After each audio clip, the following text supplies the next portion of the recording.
Chapter 725. Wu Ming told Jillian what he had done to Jillian. Then, Jillian knelt down on one knee in shock.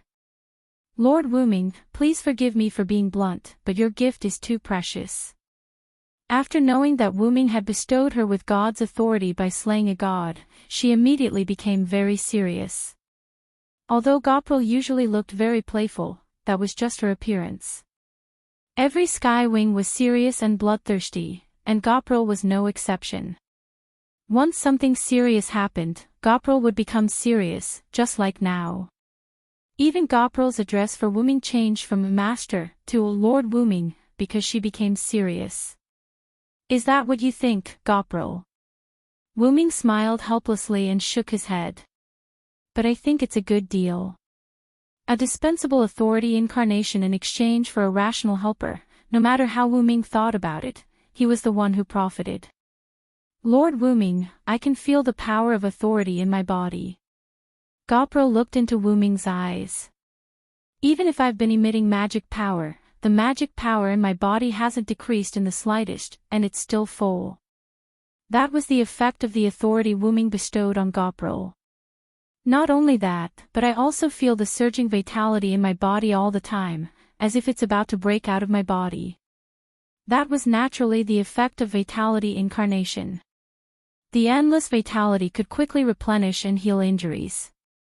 Goprel estimated that even if she was seriously injured, she would not need to go to the repair device to recover. In just a few minutes, the serious injury would disappear, and she would recover to her peak strength. Through these visible effects, Goprel also understood how powerful this power was.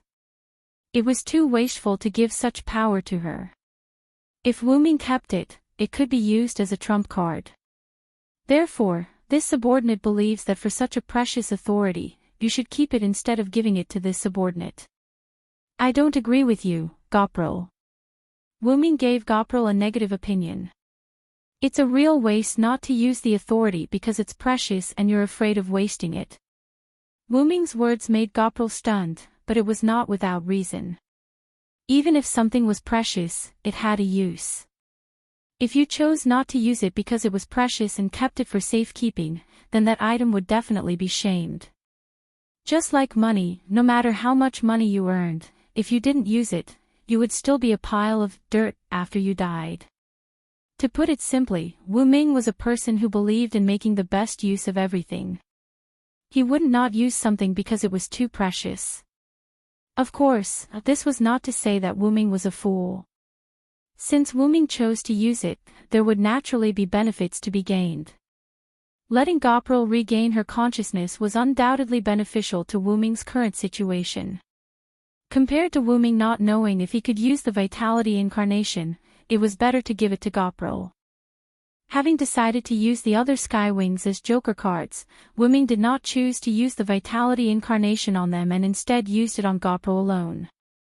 Apart from this, Wu Ming could not guarantee that the vitality incarnation on the Sky Wings would be able to suppress berserk transformation. Therefore, using it on the strongest Sky Wing life form, Goprel, was the best decision.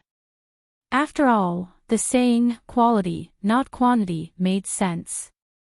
So, Goprel, if you feel afraid and guilty about having the authority of a god, then do your best to fight for me. What could he do if he felt guilty? He just had to make it seem like he deserved it. The best way was to make military contributions. Wu Ming's words made Goprel's eyes light up. Goprel instantly perked up and replied to Wu Ming with a victorious smile. Yes. The Skywing alien Giliol is determined to sweep away all the enemies in your path for you, my lord. Victory for you. At this moment, Goprel seemed to have found her purpose in that war that had lasted for who knew how long.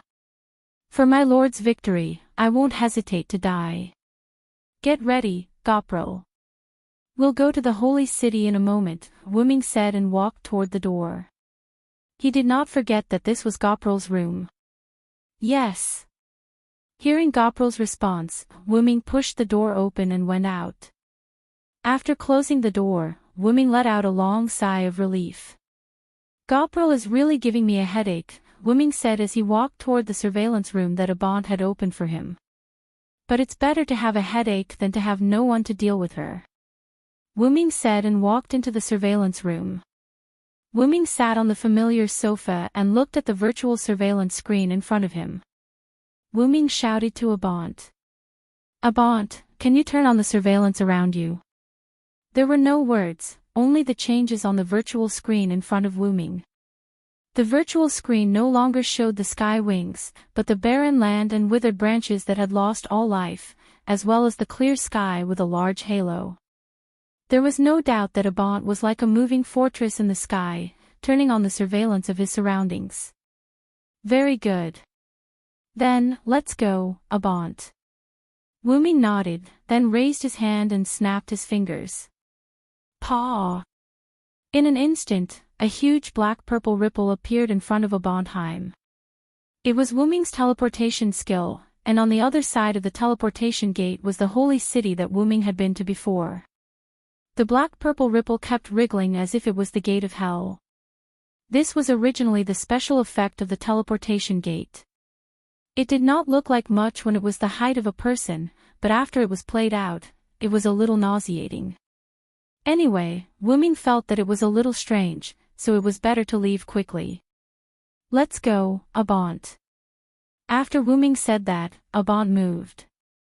Although Wuming did not feel any signs of movement, through the surveillance that Abant gave to Wuming, he could see that Abant was gradually entering the teleportation gate that Wuming had opened.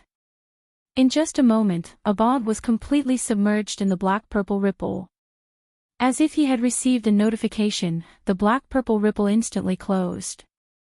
Abantheim's departure did not leave any trace. The barren land was still the same barren land, and the large halo in the sky was still the same blue sky. Only this singularity was still collapsing. Chapter 726. The pure white city walls stood on the plains, surrounding the last pure land on this land. The current holy city was called Camelot. It was a holy city with chalk walls. It was built on these ruins. A large group of refugees surrounded the gate of the holy city. They looked up at the holy city from time to time. But after a few glances, they quickly lowered their heads, as if they would tarnish the holy city if they looked too much. The refugees knew that this place was originally a religious holy land, the holy city of Jerusalem. Later, it was occupied by the Lionheart King, Charlie I. However, Charlie I was not a wise king. To say that he was a tyrant was an understatement. He was simply a demon. But fortunately, the cruel and heartless Lionheart King was defeated by the new Lion King. Although the Lionheart King was defeated, almost all the people were displaced because of the war. In order to provide shelter for the people, after the Lion King defeated the Lionheart King, the new holy city was built at an extremely fast speed. This made the people who heard the news very excited. But the truth was beyond their expectations. The Lion King did not open the city to accept the refugees. Instead, he closed the city gate and did not allow the refugees to enter at will. Moreover, he also ordered that the holy city would hold a holy selection every once in a while. As long as they passed the holy selection, they could enter the holy city and start a new life. However, the refugees who had suffered a lot did not want to wait any longer. So, the first bird came out. Defeating the evil Lionheart King made the Lion King on the side of justice in the eyes of the people. The Lion King was benevolent. This was something that many people believed at that time and even now. However, there were always some people who were not honest. People were divided into good and evil. The good people waited for the holy selection to proceed, while the evil people raised the flag of rebellion. They formed a rebellion army and launched an attack on the holy city. However, how could these so-called rebels be a match for the Lion King who defeated the Lionheart King? In the eyes of outsiders, the rebel army was instantly defeated without any surprise. However, the Lion King forgave them and let them participate in the holy selection. What a benevolent king! These refugees who only knew how to express themselves thought so. However, the problem was that since it was a selection, there must be people who failed. However, this was something that no one noticed. Where did all the people who failed the selection go? The refugees only thought that those people had entered the holy city to live and didn't think too much about it. Even the rebel army that wanted to rebel against the Lion King had the qualifications to enter the holy city. How easy was it for this king to be selected? No, it should be said that this Lion King was very benevolent. In this way, the people who had been displaced by the war would naturally rush here spontaneously after hearing the news. More and more refugees rushed over and entered the holy city. The number of refugees in the wilderness dwindled. The newly arrived refugees did not consider whether the sacred city could accommodate such a large number of refugees.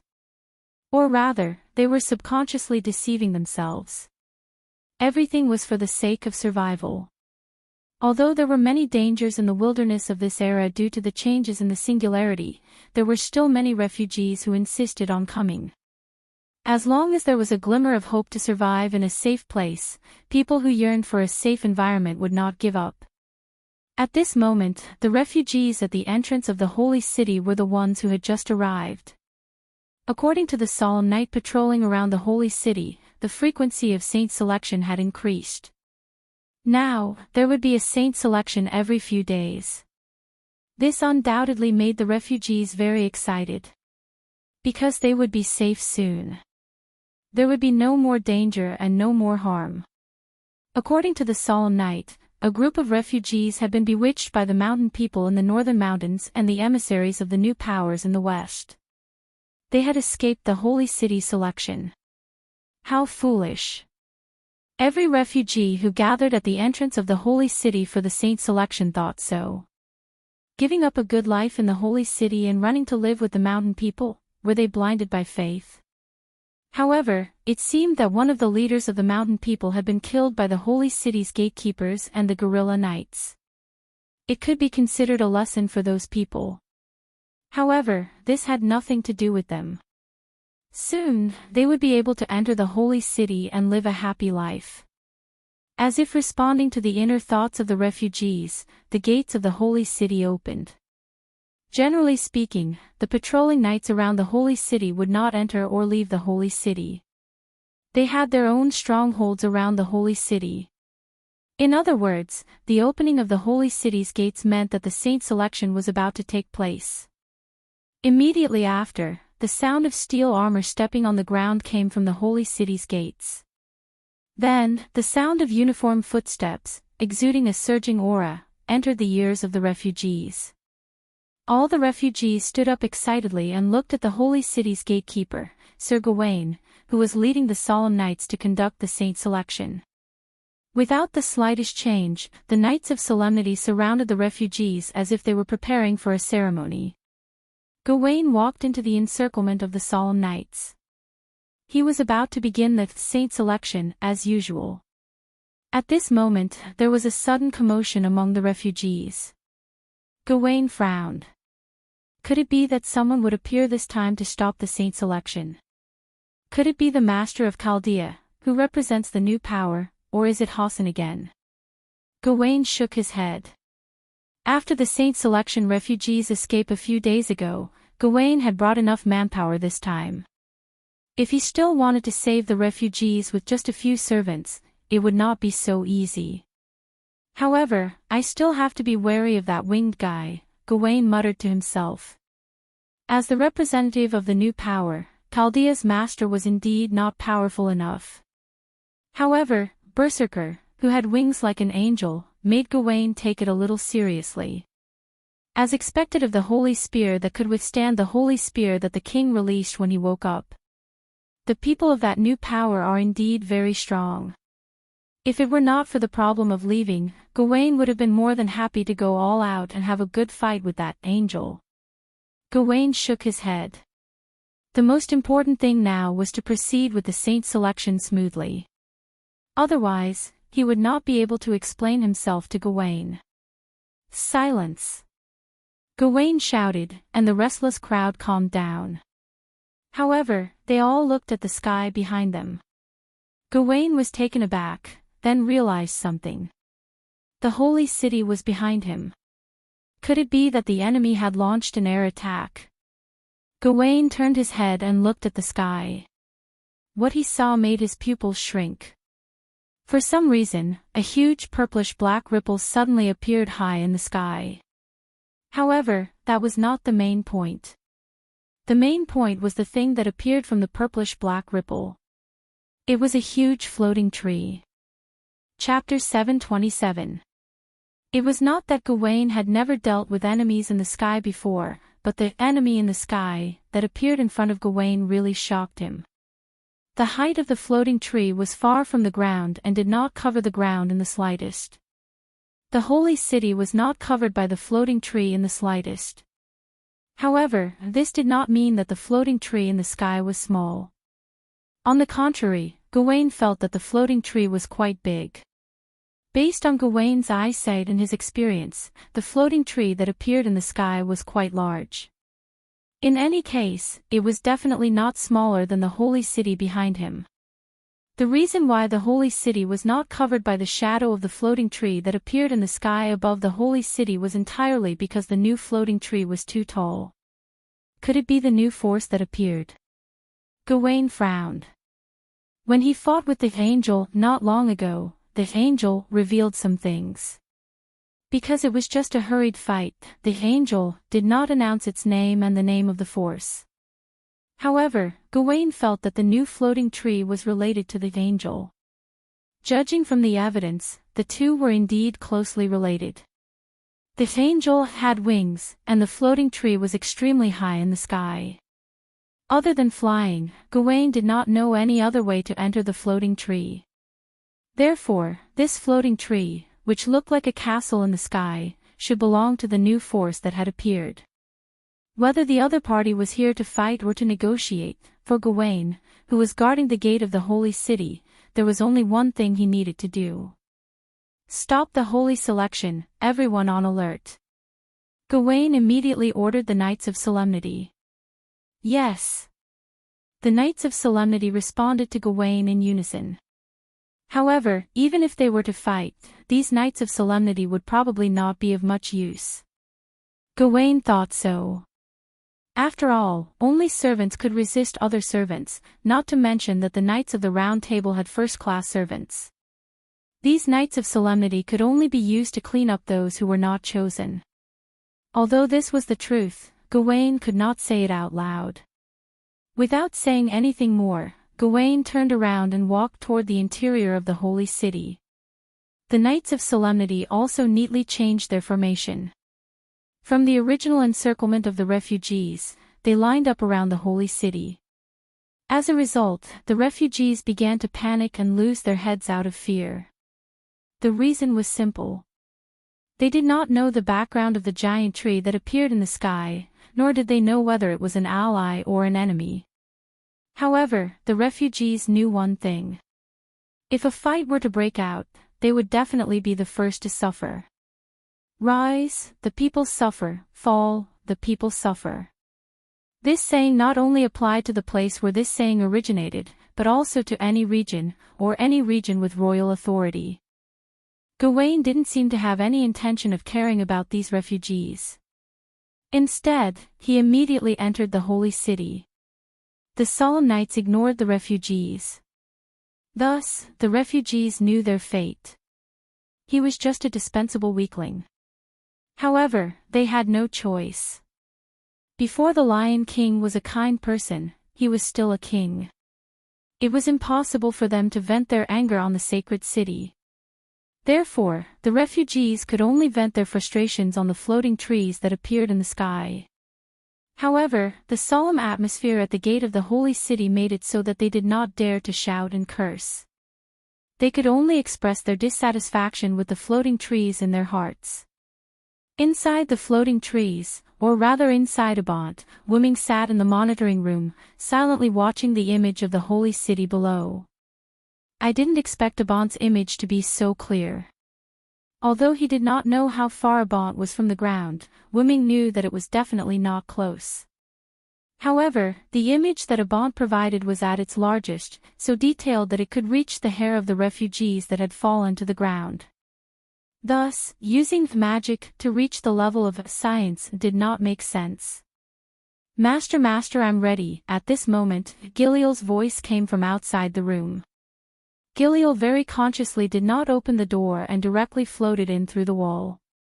The ability of the sky wings to pass through walls made Wuming feel rather helpless. She clearly had the ability of an assassin, so why did she become a berserker? Then, Master, what do you need me to do? Do you want me to cast Sky Strike? Giliel asked as she floated around Wuming. There's no need for that. Besides, even if it's you, I'm afraid you won't be able to cause any damage to the holy city. Wuming did not ridicule Giliel for wanting to cast Sky Strike right from the start.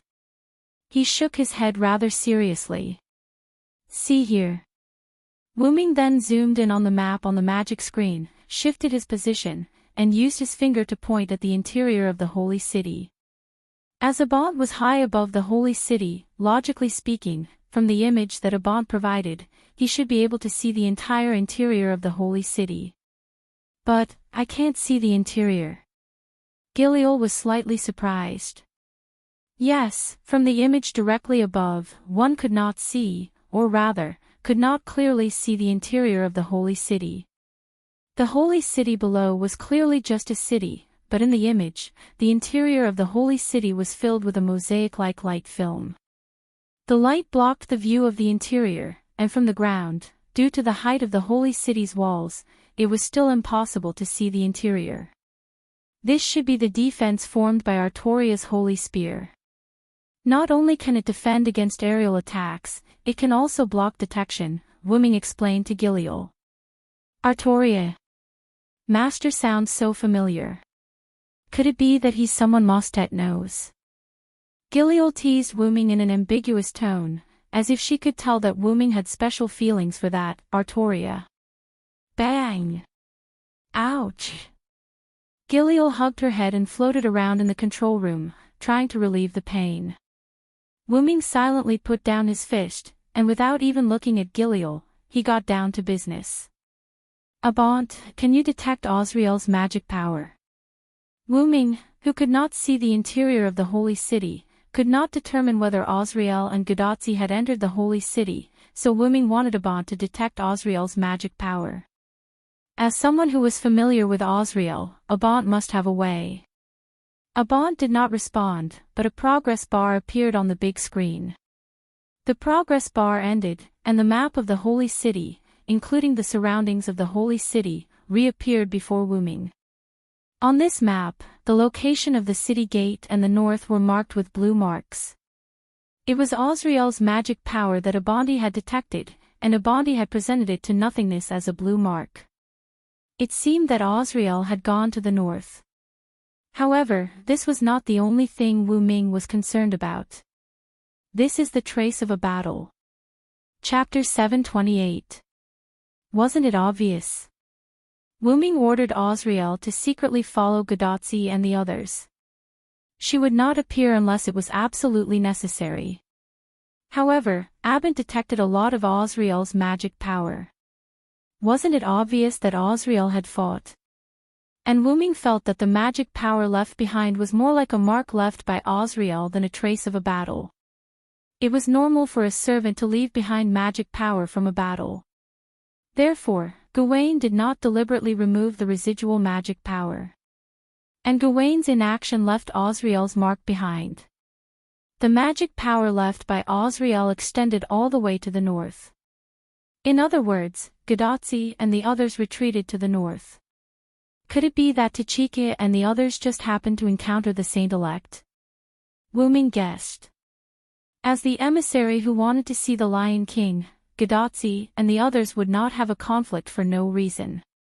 And the only thing that could make Gadotsi and the others have a conflict with the holy city was the saint-elect. After all, Artoria was not an unreasonable person. Even if she was deified by the Holy Lance and became the goddess Lungaminiad, if Gadotsi and the others asked for an audience, Artoria would most likely agree. Even if it was because of Chaldea's action of saving the 5 singularities, when Gadotsi and the others asked for an audience, Artoria would agree to see them. Wuming estimated that when Gadotsi and the others came here, the saint-elect happened to be at the gate of the holy city. Gadotsi and the others could not bear to see the refugees who were not selected to be slaughtered, so they intervened to stop the saint-elect from going on. However, it was not correct to say that they stopped it. It should be said that they obstructed it. Because Gadotsi and the others did not have the strength to fight against Gawain. Not to mention Da Vinci, in the face of the Knights of the Round Table, the immature Matthew could only protect his master, and Osriel was also ordered by Wuming to not show up easily.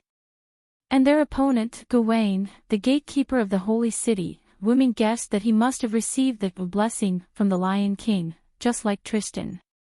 However, even if Gawain did not receive the blessing, Gadotsi and the others could not deal with him. And with Wuming's understanding of Gadotsi, after seeing the refugees being slaughtered, she would definitely intervene. She knew that it was impossible, but as long as it was the right thing to do, she would still do it. This was the spirit of the last master of Chaldea, Fujimara Rika. It was this precious spirit that made all the servants who met Gadotsi were willing to work for her. In fact, to put it simply, Gadotsi had the charisma to attract servants. In this singularity, Wuming did not encounter any servants who were alone. So, Wuming did not know if there would be anyone other than Osriel to help Gadotsi. Wuming would think of the worst-case scenario. Gadotsi was no match for Gawain, and under Osriel's cover, she fled with some of the refugees. As for why they didn't escape with all the refugees, Wuming had underestimated Gadotsi. They really didn't have the ability to do so. At most, they could only bring a portion of the refugees away. Even with Osriel, it wouldn't be enough. After all, their number was too small, and it was simply impossible to cover all the refugees. Putting this aside for the time being, Wuming had discovered that something was wrong. According to Osriel's remaining battle magic, the direction of escape was the north. Logically speaking, if Gadotsi wanted to escape, she would not escape to the north. After all, Wuming was her strongest backing, so she should escape to the west where Wuming was. And being forced to retreat to the north did not make sense.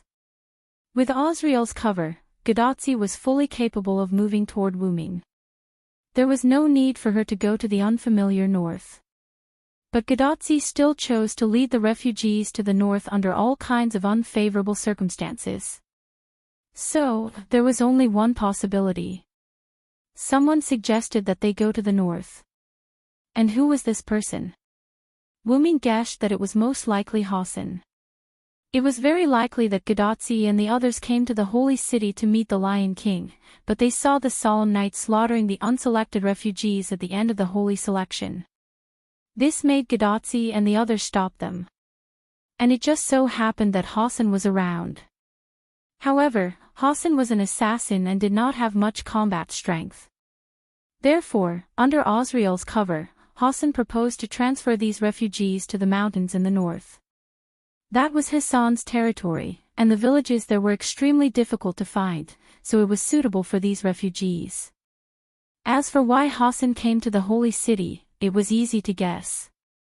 Hassan had reasons such as wanted to sneak into the holy city to assassinate the Lion King through the holy selection, learned from the refugees rescued by Wuming that the holy selection slaughtered the unselected refugees in order to save them, and happened to meet him while collecting information.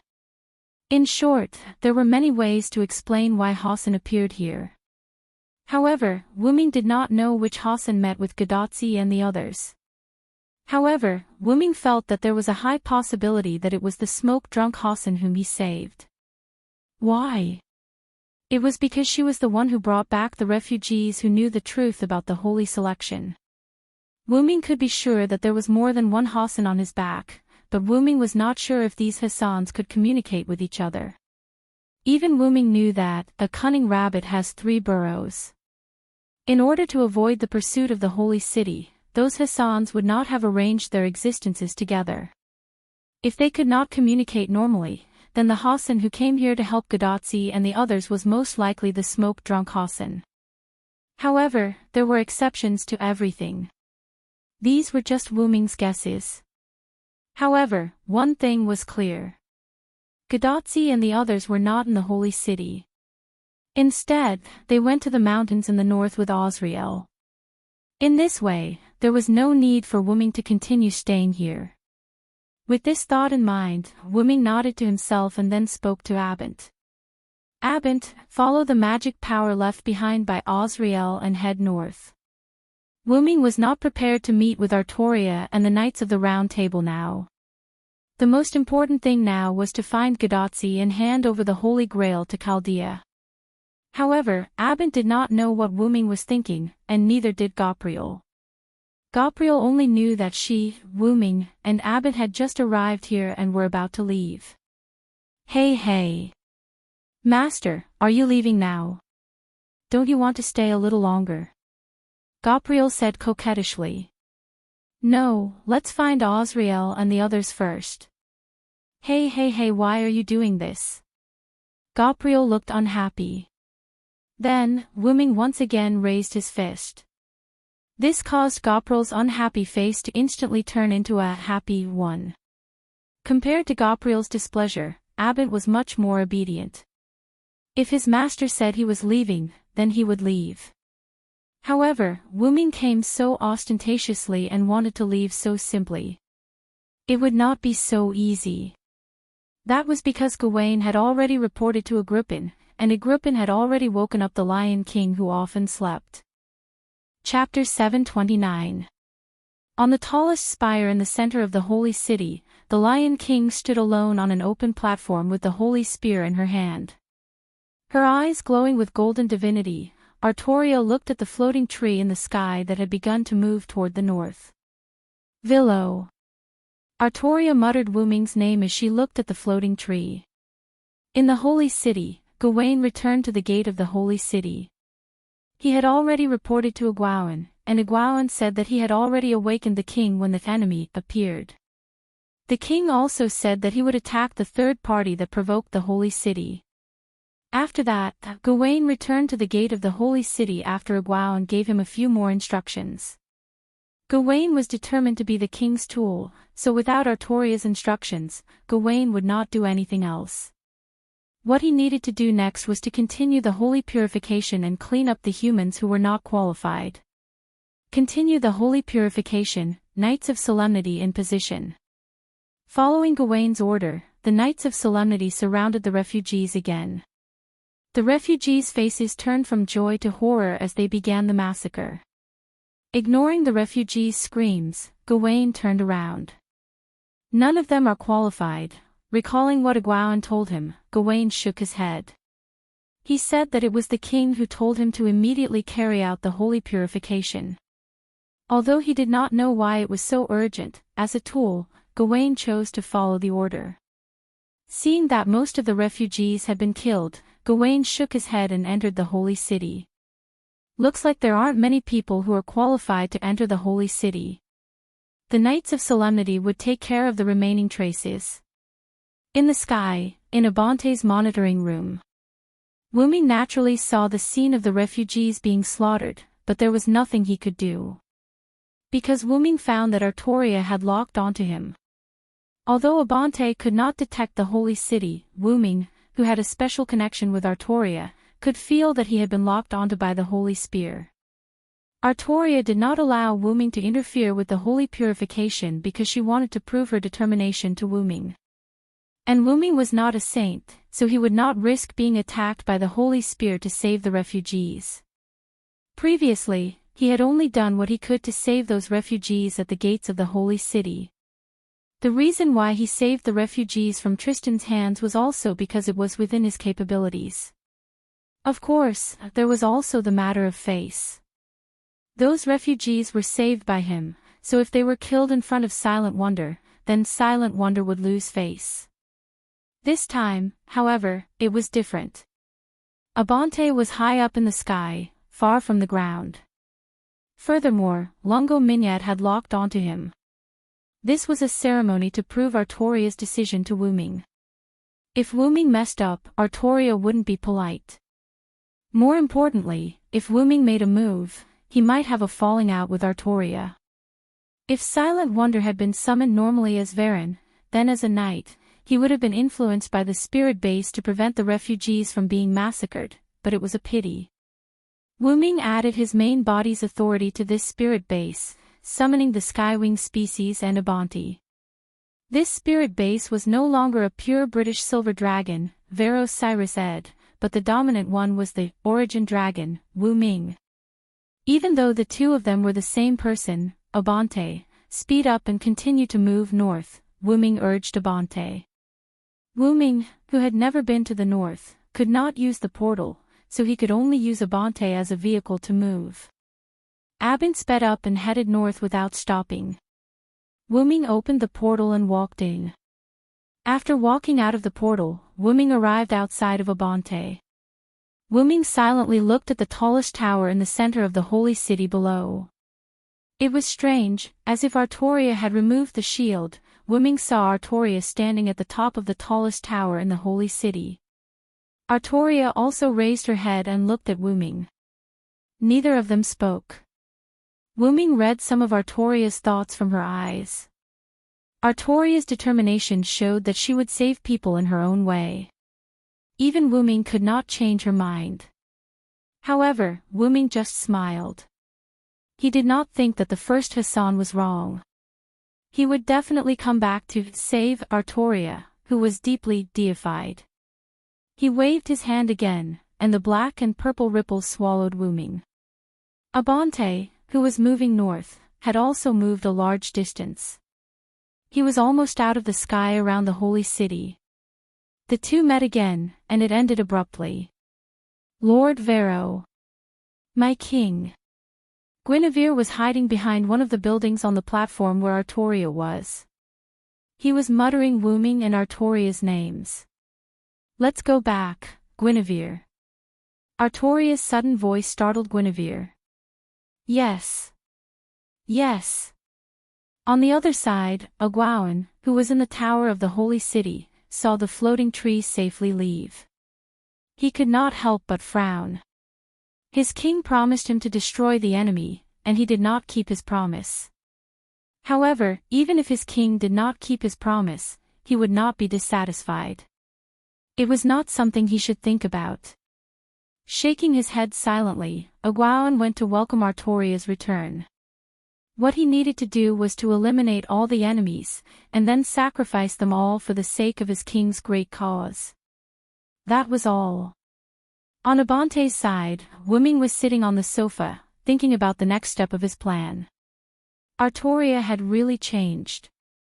She was not the kind of person who would do things her own way. As long as someone advised her to do something, she would think about it and ask for more. However, this meeting between Wu Ming and Artoria made Wu Ming see that Artoria, as King Wu Ming, was not determined because she had become the goddess Lungominiad. In short, she was on the wrong path. For people who were on the wrong path, what they needed was to be pulled up. According to First Hassan, saving the Lion King would not only require Wu Ming's power, but also the power of the silver arm. If I'm not wrong, Bedivere must be in this singularity. However, it was not easy to find someone who could move in a sea of people. It was wiser to meet up with Gadotsi and the others. At this time, Abante gave Wu Ming a hint. On the magic screen provided by Abante, Wu Ming saw a team of knights with the symbol of the holy city's Lion King. The leader was one of the knights of the Round Table that Wu Ming was familiar with. Lancelot.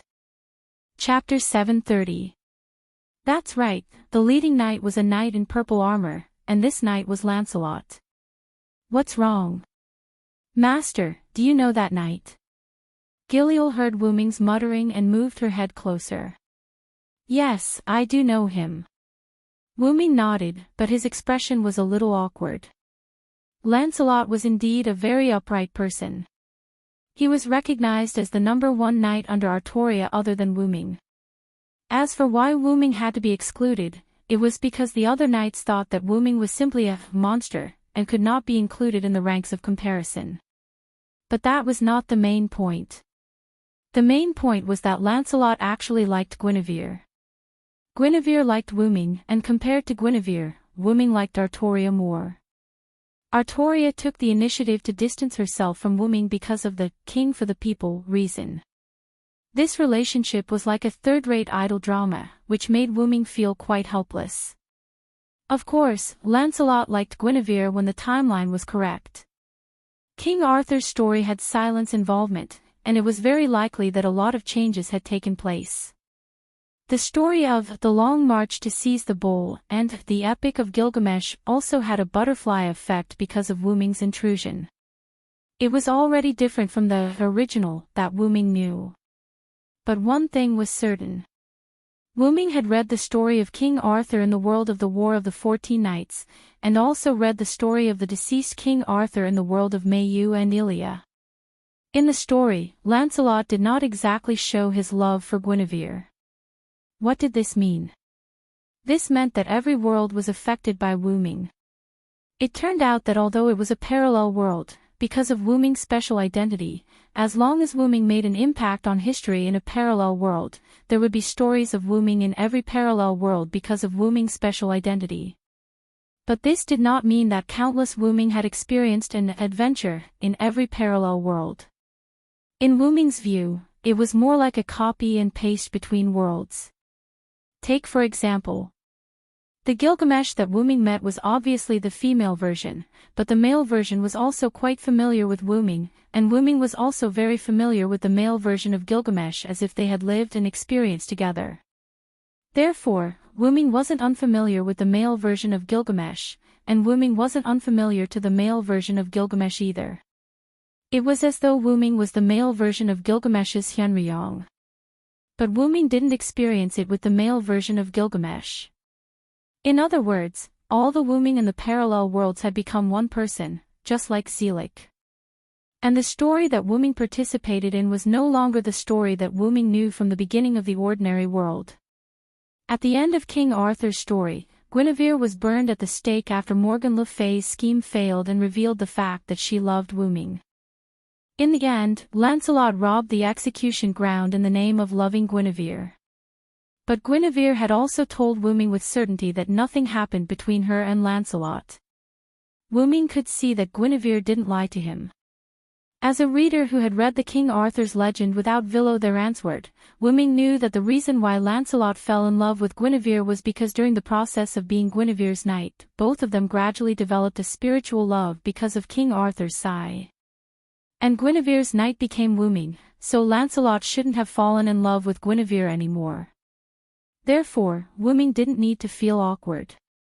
After all, nothing happened between him and Guinevere. Master, I feel that you and this guy named Lancelot don't have a good relationship. Gillian looked back and forth between Wooming and Lancelot on the big screen as if she really saw some clues. Then, Gillian was warned by Wooming's iron fist. No matter what, let's meet Lancelot first. Seeing that Lancelot's direction wasn't the holy city, Wooming was curious. There were no houses to live in there, only a large mound. It was impossible for the people of the mountain to live there. So, what did Lancelot go to do? Wooming let Abin continue to head north. Although he was a little worried about Gillian staying in Abin's body alone, Gillian, who had been given the vitality incarnation, wouldn't make Wooming worry. Then, Wooming opened the portal connecting to the ground and walked in. Hee Abint, let me see why Master went to find Lancelot. As soon as Wooming left, Gillian stopped covering her head and flew to the big screen excitedly. However, the big screen that was playing Lancelot suddenly turned black. Hey! Why is it like this, Abint? Gillian shouted regretfully. Then, a line of words appeared on the big screen. Hey! What's this? Gillian curiously went up. If I knew you would peep at me, I would have let Abin cut off the image when you came over. Just wait for another bump on your head. Sigh. Gillian was stunned. Then, Gillian's sorrowful voice was heard. Hey. On the ground, in the shadow of a mound, a dark purple ripple opened and Wooming walked out. Was that Gillian's scream just now? Wu Ming smiled as he looked at the teleportation gate that was almost closed. She's really dishonest. Shaking his head, Wu Ming stopped thinking about Jillian. The mound that Wu Ming chose was a mound that Abent had detected that Lancelot's troops had to pass through. Presumably, Lancelot would arrive soon. Wu Ming looked at his clothes. Before that, I should change into a knight's armor. As Wu Ming spoke, magic power surged and covered Wu Ming's entire body, including his head. A few seconds later, a handsome silver-white knight wearing armor and a cloak appeared. Now, all I need to do is wait. After saying that, Wu Ming casually sat cross-legged and waited quietly. After a few minutes, Lancelot's troops, which were not moving very quickly, arrived. As Wu Ming was sitting in the shadow of the mound, ordinary knights would not be able to see him clearly from afar. However, with Lancelot's eyesight, he could naturally see him clearly. Everyone, stop advancing and rest. Lancelot's pupils suddenly shrank, and he immediately issued an order to the troops behind him. Then, he rode his horse towards Wu Ming's location. Chapter 731. The horse's speed was not fast, so Lancelot gave up halfway through the ride. Lancelot agilely jumped down from the horse and ran towards Wu Ming's direction. The black horse that was abandoned by Lancelot stopped and stayed where it was. Lancelot came to a position a few meters in front of Wu Ming. Lancelot, who was dizzy with joy, calmed down. You. Lancelot didn't know what to say for a moment. It was as if his voice recorder was stuck. What, don't you recognize me, Lancelot? Wu Ming, who was sitting cross-legged, looked at Lancelot and took off his helmet. The helmet turned into magic power and disappeared with the wind like sand. Then, Wu Ming's face, which was rather familiar to Lancelot, appeared. Sir Villo, it's really you. Lancelot instantly became agitated, but immediately after, Lancelot put on a sorrowful look. If you came a little earlier, how good would that be? Lancelot's tone was full of helplessness. Are you referring to the matters regarding our king? Although the relationship between Wu Ming and Artoria was known by Guinevere, and the other Knights of the Round Table also saw some clues, but in front of the Knights of the Round Table, Wu Ming still called Artoria our king. Yes, Sir Villo, if you came a little earlier, maybe you could save our king. Lancelot nodded. Regarding this point, Silent Wonder admitted that he and Lancelot had the same thoughts. If he came here a little earlier, Artoria wouldn't have become like this, assimilated by the goddess. But it's not too late now. After the first Hassan reminded Wu Ming also understood that he could still save Artoria with his own strength and the silver arm. By the way, Lancelot, you look a little different from Gao Wenqing and the others. Wu Ming looked at Lancelot meaningfully. Of course, Wu Ming was referring to Lancelot's attitude towards Artoria. The other knights were all loyal to Artoria. No matter what happened to Artoria, they would not feel sad about it. But Lancelot was very sad because of the change of the king, and this sadness burst out when he saw Wu Ming. You're right, Sir Villo, I feel sad about it. Lancelot nodded. Our king's current approach is not right. I wanted to stand on the opposite side of our king and fight our king with Guy. Lancelot said as if he was reminiscing. However, only you, Lord Varen, can save our king. This is what Kai, Lomark, Gaholis, and the others who stand against our king all agree on. Lancelot closed his eyes as he spoke. Hearing Lancelot's words, Wu Ming recalled the faces of Guy and the others. Just like how Wu Ming was familiar with them, they were also familiar with Wu Ming. They believed that the Lion King could be saved by Wu Ming. I'm a sinner. I betrayed our king, and I don't want to betray him again. So, like Gawain, I chose to stand on the side of our king and become a knight who will listen to our king. But Lancelot opened his eyes, which were filled with sadness and pain. I don't want to see our king go down the wrong path. I don't want to see our queen cry. I don't want to see Camelot die. Don't want to see our queen cry. Hearing this, Wooming was a bit surprised. It seemed that Lancelot still had some yearning for Guinevere. Guy and the others understood the pain in my heart. They understood me and entrusted the important task of finding you to me. After that, I volunteered to become a ranger knight, hoping to find you in advance. Lancelot did not believe that Wooming, as a knight of the Round Table, would not be summoned. Lancelot believed that, just like Galahad and Bedivere, Wooming must have been summoned to another place in this area because of some unforeseen circumstances. Heaven did not disappoint the faithful. He, Lancelot, finally found Wooming today. I finally found you, Sir Villo. Lancelot looked at Wooming with hope and excitement. However, Wooming did not care much about Lancelot's excitement. I say, Lancelot, it must not feel good to kill a friend. Wooming turned his head to the distance and looked at the scenery in the distance. Lancelot was silent. How could it feel good? Whether it was Tristan, Gawain, Mordred, or Lancelot, although they were all on the king's side, the matter of killing a comrade was still a knot in their hearts. Even the most cold-hearted and seemingly most loyal to the king, a Gaul, who was not important to the king, had a slight fluctuation in his heart. After all, they were comrades who had fought together for more than a decade. Even if he knew that they had all become heroic spirits and descended in the form of servants, how could he just kill them? The pain and sin of killing a comrade with his own hands would not disappear. Presumably, Guy and the others also thought the same. Not only did they have to brandish their swords at their own compatriots, but they also had to attack the king they were loyal to.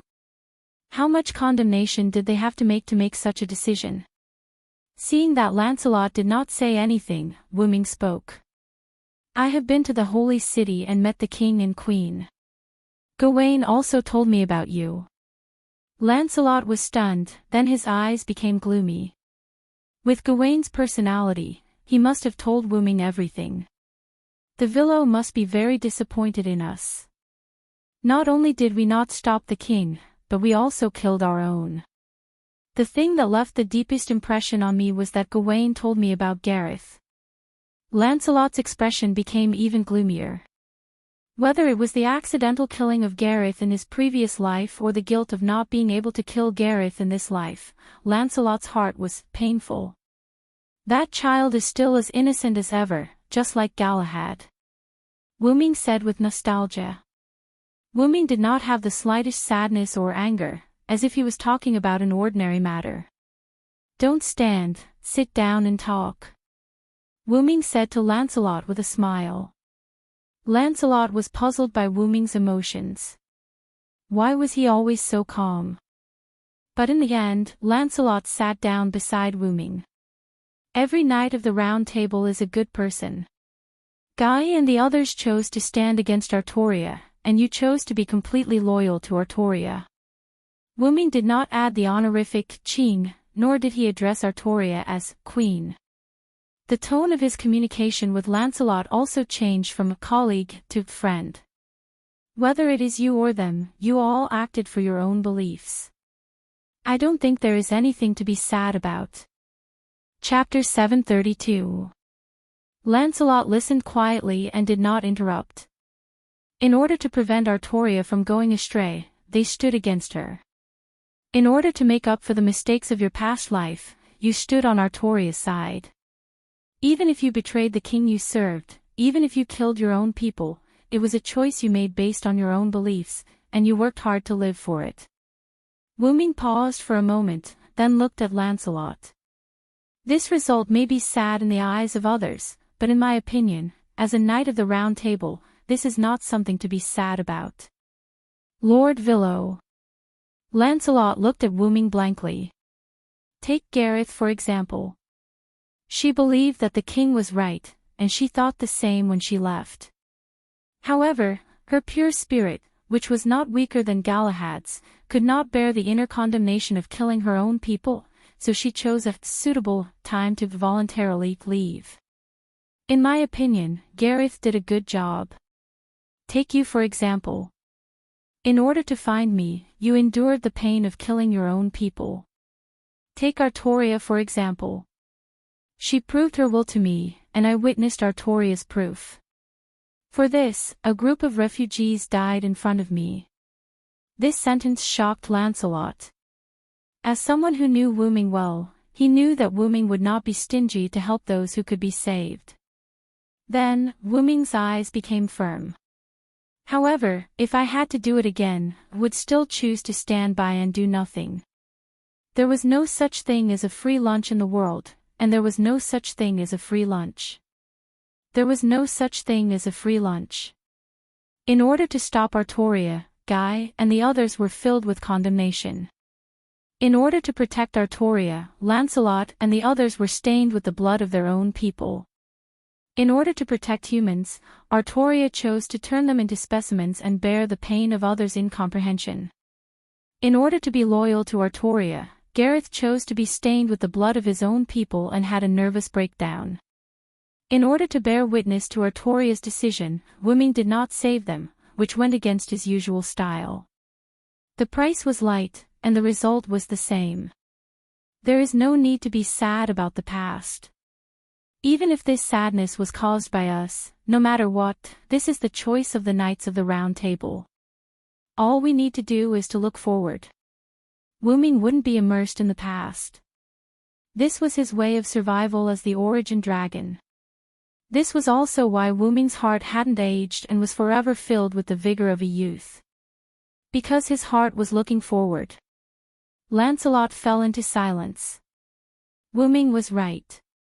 It was because of his hesitation, because he was immersed in the guilt of betraying his king in the past, that he decided to be completely loyal to Artoria in this life.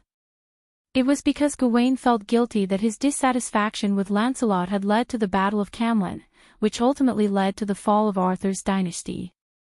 That was why Gawain chose to be completely loyal to Artoria and become a tool without thinking.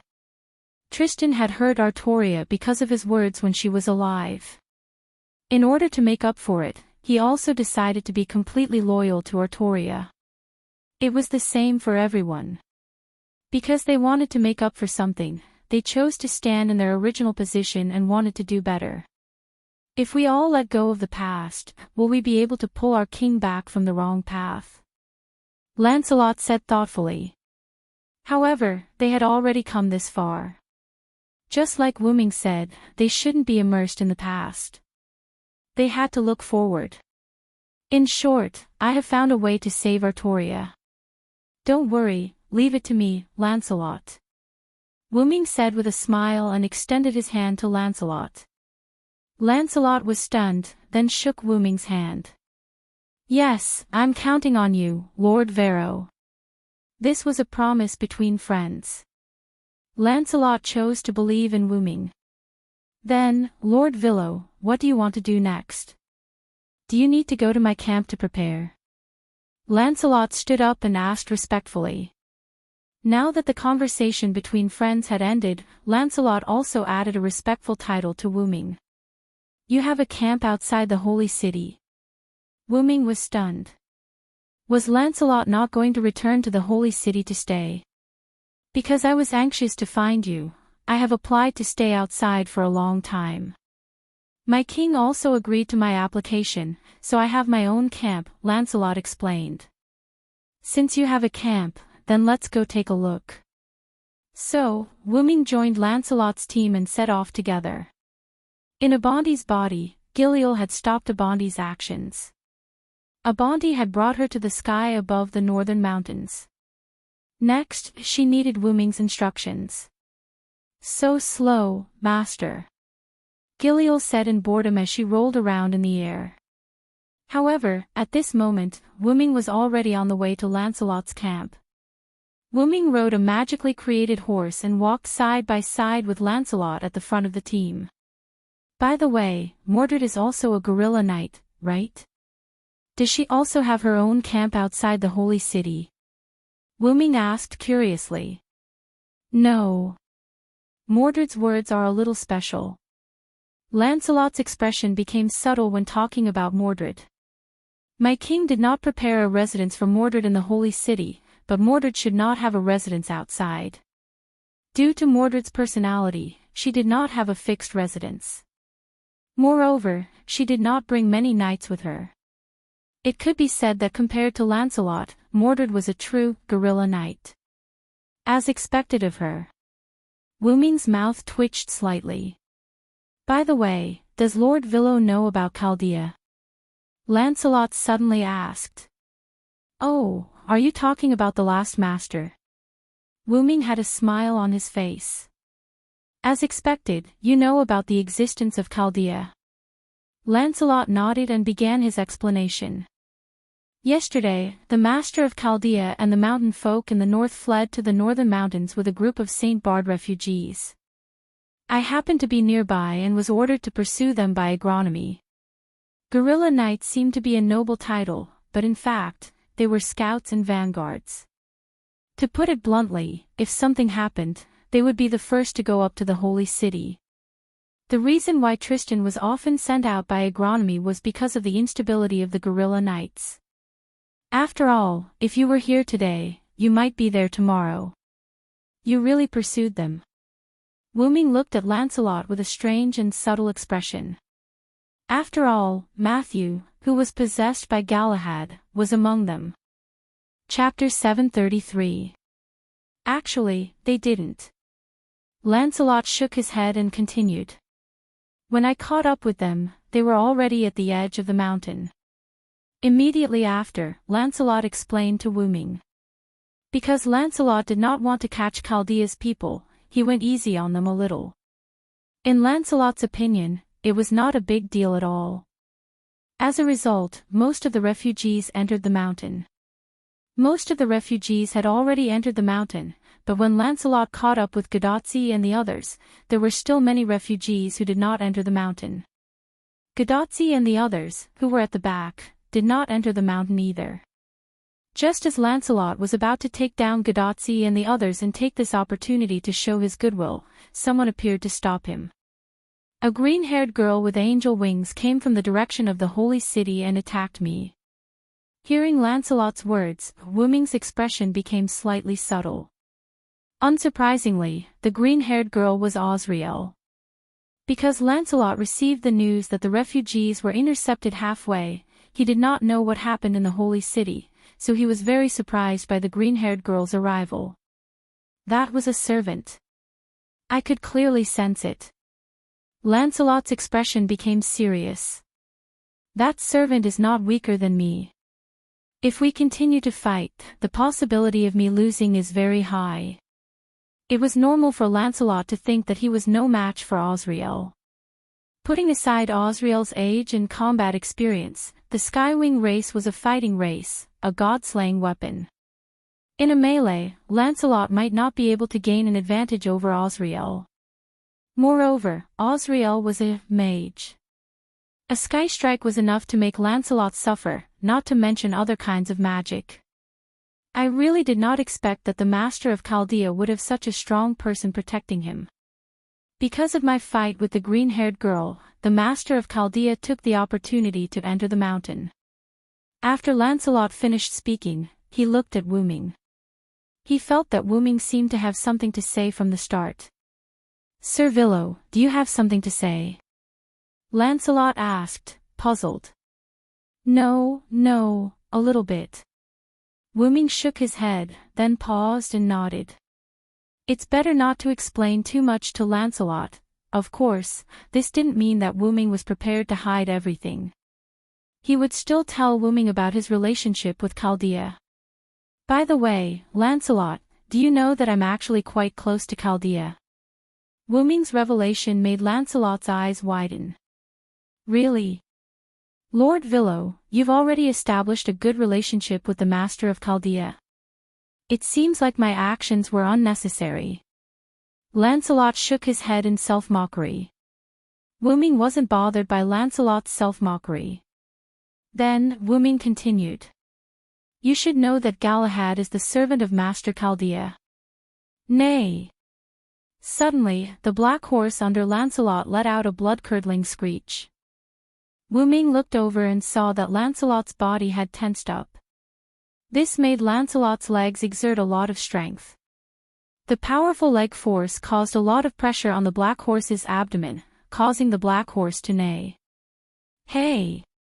Sir Lancelot, your mount can't stand your strength. Be careful," Wu Ming immediately reminded.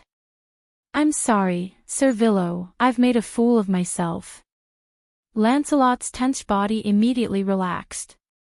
The former, "I'm sorry," was said to his mount, and the latter was said to Wu Ming. Although it couldn't be compared to his mount when he was alive, this black horse had accompanied Lancelot for a long time. Lancelot also had some feelings for this black horse. "Look at you. You don't seem to know that Galahad is the servant of Master Chaldea." Wu Ming's words made Lancelot feel awkward.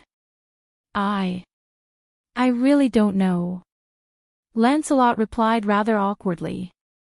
Although Lancelot had caught up with Gadotzi and the others, because of Osriel's interception, Lancelot didn't really meet with Gadotzi and even Matthew. He also didn't know that the person Galahad possessed was Matthew. Now that Wu Ming said this, Lancelot was shocked. "That Sir Villo, although I didn't have close contact with Master Chaldea, I saw Chaldea's group in the distance. It seems that my son isn't among them." This was true. Lancelot had caught up with Gadotzi and the others. Although he didn't do anything, Lancelot glanced at Chaldea's group from a distance. However, because the distance was too far, Lancelot couldn't effectively perceive Galahad's aura, and Lancelot didn't find his son, so he didn't pay attention. It's normal that you didn't notice because Galahad had given its power to a girl and then fell into a deep sleep. "I see. Is it a demi-servant?" Lancelot nodded. After all, he was also a regular servant. He still understood the operation of possessing others and falling into a deep sleep after handing over power. "But, Lancelot, you don't seem to know anything." Wu Ming cast a strange look at Lancelot. Just from the fact that Lancelot didn't know that Wu Ming had been to the Holy City, it was enough to see that Lancelot's information was slightly outdated, not to mention that Lancelot also had a lot of mistakes in other aspects. "This can't be helped." Lancelot smiled helplessly and shook his head. "After all, Agriman doesn't like me very much." Compared to the betrayal of others, in Agriman's eyes, Lancelot's betrayal was more shameful, so he was quite displeased with Lancelot. Not to mention that Lancelot himself also asked to stay outside the Holy City, which was what Agriman wanted. In other information, Agriman even deliberately withheld information and deliberately didn't tell Lancelot. Just like Wu Ming's matter, Agriman deliberately didn't tell Lancelot. After all, Lancelot, as a guerrilla knight, ran around all day and basically didn't need any information, so Agriman simply chose not to tell Lancelot. The order to intercept Gadotzi and the others was given to him by Egwene when he found out that Lancelot was in the vicinity of the Holy City, and he chose to attack. Before that, Lancelot didn't even know that Chaldea's people had come here. He only knew that Chaldea would come. "You are really pitiful." Wu Ming helplessly shook his head. "I don't feel pitiful, Agriman doing this, I also feel that I am peaceful." After all, there were no complicated orders, which was also beneficial for Lancelot to find Wu Ming. Although now he found him, and also found his son. Wait a minute. Lancelot stopped the horse. "My son seems to have become a daughter." Chapter 734. That's true, but whether the other party recognizes you as his father or not is another matter. Wu Ming attacked mercilessly. Wu Ming was not very familiar with Matthew, but he was not a stranger either. In Wu Ming's opinion, Matthew was not the kind of child who would casually recognize others as his father, but this was not certain. After all, Matthew's spirit base belonged to Galahad, and refugees would be affected. Lancelot fell into a deep silence. Unlike Wu Ming, Lancelot thought that he had a good relationship with Galahad. But because of this, Lancelot could clearly realize that Galahad was actually very strict with him as a father. When the king went astray, he did not intervene in time. Instead, he let the king go and even joined the king on the wrong path. With what he was doing now, he was afraid that Galahad would not recognize him. After all, Galahad had obtained the Holy Grail and was known as the Holy Grail Knight. Even if there were other secrets, it could not cover up Lancelot's mistake. Even if Matthew was not the real Galahad and was only possessed by Galahad, Galahad's feelings for him were likely to affect Matthew.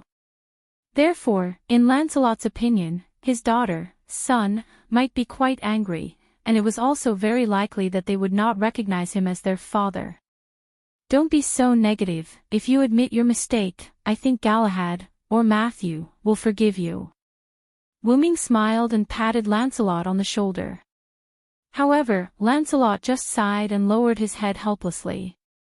I hope so. During this conversation, they almost reached Lancelot's base. This place is very remote. Looking at the house with a sharp corner surrounded by the hills in front of him, Wu-Ming, who was walking all the way, commented. When I was looking for you in the wilderness, I accidentally found this secluded place, Lancelot explained. But there was one thing that Wu-Ming was quite puzzled. This shouldn't be your base outside the holy city, right? Wu-Ming didn't mean anything else. He just felt that this place didn't look like a base for the external knights of the holy city. Even if it wasn't on the plains, it had to be built in a terrain that fit the style of a knight. Otherwise, he wouldn't be able to get past Gawain. Words like, "You're not fit to be my king's knight," "It's not proper to be an outpost of the holy city in such a secluded place," and so on would definitely be used by Gawain. If it was Gawain, he would definitely say something like that. Moreover, he would be suspected of targeting Lancelot. That was why Wu-Ming said that this place didn't look like an outpost of the holy city, but more like a hidden secret base. Is that what you want to say, Lord Villo? Wu-Ming nodded. There was no other reason other than this place was too advantageous as a secret base. Indeed, this is not where my troops are stationed, Lancelot explained to Wu-Ming. Oh. Could it be that it's really as I guessed? Wu-Ming's interest was piqued. Although he was suspicious, it was just a guess. Did he get it right? Lancelot didn't say much. He just nodded slightly and then signaled the knights behind him to go ahead first. The knights behind Lancelot responded and accelerated in unison. They rushed from both sides of Lancelot and Wu-Ming towards the base that was surrounded by many low hills.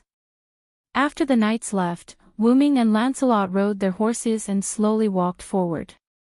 Lord Villo, as you know, I don't agree with my king's way of doing things, Lancelot began to explain to Wu-Ming. Lancelot just couldn't betray Artoria again, so he chose to side with her. In other words, it was reasonable that Lancelot disagreed with Artoria's way of doing things. If I meet refugees in the wild, I'll protect them without the knowledge of the other knights of the Round Table and my king. In front of us is the place where the refugees live. Lancelot was indeed the hesitant Lancelot. Although he chose to side with Artoria, he still chose to do some dirty tricks in private. Of course, it was a dirty trick for the holy city, but in Wu-Ming's eyes, Lancelot did a good job. Good job, Lancelot. If Galahad knows about this, he'll definitely be impressed. Lancelot accepted Wu-Ming's compliment. I've been on the wrong path. Even if I were to do it again, I wouldn't do it exactly the same way. Lancelot meant that even if he chose to side with Artoria, he wouldn't kill the refugees unless it was Artoria's order. Compared to Gawain and the others who were rigid, Lancelot was more flexible. As a knight, he couldn't betray Artoria again, but he would save the refugees in private. There was no doubt that Lancelot, who was on the Lion King's side, was cleared up a lot. Of course, Lancelot also had a little selfish motive. In order not to disappoint his son, as a father, Lancelot naturally had to take action. Now that his son had become a daughter, Lancelot believed that he had to work harder. The soul of daughter control, burn. *****, let's go and see this secret base of yours. Ignoring Lancelot's soul of daughter control burning face, Wu Ming urged his horse to speed up. Seeing Wu Ming speeding up, Lancelot, who realized what was going on, also sped up his horse to catch up with Wu Ming. A moment later, the scene of a post-disaster camp appeared in front of Wu Ming's eyes. Simple tent-like houses made of unknown materials were arranged in an orderly manner in the valley surrounded by hills. Wu Ming could see that these tent-like houses looked simple, but they were quite sturdy. At the very least, they could completely block the rain, snow, and hail. I've arranged knights to patrol the entrance and the hills. Plus, the terrain here is remote, so it can be used as a shelter for the refugees. Lancelot did a good job. There were patrolling knights around the camp, responsible for security. There were also many ordinary people walking between the tent-like houses. Judging from their clothes, they were indeed refugees. The refugees all had smiles on their faces. Although they were trying to find joy in the midst of hardship, their smiles were not fake. Because it was the Middle East, water was relatively scarce. However, Wu Ming unexpectedly saw a rather simple well in the corner. Chapter 735. These refugees found it by accident, Lancelot explained. After all, Lancelot was a knight and not an expert in water conservancy. Naturally, he could not find a water source in this secret base. As natives of the Middle East, although it was not their specialty, these refugees naturally had some ways to find a water source. However, they did not expect there to be a water source here. Therefore, an extremely simple well was created. It had to be said that these refugees were really lucky to be rescued in a chaotic world. Not only did they have a safe place to live, but they also had a water source. As for food, Lancelot would regularly bring his knights to deliver food to the refugees. Although it was easy to attract the attention of the holy city, it was not a problem to bring a small amount of food if the interval between visits was shortened. Although they did not bring a lot of food each time, the frequency was high. As Lancelot was a guerrilla knight, there was no problem for him to run around every day. Lancelot would come here once every few days to deliver food to the refugees. Sometimes it would be 1 or 2 days, sometimes it would be 2 or 3 days. The refugees had been suffering from hunger before and had scrimped on food. In addition to Lancelot's frequent delivery of food, the refugees did not lack food. At the very least, they had food and shelter. These refugees were very satisfied. Unlike before, they didn't have any food to eat, and they didn't even know when they would die.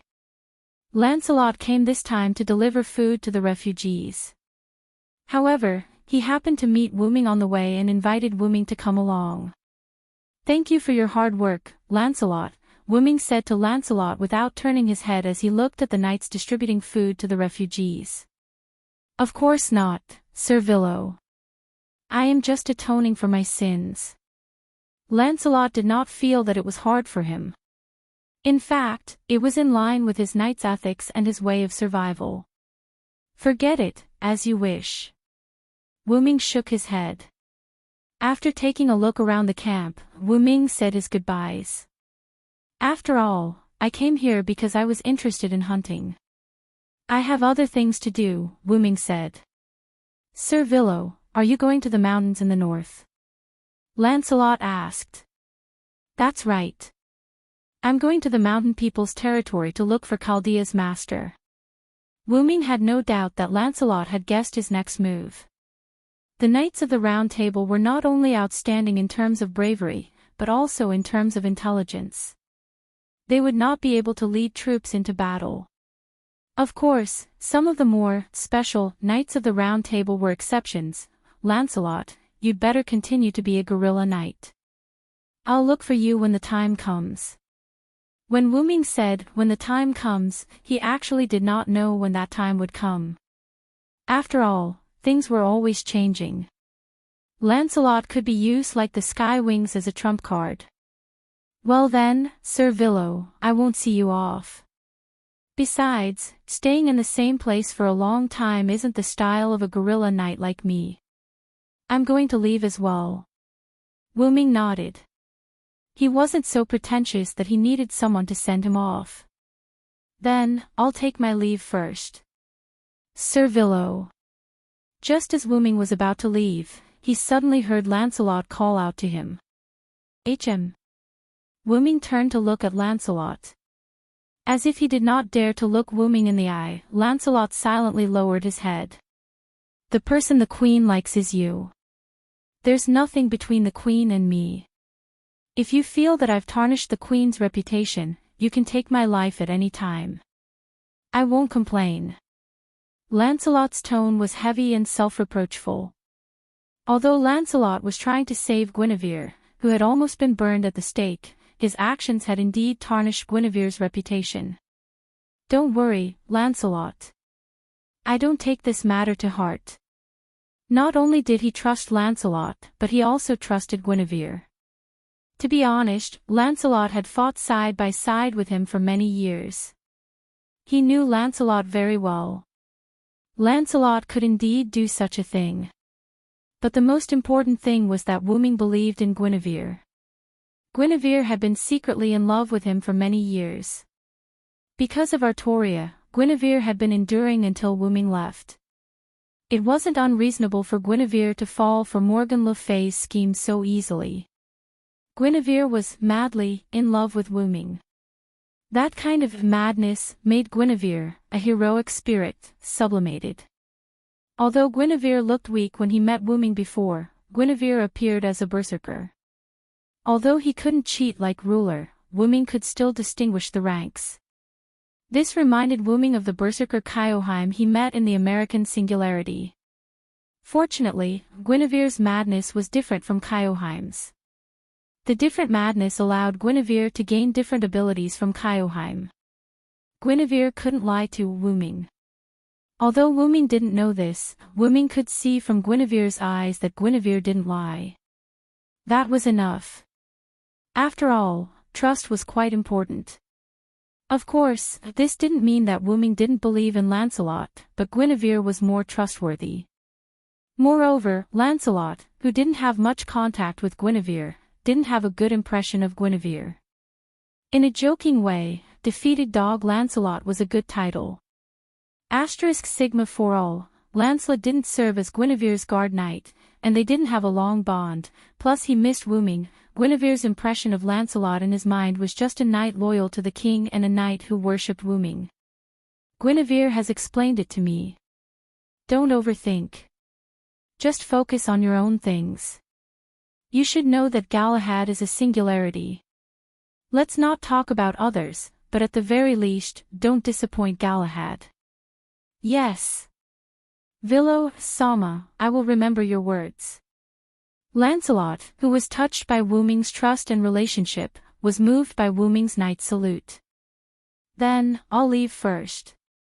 After Wu Ming finished, he waved his hand, and a black-purple ripple appeared, engulfing Wu Ming's body, and then disappeared. Looking at the place where Wu Ming disappeared, Lancelot looked serious and said slowly. Villo, Sama, I will live up to your expectations. Chapter 736. Wu Ming left. After checking the surroundings, Lancelot also left with his troops. This camp was still very safe, so there was no need for too much protection. If they did that, it might even attract attention. This was why Wu Ming didn't take any protective measures against the camp. On the other side, inside Abendheim's body. In the monitoring room that Abend specially built for Wu Ming, Gilliel was lying on her back in boredom, floating in the air like a rootless duckweed. Master is so slow, why isn't he back yet? Gilliel said in boredom. Abend had now arrived at the northern mountainous area and had stayed here for quite some time. This gave people the feeling that Wu Ming has been gone for a long time. However, this wasn't the case. After Wu Ming left Abend's body, he landed on the ground and waited for Lancelot to start counting, chatting with Lancelot, following Lancelot to the refugee camp, and finally visiting and staying in the camp. Although this series of events took some time, it definitely wasn't long. At most, it would take 1 or 2 hours. The long time that Goprel mentioned was just her own complaint. However, it was normal for Giliol to be so bored. Even if it was only half an hour, it was a boring time that was difficult for Giliol to pass. However, this was the real Giliol, wasn't it? At this moment, a dark purple portal suddenly appeared beside the sofa, and a person wearing east wind clothing walked out of the ripples. This person was Wuming. Master, you're finally back. Giliol was like a bird returning to its nest. The wings on her back flapped as she flew toward Wuming. I'm back, Giliol. Wuming first smiled as he answered Giliol, then spoke again. After I left, you didn't mess around, did you, Giliol? Wuming still looked at Giliol with a smile, but this smile was so cold in Giliol's eyes. Iciness caused Jillian, who was flying in the air, to stop instantly. Then, Jillian obediently descended from the air. Ha, how could that be? I'm sure I didn't mess around, Master, you have to believe me. Seeing Wuming's clenched fists, Goprel hurriedly explained with a yawn. Wuming smiled as he walked up to Goprel and raised his hand. Jillian closed her eyes subconsciously. Then, she felt a palm stroking her head. Ha! Goprel opened her eyes and coincidentally saw Wuming retract his hand from Goprel's head. That's right, Wuming was actually stroking Jillian's head. Seeing that I'm in a good mood, I'll let you off today. After Wuming finished speaking, he turned around and sat on the sofa. Giliol, who had been left in a daze, came to her senses and touched her head uncomfortably. She was not used to Wuming being so gentle to her. After all, every time he Wuming, he would knock on her head. This sudden touch left Giliol at a loss. Ever since she became Wuming's dependent, Giliol had never considered whether Wuming trusted her as a subordinate or the question of her loyalty to Wuming. Firstly, she believed in the former master of the Sky Wings, Arthas, and also believed that Arthas was the new master they had found. Secondly, no matter who the master was, as a weapon, she just had to do her job well. Therefore, Giliol's attitude toward Wuming was very casual. Although Wuming often knocked on Giliol's head, that did not mean that Wuming hated her. It was just a casual, small punishment. Giliol naturally understood this, so she did not mind. However, habit was a scary thing. Having gotten used to being knocked on the head, she was not used to the sudden touch. In any case, I don't have to suffer. Giliol smiled. After all, Wuming was likely to be their master for life if nothing went wrong, so she just had to follow in his footsteps. Giliol gently flapped her wings and flew behind Wuming, looking like she had not learned her lesson. Wuming naturally noticed Giliol's abnormality, but Wuming did not do anything. If he did something right, he would be rewarded, and if he did something wrong, he would be punished. If he was in a good mood, Wuming did not mind giving out extra rewards, such as a pat on the head. If he was in a bad mood, Wuming did not mind giving out extra punishments, such as a spanking. Perhaps it was this calmness that made Giliol become more and more impudent. Not thinking about this anymore, Wuming looked at the virtual screen that Abed had brought up again. It showed the scene of the mountainous area below. Abed isn't slow. Wuming sighed. Wuming had visually estimated the distance and estimated the time Abed would take, but Abed still gave Wuming a pleasant surprise. Although his body was rather large, Abed was not like those massive creatures. He still had the advantage of speed. When Wuming returned, Giliol's bored look indicated that Abed had been here for a while. Although he did not know the exact time, this also meant that Abed was not slow. After all, Abed is a fantasy breed, Master. That's a race that's close to God. Abed, who was able to follow Arthu, was one of the best among fantasy breeds, so his speed was naturally not slow. As expected of Abed. Wuming praised Abed. Then, Abed, can you find a village in these mountainous areas? Wuming said while looking at the magic screen. Abed was indeed above the mountainous area, but it was not small. Logically speaking, when looking down from the sky, it should be very easy to find the place he wanted to find, not to mention finding a village in the mountainous area. Logically speaking, it should be very conspicuous. However, because Abbott was too high up, he could not see the exact situation on the ground. If he shrank it, he would only be able to see the specific situation of a small area. Thus, Wu-Ming asked Abbott if he could find a village in the mountainous area. Wu-Ming thought that if it really did not work, he would contact Osriel and give it a try. With the contract of the dependent incarnation, Wu-Ming could naturally contact Osriel, but because he needed to reduce the consumption of magic power, Wu-Ming closed his connection with the other Skywing breeds, only keeping the identity of master and servant. But before Abbott could answer, Giliol answered first. There's no need to go through so much trouble, master. Below where we are now is actually a village. Chapter 737. As if to confirm Gopril's words, Abant activated the magic power virtual screen and continuously shrunk the map below him. Immediately after, a village built on a mountain as if the mountain had been modified appeared in front of Wu-Ming. Abant's operation was very similar to a real map, which made Wu-Ming's eyes light up. You're really becoming more and more modern. Well done, Abant. Actually, we were just lucky. When Abant stopped and explored below, we discovered that there was a village below Abant. It's most likely the mountain people that Master is looking for. Gopril answered Wu-Ming in a rather serious tone, not minding that she used the word we. If one ignored this sentence and thought about it, it was normal for Abant to be able to discover the village below him. As a weapon with a good sense of war, Abant would definitely check if there were any threats around him in an unfamiliar environment, especially below him. Abant was a complete fantasy breed, but fantasy breeds were also animals, and animals still valued their abdomens. However, it was also because of this that Abant discovered the village of the mountain people, which saved Wu-Ming the effort of finding them. In that case, Gopril, come down with me and take a look, Wu-Ming said as he stood up. Really, master? Instead, it was Giliol who became excited. After all, Wu-Ming had refused to bring Gopril out with various reasons, so Gopril had no choice but to stay. This time, she could finally go out to play, and help. How could Gopril not be excited?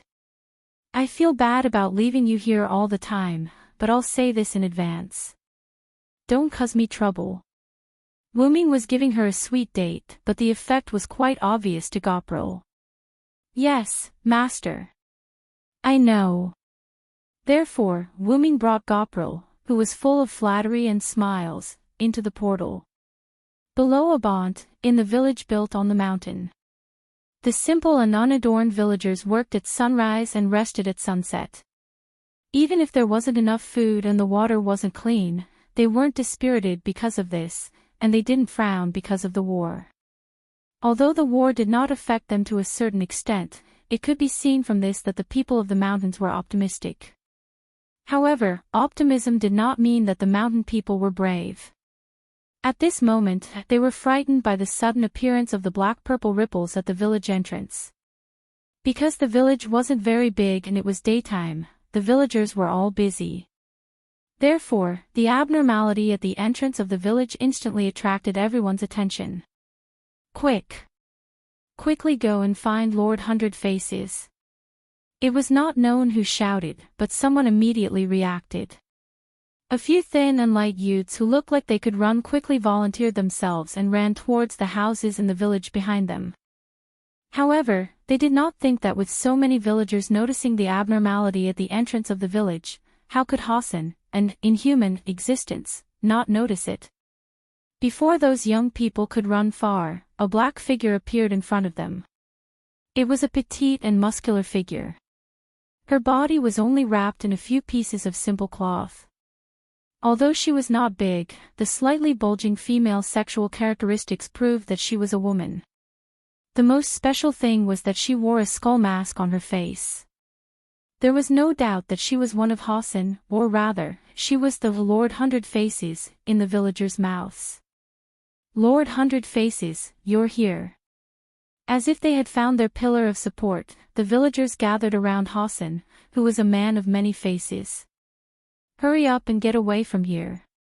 If there is a battle, then go to the underground caves and the surrounding mountain walls to take refuge first," Hassan said to the surrounding villagers with a solemn expression. "Yes, Lord Hundred Faces." The villagers immediately responded. They all knew their limits. If they insisted on staying, there was no doubt that they would add a burden to Hassan. Moreover, if the enemy was weak and did not need their help, Hassan alone could handle it. If the enemy was strong, they would naturally be useless as a burden. Immediately afterward, the villagers began to retreat to the village behind them. If they took a few steps back in advance, they could quickly leave if something happened. At this moment, the black-purple ripples suddenly changed. Like a stone entering the water, the black-purple ripples were stirred. Then, a black-haired, red-eyed boy in local costume and a lovely girl with wings came out. It was naturally Wuming and Gopril. The handsome man and the beautiful woman made the villagers a little overwhelmed for a while and relaxed their vigilance. "Who are you?" Hassan asked Wuming vigilantly. She saw that the two people in front of her were servants. On Wuming's side, because someone took the lead to ask him a question as soon as he came out, Wuming was stunned. He was a little surprised by the scene in front of him, but he could accept it because it was reasonable. Because of the vision provided by Abanthi, Wuming's portal could be opened in this village, but Wuming did not expect that the portal he opened would directly open at the entrance of the village, and it was seen by a group of villagers. The strange black-purple ripples naturally brought panic to the villagers, and it also brought suspicion to Hassan. The solution to this situation was to express goodwill. The best way to clear up misunderstandings was to be honest, such as answering the other party's questions truthfully. "I am a servant of the saber rank, real name is Vilo Serenseed. This is the servant of the berserker rank that I summoned, real name is Gopril." "What?" Hassan was stunned. For Hassan, who had hundreds of personalities and mastered hundreds of skills, it was easy to judge whether a person was lying through their expression and language.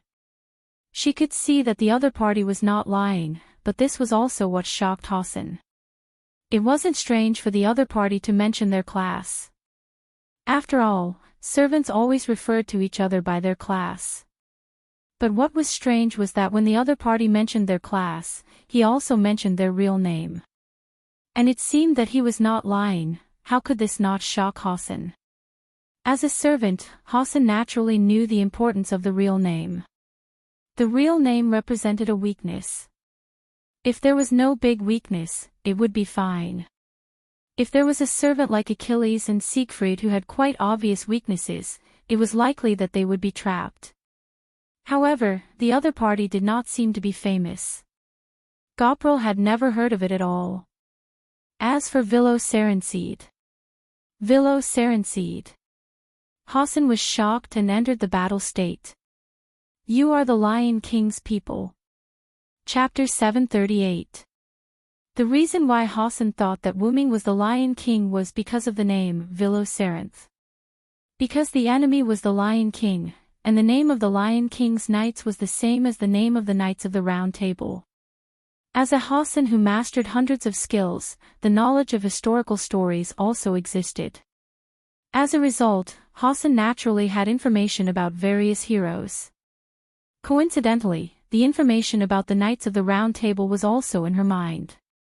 After investigation, she naturally investigated the Lion King who occupied the Holy City and his knights. She found that the Lion King's knights might be the Knights of the Round Table. Why was she so sure? It was because they were servants. The Lion King and his knights who suddenly appeared defeated the Lionheart King after a fierce battle and occupied the Holy City. This was not the era of Hyuga Hassan. Hyuga Hassan also understood that she herself was a follower. Therefore, Hyuga Hassan guessed that the Lion King of the Holy City and his knights were also followers. After knowing that the Lion King's knights had the same name as the Knights of the Round Table, she doubted whether the Lion King was King Arthur. However, because the Lion King lived in seclusion, and the holy city was extremely difficult to sneak in. Hassan had never seen the Lion King. However, Hassan had seen a few people like Gawain, Lancelot, Agol, Mordred, Tristan, and the like. Not only her, but her compatriots, Cursed Wrist Hassan and Drunk Smoke Hassan had also seen those people. According to the books, those people were most likely the Knights of the Round Table. Vilo-Saranth was also the name of the Knights of the Round Table. Together with the Knights of the Round Table in the Holy City, it was impossible for Hassan not to misunderstand. "I'm Vilo-Saranth, a Knight of the Round Table, but I'm not from the Holy City," Wuming explained helplessly. Wuming changed into the clothes of the Eastern Wind because he was afraid that the mountain people would think that he was a Knight of the Round Table. This was realized. Wuming didn't have a problem with revealing his weakness if he revealed his name. The reason why Wuming told Wuming his real name was because he had no weaknesses, so he was not afraid of being targeted. Gopral was even more so because she was a guest from another world. In addition, Wuming didn't think that anyone would recognize him, so he reported his name without hesitation. But he didn't expect the servant in front of him to recognize the character that his name represented. "I can only say that as expected of Hassan." Wuming sighed inwardly. As an assassin, her ability to gather information was naturally not weak. Wuming did not know much about the Middle East. In Wuming's opinion, there should not be any books about the Knights of the Round Table here, which was shrouded in war and apocalypse. However, Wuming did not think that Hassan might have known about the Knights of the Round Table for a long time. "You want to lie to me? Don't even think about it." Hassan didn't listen to Wuming. If her analysis was correct, the Lion King was King Arthur, and she had never seen a Knight of the Round Table who was independent of the Holy City's forces. "Damn Knight. Not only did you harm my compatriots, but you also want to kill all of us. I will never let you go." Hassan rushed to Wuming as if he was blinded by anger. In an instant, silhouettes of different sizes and genders appeared beside Hassan. Clones of the spiritual base. "You are Hassan of the Round Table."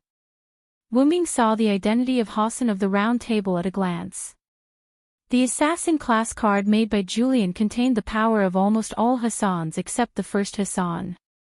As someone who had studied the assassin class card, Wuming naturally understood the ability of each Hassan. To be able to create a large number of clones that were not illusions, except for Hassan of the Round Table, who was now known as the existence of multiple personalities, there should be no Hassan who could do it. "And you say you are not from the Holy City?" Hassan of the Round Table responded angrily. Those who were familiar with her were either her friends or her enemies. She naturally couldn't be friends with any Knights of the Round Table, so there was only one answer. "Enemy. Die."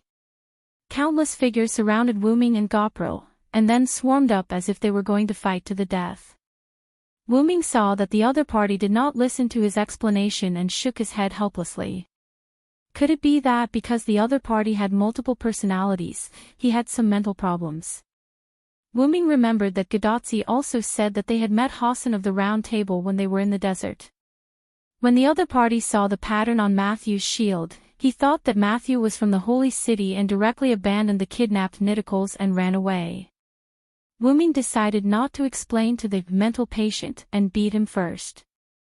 "Gopral," Wuming said casually. "Yes," Gopral responded with a smile, and then, the magic power in her body was released. The magic power that was comparable to a low-level noble relic was released and instantly broke the clones of the Round Table that surrounded Wuming and Gopral. Although Gopral's magic power release broke many of the clones, there were still many clones around the village entrance. "Damn it. At least we have to buy time for the villagers." Hassan of the Round Table, as the main body, was hidden among the clones, looking at the villagers who had begun to retreat and gritted his teeth. Then, one of the clones left and ran toward the villagers. The clones would give the villagers the direction of escape. The enemy was a Holy City Knight, and it was no longer safe to hide in the underground shelter of the mountain. After she was defeated or killed, the other party would definitely be able to find that shelter. So, the Round Table let her clones guide the villagers to the cursed Rist in the east, while her main body stayed behind to resist the enemy. After Hassan of the Round Table guessed that the other party was a holy city knight, he was not prepared to leave alive. A clone was a clone after all. Disregarding everything else, the clone's strength was much weaker than the main body.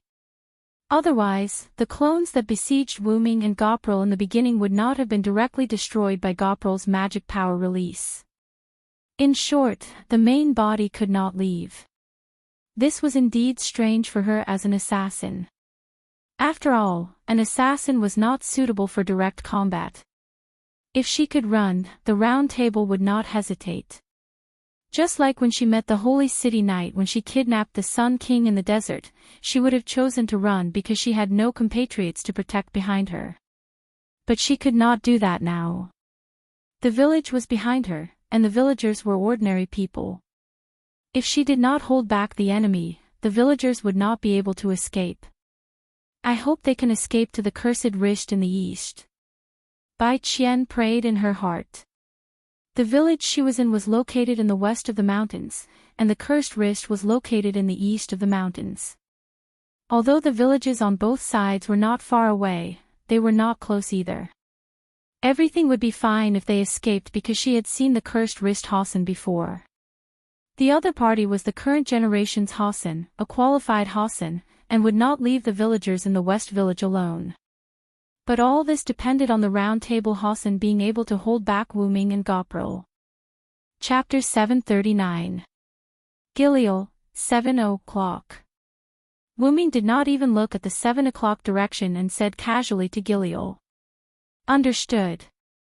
Giliel smiled cruelly, grabbed the energy side that appeared out of thin air, and rushed toward Wuming's 7 o'clock direction. How is this possible? Hassan's heart skipped a beat. She was at Wuming's 7 o'clock direction. But how did the opponent know? This was the first thought that popped up in Hassan's mind. However, this was a normal thing in Wuming's view. As early as when Hassan appeared in front of Wuming with his true body, she had nowhere to hide in Wuming's eyes. If Hassan did not appear in his true body at the beginning, Wuming would have to put in a lot of effort to find his true body. But now, it was easy. The reason why Assassin was called Assassin was because Assassin had excellent concealment ability. However, Hassan, who had appeared in front of Wuming, had undoubtedly lost the advantage of excellent concealment. Wuming could easily find Hassan's true body. Finding 100 Faces Hassan's true body meant that 100 Faces Hassan was defeated. Because he could not resist Giliel's assault at all. Damn it! Hassan secretly cursed and commanded his doppelgangers to cover him. However, this was of no use. A berserker who did not lack magic power was not something an assassin who had lost the advantage of concealment could stop. Numbers might have a little effect in front of Giliel, but because Giliel had overused his clones, each clone had become quite weak. As mentioned earlier, Hassan's clones were weaker than his true body because the power of the clones came from his true body. When the true body split into clones, it meant that the true body was weakened. And the power that was weakened from the true body was divided into many parts, so naturally, it was not that strong. Therefore, in just an instant, the human wall formed by Hassan was violently broken through by Giliel. Wielding her magic scythe, Jillian slashed at her path in a disorderly manner. Due to Wuming's embodiment of authority, Gopril could use her mana without restraint. Every slash and slash contained a large amount of mana. Because Hassan's essence was multiple personalities, her clones were equivalent to people with different consciousnesses. Ah! Damn it! Die! Stop! Don't come any closer. Don't come over. The mana release transformed into a shockwave that the 100 Faces doppelgangers couldn't resist at all. There were too many of them, and their power wasn't weak at all. Like different people, they all made noises. Among them, there were definitely those who were timid and scared out of their wits. There were also those who weren't afraid of death and wanted to risk their lives to attack Jillian. There were all kinds of personalities. After all, wasn't there multiple personalities? But that was not important. What was important was that Hassan was about to be captured alive. Under such circumstances, there was only one way for Baijiu Hassan to win, and that was to capture the leader first. Die! Hassan's voice came from behind Wu Ming, and Wu Ming could even feel a cold wind slashing at his neck. Baijiu Hassan was indeed an assassin. Relying on the cover of his clones, Baijiu Hassan successfully sneaked to Wu Ming's side and carried out the assassination. Giliol turned her head and looked at Baijiu Hassan, who appeared from the shadow behind Wu Ming, and exclaimed, "Master." After all, Giliol was not a heroic spirit. Giliol's current servant body was just a clone in Giliol's eyes. Giliol did not discover in time that Baijiu Hassan had slipped away and sneaked to Wu Ming's side. However, this did not mean that Wu Ming did not discover it. Wu Ming had been a servant many times, and he had also been an assassin because Wu Ming knew about the assassin class. With Wu Ming's understanding of the assassin class, although Baijiu Hassan's behavior was not showing off his slight skill in front of an expert, it was ineffective against Wu Ming. Clatter, the sound of chains rang behind Wu Ming, and Baijiu Hassan groaned. Ugh! Wu Ming unhurriedly turned his head and looked behind him. The purple-haired woman with the skull mask was pouncing forward, and there was a dagger in her forearm. The dagger was only a few centimeters away from Wu Ming's neck.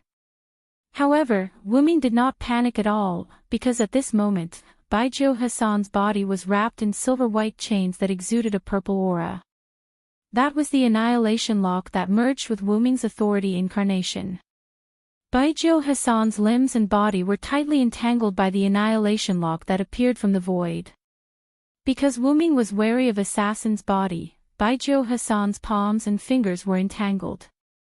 Otherwise, with Baijiu Hassan's skills, he could send the dagger into Wu Ming's throat at such a distance by moving his fingers. Wu Ming looked at Baijiu Hassan's skull mask and fell into silence. Not to mention, it was quite scary to look at such a close distance. However, it was also because of such a close distance that Wu Ming also discovered that Baijiu Hassan's mask seemed to be able to be taken off. Although he knew that Hassan's mask was inlaid on his face after shaving off his face, he always had to look at the real thing, right? King Arthur was a woman, so maybe Hassan did not have to dig out his face and then inlay a skull mask on it like in the records. You're a girl, so why are you wearing a skull mask? Wu Ming said as he put his hand on Baijiu Hassan's face. You. He easily took off Baijiu Hassan's mask, revealing Baijiu Hassan's indignant face. It was not a delicate face. Although it was a little tanned, she was still a girl. However, looking at Baijiu Hassan's limbs and the slightly bulging muscles on his body, Wu Ming chose to remain silent. You bastard! Baijiu Hassan naturally saw the meaning in Wu Ming's eyes and roared angrily. She was a woman, after all. Her skin was just a little tanned and a little more muscular. Did she have to look at people differently? Master, are you okay? At this moment, Gopral suddenly came to Wu Ming's side. Because Baijiu Hassan was captured, Annihilation Lock took effect, and all of Baijiu Hassan's clones had disappeared. The person who can kill your master hasn't been born yet. Wu Ming smiled and answered Gopral jokingly. However, Wu Ming was right.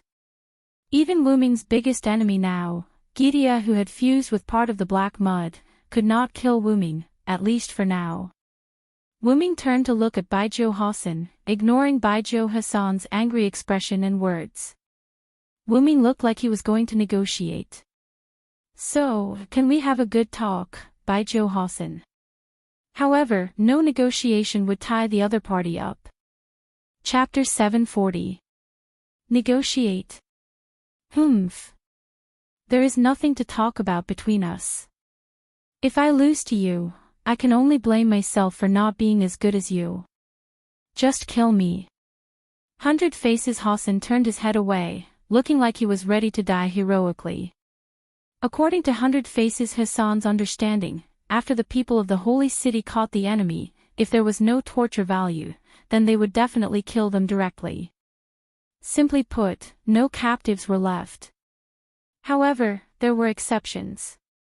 The sentence, "if there was no torture value," just now was the best explanation.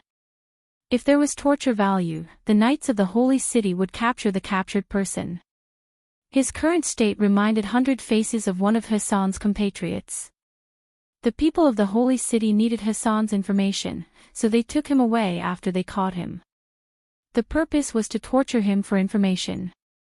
How similar Hundred Faces Hassan was to her compatriot now. Hundred Faces Hassan looked at the chain that wrapped around him. This strange chain constantly nibbled away at the magic power on the surface of his body.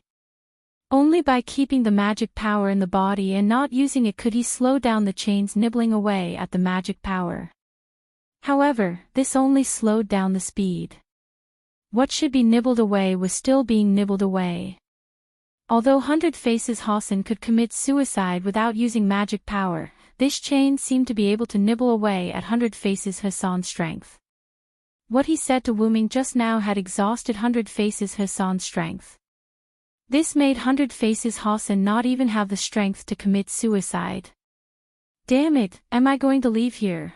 Hundred Faces Hassan shouted in his heart, but his eyelids gradually closed. The power of the annihilation lock was not something that Hundred Faces Hassan could resist. The annihilation lock controlled by Wu Ming was gradually nibbling away at all his power, causing Hundred Faces Hassan to enter a coma. Generally speaking, entering a coma when extremely weak meant that one was half a step into death. Wallah, suddenly, Hundred Faces Hassan felt the chain that tightly bound him leave him. And Hundred Faces, who had lost most of his power, also collapsed to the ground because of the lack of the support of the chain. "What do you mean?" Hundred Faces Hassan struggled to support himself and frowned at Wu Ming. Due to the removal of the annihilation lock, Hundred Faces Hassan's power was no longer being devoured. Although he could not recover quickly, at least he would not fall into a coma. "This is my sincerity," Wu Ming said in a seemingly sincere and serious manner. Actually, the reason why Wu Ming had released the Hundred Faces Hassan was because he was not familiar with the annihilation lock. Wu Ming underestimated the power of the annihilation lock. He did not expect that the annihilation lock could almost annihilate a servant's power. Therefore, Wu Ming quickly let go of Hundred Faces Hassan. This practice proved Wu Ming's sincerity. Releasing Hundred Faces Hassan was to prevent her from dying. It also showed that Wu Ming was not afraid that Hundred Faces Hassan would run away. Because he was very sincere. However, in Hassan's eyes, this was a naked insult. Firstly, he had released him when he was about to lose consciousness. It was obvious that he didn't want the interrogator to fall unconscious and continue the interrogation. Secondly, the other party was saying that it didn't matter if he let her go, and even if she ran away, he would catch her again. These two were Hundred Faces Hassan's inner understanding, so she was even angrier. "Don't you think you can get any information from me? Give up." At that moment, Hundred Faces Hassan was ready to commit suicide. But Wu Ming did not make a move, because Giliel, who was next to Wu Ming, made a move.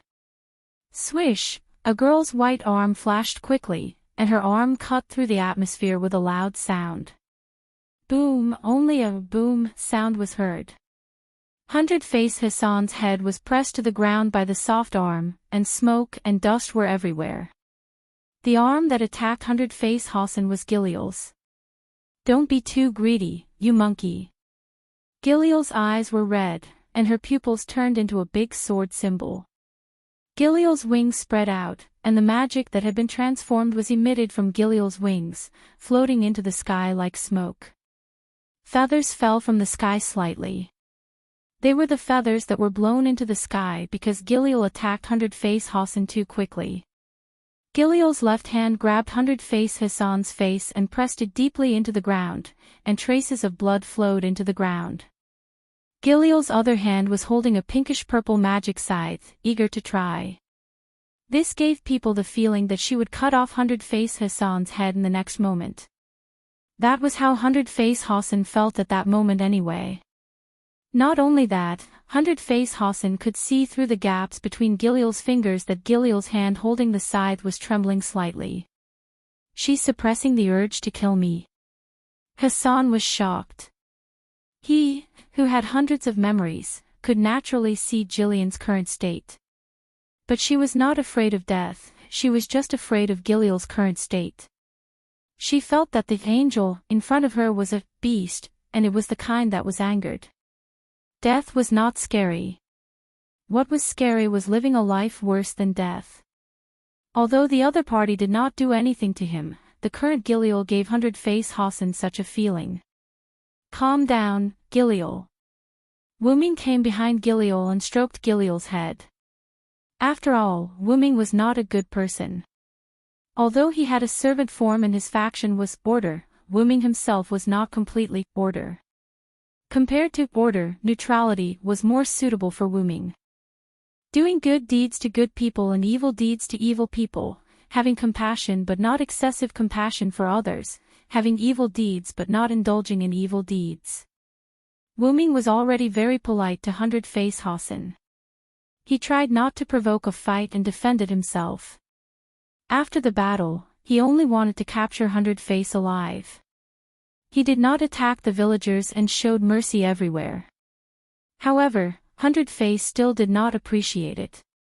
Although Giliel followed Wuming for a short time, she was a person with a high EQ. She figured out Wuming's character through details in a short time, so she was angry with Hundred-Face Hassan. Hundred-Face Hassan was too hostile to Wuming, or too hostile to the Knights of the Holy City, although the Knights of the Holy City had done a lot of evil things. To put it nicely, it was abhorrence of evil. To put it bluntly, it was self-righteous. Giliel believed that Hundred-Face Hassan was no longer worthy of Wuming's kindness. Hundred-Face Hassan was already an insult to Wuming. As Wuming's loyal subordinate, Giliel could not stand it, so she made a move. After being touched by Wuming for a while, Giliel, who calmed down a little, let go of Hundred-Face Hassan, and blood fell from Giliel's fingers. It was Hundred-Face Hassan's blood, not Giliel's. You're just a strand of magic power. At most, you're just the soul of a special monkey. Monkeys can't see the kindness of my master. Although Giliel had calmed down a little, her eyes were still red. It could be said that if Giliel didn't see that Wuming didn't want to cause trouble, she would have used Sky Strike to blast Hundred-Face Hassan to pieces. Hundred-Face Hassan fell into silence. By now, she also saw that there was something else going on. Chapter 741. Hundred-Face Hassan was lying in the ground groove that matched his body size. This was caused by Gopril's huge force. On the surface, Hundred-Face Hassan was a little stunned at the moment, as if he was beaten silly by Gopril. Blood flowed out from the back of Hundred-Face Hassan's head, soaking the soil and making it bright red. When Gopril attacked Hundred-Face Hassan, Hundred-Face Hassan was in a weak state, and Gopril's attack caused serious injuries to Hundred-Face Hassan, but it was not fatal. Hundred-Face Hassan was also a servant. As long as the brain in charge of thinking and the core located in the heart were not destroyed, Hundred-Face Hassan would not die, or he could still be saved, so, Hundred-Face Hassan struggled and sat up slowly. Although the injury she suffered was not fatal, it was still quite uncomfortable. At the beginning, Hundred-Face Hassan felt that her ribs were basically all broken. Are you really not from the Holy City? Hundred-Face Hassan said in a weak voice. After experiencing the intimidation of the beast, Gopril, Hundred-Face Hassan, who was blinded by anger because of hatred for the Holy City Knight, also calmed down, or she got rid of the anger she deliberately fell into before. In fact, when Wuming defended himself, Hundred-Face Hassan also had a trace of doubt before, but compared to believing that Wuming, who was wearing the skin of the Holy City Knight, was a good person, Hundred-Face Hassan was more inclined to believe that Wuming was a bad person. The reason was simple, that was, Hundred-Face Hassan's responsibility to the villagers. If what Wuming said was true, then nothing would happen to the villagers, but if Wuming lied to her, then the villagers were likely to be wiped out. Hundred Faces Hassan had the ability to detect micro-expressions, so he also had the ability to see if a person was lying, but was there such a possibility? Assuming that Wu Ming was not hostile, but the people behind him, or the higher-ups of the holy city, Lion King, were hostile to the villagers, exposing the village to Wu Ming would result in the villagers being wiped out. And who knew if Wu Ming had the means to deceive her skills? If Wu Ming said that he was good at micro-expressions, he could also deceive her. If the villagers' lives were lost because of Hundred Faces Hassan's carelessness, Hundred Faces Hassan would not forgive herself. And if Wu Ming was not a bad person, then at least the other party would not kill him. Therefore, with a similar principle of better to kill the wrong than to let the wrong person go, Hundred Faces Hassan chose to enter a state of anger to test Wu Ming's authenticity. Because putting Wu Ming on the enemy's side was the safest thing to do at present. He could only say that she was indeed a mental patient with multiple personality disorder. Not only did she think too much, but she also thought too much. If Wu Ming knew Hundred Looks Hassan's inner thoughts, he would definitely ridicule him. Why did she say that all-faced Hassan was outrageous? It was because she had made a wrong bet, and a very wrong one at that. Wu Ming had the ability to capture her alive in an instant. As a result, Hundred Faces Hassan could not complete the judgment of whether Wu Ming was good or evil. Judging whether a person was good or evil could only be done in an extreme state.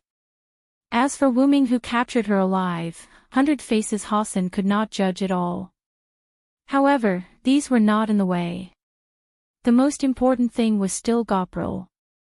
Gopral was quite angry at Hundred Faces Hassan's rudeness. Gopral's sudden attack not only shocked Hundred Faces Hassan but also almost made her leave the stage. As mentioned before, if it were not for Gopral holding back because of Wu Ming, Hundred Faces Hassan would have been killed by Gopral, sent back to the martyr's palace, and left the stage. Of course it's true. Gawain and the others chose to be loyal to our king who has embarked on the wrong path, but I didn't. I maintained the virtues of a knight. In short, I'm a genuinely good person, Wu Ming answered Hundred Faces Hassan with a righteous face. Gopral looked at Wu Ming with a dumbfounded expression. Wu Ming's words made Gopral, who had calmed down a little after Wu Ming touched her heart, feel her heartbeat accelerate again. To put it simply, she was shocked. It was still the same sentence. Although it had only been a short time, Gopral thought she was quite familiar with her current master. Although her master was not considered a bad person, he could not be classified as a genuinely good person. However, as Wu Ming's subordinate, Gopral naturally would not tear down her master's stage in front of outsiders, so Gopral honestly chose to shut up and averted her gaze from Wu Ming. When Gopral shifted her gaze, Wu Ming looked at Gopral vaguely, his eyes full of satisfaction. Although Wu Ming did not guess Hundred Faces Hassan's thoughts, as Gopral said, Wu Ming was not a good person, nor was he a kind man. Wu Ming treated people with sincerity, but Hundred Faces Hassan treated Wu Ming like this. How could Wu Ming not teach Hundred Faces Hassan a lesson? It could be said that Gopral's sudden attack on Hundred Faces Hassan was the result of Wu Ming's indulgence.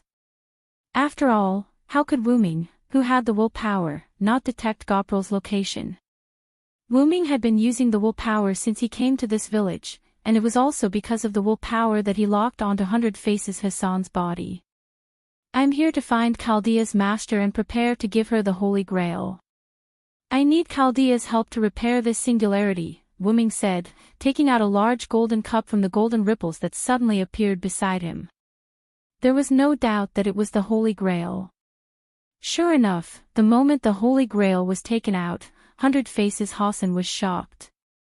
As a servant, Hundred Faces Hassan naturally knew about the existence of the Holy Grail. This made the doubts in Hundred Faces Hassan, who was still doubting Wu Ming, dissipate a lot. And I once saved Hassan and a lot of refugees from Drisht. They can prove it for me, but it shouldn't be easy. Wu Ming really didn't expect to find Hassan and the refugees. After all, they must be in this mountain. Even if Hassan has a means of communication, it can't be contacted in a short time. Do you know the name of that Hassan? 100 Faces Hassan suddenly asked. I remember, listening to the refugee's name for that Hassan, it should be smoke-drunk Hassan, Wu Ming said thoughtfully. Hearing Wu Ming's words, 100 Faces Hassan's eyes lit up. Wu Ming naturally caught on to this point and thought to himself, could it be that there's a chance? I know where the refugees saved by smoke-drunk Hassan are. It can't be the refugees who just escaped, right? Wu Ming said jokingly. However, 100 Faces Hassan nodded. Wu Ming smiled helplessly. He was right. Chapter 742. You're quite assured. Wu Ming said to 100 Faces Hassan in a puzzled tone. Don't look at Wu Ming's unintelligent appearance. Wu Ming knew that he was not completely classified as a good person in 100 Faces Hassan's heart. Why was Wu Ming so sure? It was because Wu Ming had information about 100 Faces Hassan. 100 Faces Hassan was a multiple personality disorder patient with at least dozens of personalities. Now, if you want to do something to them, I can't stop you. 100 Faces Hassan responded to Wu Ming weakly. He also looked at the villagers who had just left the village and had not gone far. Similarly, Wu Ming also looked at the villagers. These villagers left from another entrance of the village. They did not go far at all. There were even a small number of villagers who had just left the village on the other side. After all, the battle between 100 Faces Hassan, Wu Ming, and Gopral ended too quickly. Those villagers were not servants. Such a short time was not enough for them. My compatriots' lives are over there. Anyway, I can't stop you. If what you said is true, then prove it to me. 100 Faces Hassan stared at Wu Ming's eyes and said in a serious tone. However, 100 Faces Hassan's tone made Gopral angry again. You bastard! Gopral let out a murderous aura. All Faces Hassan's fearless attitude, or rather, the attitude of throwing caution to the wind, made Gopral quite unhappy. Humph! As expected of Berserker. You're really easy to get angry. Your master hasn't gotten angry yet. 100 Faces Hassan looked at Gopral, unwilling to admit defeat. Anyway, the worst result was to be killed and return to the martyr's palace. If Wu Ming is really a good person, a few words of ridicule will definitely not let him kill me. This was 100 Faces Hassan's current thought. Alright, Jillian. Don't be angry. Maybe we'll be friends in a while, Wu Ming said as he pressed down on Jillian's shoulder. As soon as these words came out, Jillian's anger was instantly extinguished as if a bucket of cold water had been poured over her. According to his master's personality, if he were to prove his identity to the villagers, there was a possibility that he would become one of them. And if they became allies, then they couldn't casually attack their own people. Wouldn't he have to teach this guy a lesson? The way Giliol looked at Bai Yen Hassan became unfriendly once again. This sent a chill down Hassan's spine, and he swallowed his saliva. Then, Gopral turned to look at Wu Ming with a smile. Yes, master, you go ahead first, I'll take care of this monkey here, no. Just as 100 Faces Hassan was about to retort, Giliol suddenly pressed her hand on 100 Faces Hassan's mouth. Because 100 Faces Hassan was injured and weak, even if he used both hands, he couldn't pry Giliol's hand away from his mouth. He could only whimper there. Are you sure you can take care of her? Looking at Giliol, who was still smiling at him with one hand covering 100 Faces Hassan's mouth, Wu Ming didn't know whether to laugh or cry. Of course, after all, this monkey became like this mainly because of me. If there were people who were not familiar with Giliol, they might think that Giliol was a good person. However, Wu Ming was familiar with Giliol. He naturally knew that with Giliol's personality, she would never be so gentle to ask to take care of someone. Immediately afterward, Giliol continued. Master, don't forget that I have the authority you gave me. Although that is your authority, I seem to be able to use it too. Giliol was right. Vitality incarnation was stored in Giliol's body. It could not only be used as a passive ability, but it could also be used as an active skill. However, its power was not that sufficient. However, for the current injuries suffered by Hundred Faces Hassan, Giliel's current ability was enough. Well, okay, then I'll leave it to you. Immediately, Wuming nodded. Yes, please rest assured, I will definitely heal this monkey. Giliel tilted her head and replied with a smile. However, Hundred Faces Hassan's expression became even more desperate. At that moment, Wuming just smiled helplessly. Remember to be moderate. Then, Wuming left. Woo! Hundred Faces Hassan whimpered in despair and watched Wuming, who ignored her, leave. Then, she saw Gypsy's beautiful smile that made her heart beat faster. She saw the angel, demon, smiling at her. Almost a few minutes later, Wuming returned to the village with a group of villagers. When he came back, Wuming had changed into the silver armor, but he was not wearing a helmet. After Wuming caught up with the villagers, under the panicked and fearful eyes of the villagers, he directly used magic power to materialize his full armor without saying a word. Then, without needing Wuming to speak, people who knew Wuming naturally appeared among the villagers. And these people who knew Wuming were naturally the refugees that Wuming saved. In this way, after Wuming explained the problem quite simply, the villagers were relieved. Simply put, it was actually a big misunderstanding, which made the villagers feel awkward. After that, the villagers who were saved warmly thanked them one by one. This caught Wuming a little off guard. After a very short exchange of greetings, the villagers followed Wuming back to the village. After being appeased, the villagers returned to their houses. After that, Wuming came to the place where Hundred Faces Hassan and Giliel were. Hyuga Hassan had a look of being played to death as he slumped on the ground, while Goprel had a look of joy. But looking at Hundred Faces Hassan, it seemed that the injuries he suffered before had basically healed. Fortunately, I didn't disappoint you, Master. Giliel walked to Wuming's side. Looking at Hassan, who was slumped on the ground with an expression of being toyed with, and then looking at Goprel, who was smiling more and more happily, even if Wuming did not see what happened between the two, he could more or less guess it. Anyway, it's not a good thing. However, after all, Hundred Faces Hassan had been cured, so Wuming was not going to get to the bottom of what happened in the few minutes he was not here. Wuming looked at Hundred Faces Hassan. You saw it too. I didn't do anything to the villagers. Some of them do know me. Hundred Faces Hassan did not speak as if he was still immersed in the broken state. But at least he was one of Hassan, the avatar of a heroic spirit in human history. Hundred Faces Hassan quickly adjusted his state of mind. But his eyes were filled with shame and humiliation when he looked at Giliel. I know, it's my mistake this time. I apologize to you here. In the end, Hundred Faces Hassan apologized honestly. So, can you answer us if we have any information about Master Chaldea? Chapter 743. Can you tell us, Master Chaldea, where is Tachika Fujimaru? Wuming asked directly. Unfortunately, I don't know. Hassan shook his head. This answer made Wuming frown involuntarily. It was not that Wuming was dissatisfied with Hassan, but he was a little irritated because he didn't get the information he needed for a long time.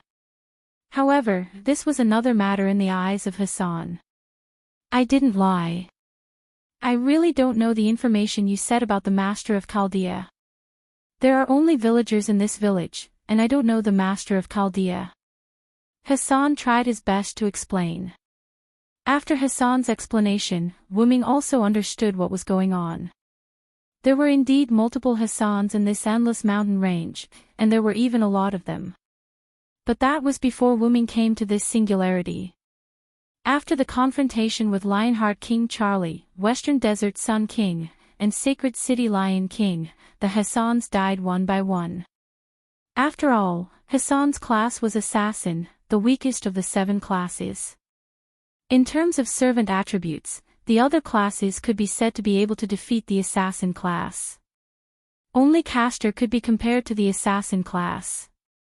Of course, this was the ranking among ordinary servants. If it was a crown servant, then the definition of the weakest class of the assassin class did not count. Wu-Ming still remembered the first Hassan who attacked him. That guy looked like Saber wearing the skin of the assassin class. However, other Hassans were not so powerful except for the first Hassan.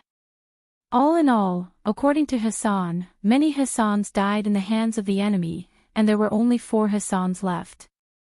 Cursed Hand Hassan, who was located in the eastern village, Quiet Hand Hassan, who was previously captured by the enemy, Smoky Drunk Hassan, who was rescued by Wu-Ming and her, Hassan. However, Quiet Hand Hassan was captured, Smoky Drunk Hassan was nowhere to be found, so the only one who still kept in touch with Hassan was Cursed Hand Hassan in the eastern village. Regarding the whereabouts of Drunk Smoke Hassan, Wu-Ming felt that he might know where the other party went. Later, Wu-Ming spoke to Hassan. After being rescued by me, is Smoky Drunk Hassan going to sneak into the sacred city? Hassan froze for a moment, then nodded. She does have such an idea, and she has already acted on it. For the problem of not being able to contact Smoky Drunk Hassan, in Hassan's view, it might be that Smoky Drunk Hassan had sneaked into the sacred city. However, Wu-Ming's words made Hassan's asses. Smoky Drunk Hassan didn't sneak into the sacred city, she should have left. Left the arena. 100 Faces Hassan did not react in time. Then, Wu-Ming told Hassan what he heard from the refugees waiting at the sacred city gate for Saint Uplift. What those people said about killing a leader of the mountain people, I think this leader should be referring to Smoky Drunk Hassan. After all, other than Hassan, there was no one else who could be the leader of the mountain people. Is that so? Smoky Drunk has left. Hassan looked a little disappointed. After all, she was still a compatriot, and she was also a member of Hassan's family. She was closer to him than the other mountain people. But this is just my guess. After we find Chaldea's master, we will naturally know if it was Smoky Drunk Hassan who was killed at the sacred city gate. Wu-Ming's words gave Hassan hope. That's true. Hassan nodded. Hassan had something to look forward to and a goal in his heart. In this way, it was beneficial to both Wu-Ming and Hassan himself. This was conducive to finding Gadotzi as soon as possible. Villo. Sir, I can almost guess where the master of Chaldea you mentioned is. After all, it was the person who defeated him easily, so Hassan awkwardly added the honorific, Sir. Just call me Villo. Wu-Ming was uncomfortable with Hassan's awkward way of addressing him. Then, Wu-Ming probed into Hassan's question of almost guessing where the master of Chaldea is. In fact, Wu-Ming had guessed it too. The place you're talking about should be Cursed Wrists village in the east. Gadotzi and the others must be with a certain Hassan in this mountain. However, Hassan said that there were only 4 Hassans left, and Quiet Hassan was captured and his fate was unknown. Smoky Drunk Hassan was also suspected to have left, and his fate was also unknown. Hassan did not know Gadotzi's whereabouts, so there was only Cursed Wrist Hassan left. I don't know if my luck is good or bad. Wu-Ming smiled helplessly. He was lucky to find Hassan's village in a random search. However, Gadotzi seemed to be in another village, and this village was the final answer found by elimination. This could be called bad luck. However, I finally have a goal. This was considered a blessing in disguise. Then, Wu-Ming looked at Hassan. You should know where Cursed Wrist Hassan's village is. Wu-Ming's meaning was clear. He wanted Hassan to take him to Cursed Wrist Hassan's village in the east. Yes, Mr. Villo. I know the location of Cursed Wrist's village in the east. Hassan did not take Wu-Ming's suggestion. He still called him, Sir, Sir. In fact, he had gotten used to it. Although Hassan nodded, he looked a little reserved, as if there was something hidden. You're worried about these villagers, aren't you? Wu-Ming saw through Hassan's thoughts. Yes, Mr. Villo. The knights of the holy city have not given up on us. If I leave, I'm afraid that the knights will attack while I'm away. When it came to the lives of her compatriots, Hassan would not be careless. Regarding this matter, I have a good idea, Wu Ming said as he looked at Gopral who was behind him. Being stared at by Wu Ming like this, Gopral, who was humming a song, suddenly trembled. She stopped humming and froze on the spot. Wu Ming and Gopral stared at each other, and no one spoke first. When Hassan was about to lose his patience, Gopral spoke first. That. Master, you don't want me to stay here to protect these monkeys, do you? However, Wu Ming acted as if he had heard wrongly. He put his hand on Gopral's shoulder and patted her twice. As expected of Gopral. I'm glad that you're willing to stay. Hassan looked as if he had seen a ghost. Gopral did not refute because she knew that it was useless to refute. Immediately afterward, Wu Ming looked at Baijiu Hassan. In that case, Hassan, go communicate with the villagers. We'll depart immediately. Okay. Okay. Chapter 744. In the end, Gopral, who looked reluctant but could not say anything, stayed in the village where Hassan was, which was referred to as the West Village. To be safe, Wu Ming also left a bounty thousands of meters above the West Village. At such a height, Wu Ming believed that no one would discover a bounty. With a bounty protecting the West Village from above, Wu Ming believed that even if the Knights of the Round Table came, there would be no casualties. After that, Wu Ming and Hassan left the West Village and set foot on the road to the village where cursed wrist Hassan was, which was referred to as the East Village. Starting from the West Village, almost an hour later, in the mountains near the East Village, a black assassin and a white knight leaped here. These two were Hassan and Wu Ming, who set foot on the road to the East Village. Because Hassan and Silent Wonder's agility was not low, the two of them were traveling at a very fast speed. On a slightly flat ground, Hassan, who was leading the way, stopped there. Like a chain reaction, Wu Ming naturally stopped as well. Mr. Villo, after crossing this mountain, we will reach the East Village. Hassan pointed to a small hill in front and explained to Wu Ming. Wu Ming nodded. In fact, 100 Faces Hassan's guidance was quite useful. The distance between the West Village and the East Village was not far, but the road between them was not so easy to walk. The mountains were steep, and the cliffs were steep. It was not easy to walk, or it was impossible to walk. Although Hassan led the way, this road was not impossible to walk and reached a point where it was quite difficult to walk. It could be seen that Hassan played a considerable role. Of course, this so-called quite difficult to walk was only for Gudatsi. For Wu Ming, there was no place that was difficult to walk. Because Wu Ming did not rely on his legs to walk, but he used telekinesis to fly. However, Hassan was still a great help. So, Wu Ming thanked Hassan. Thank you for your hard work, Baijiu. However, Hassan shook his head as if he didn't care about Wu Ming's condolences. Immediately afterward, Hassan pleaded to Wu Ming. I have a request. I hope Mr. Villo can agree to it, please. It turned out that it was not that he did not care about Wu Ming's condolences, but he used this as a bargaining chip to ask for a favor from Wu Ming. For such a negotiation, Wu Ming did not mind, but Wu Ming would not simply agree to something unknown. First, tell me what you're here for. If it's part of my job, I definitely won't shirk from it. Hassan made his plea, in a respectful tone. I hope you can rescue Tranquil Hassan. Tranquil Hassan, one of the 4 existing Hassans, was captured by the Knights of the Holy City, and his fate was unknown. This is not a problem, but do you know where Tranquil Hassan is now? Also, can you be sure that Tranquil Hassan is still alive?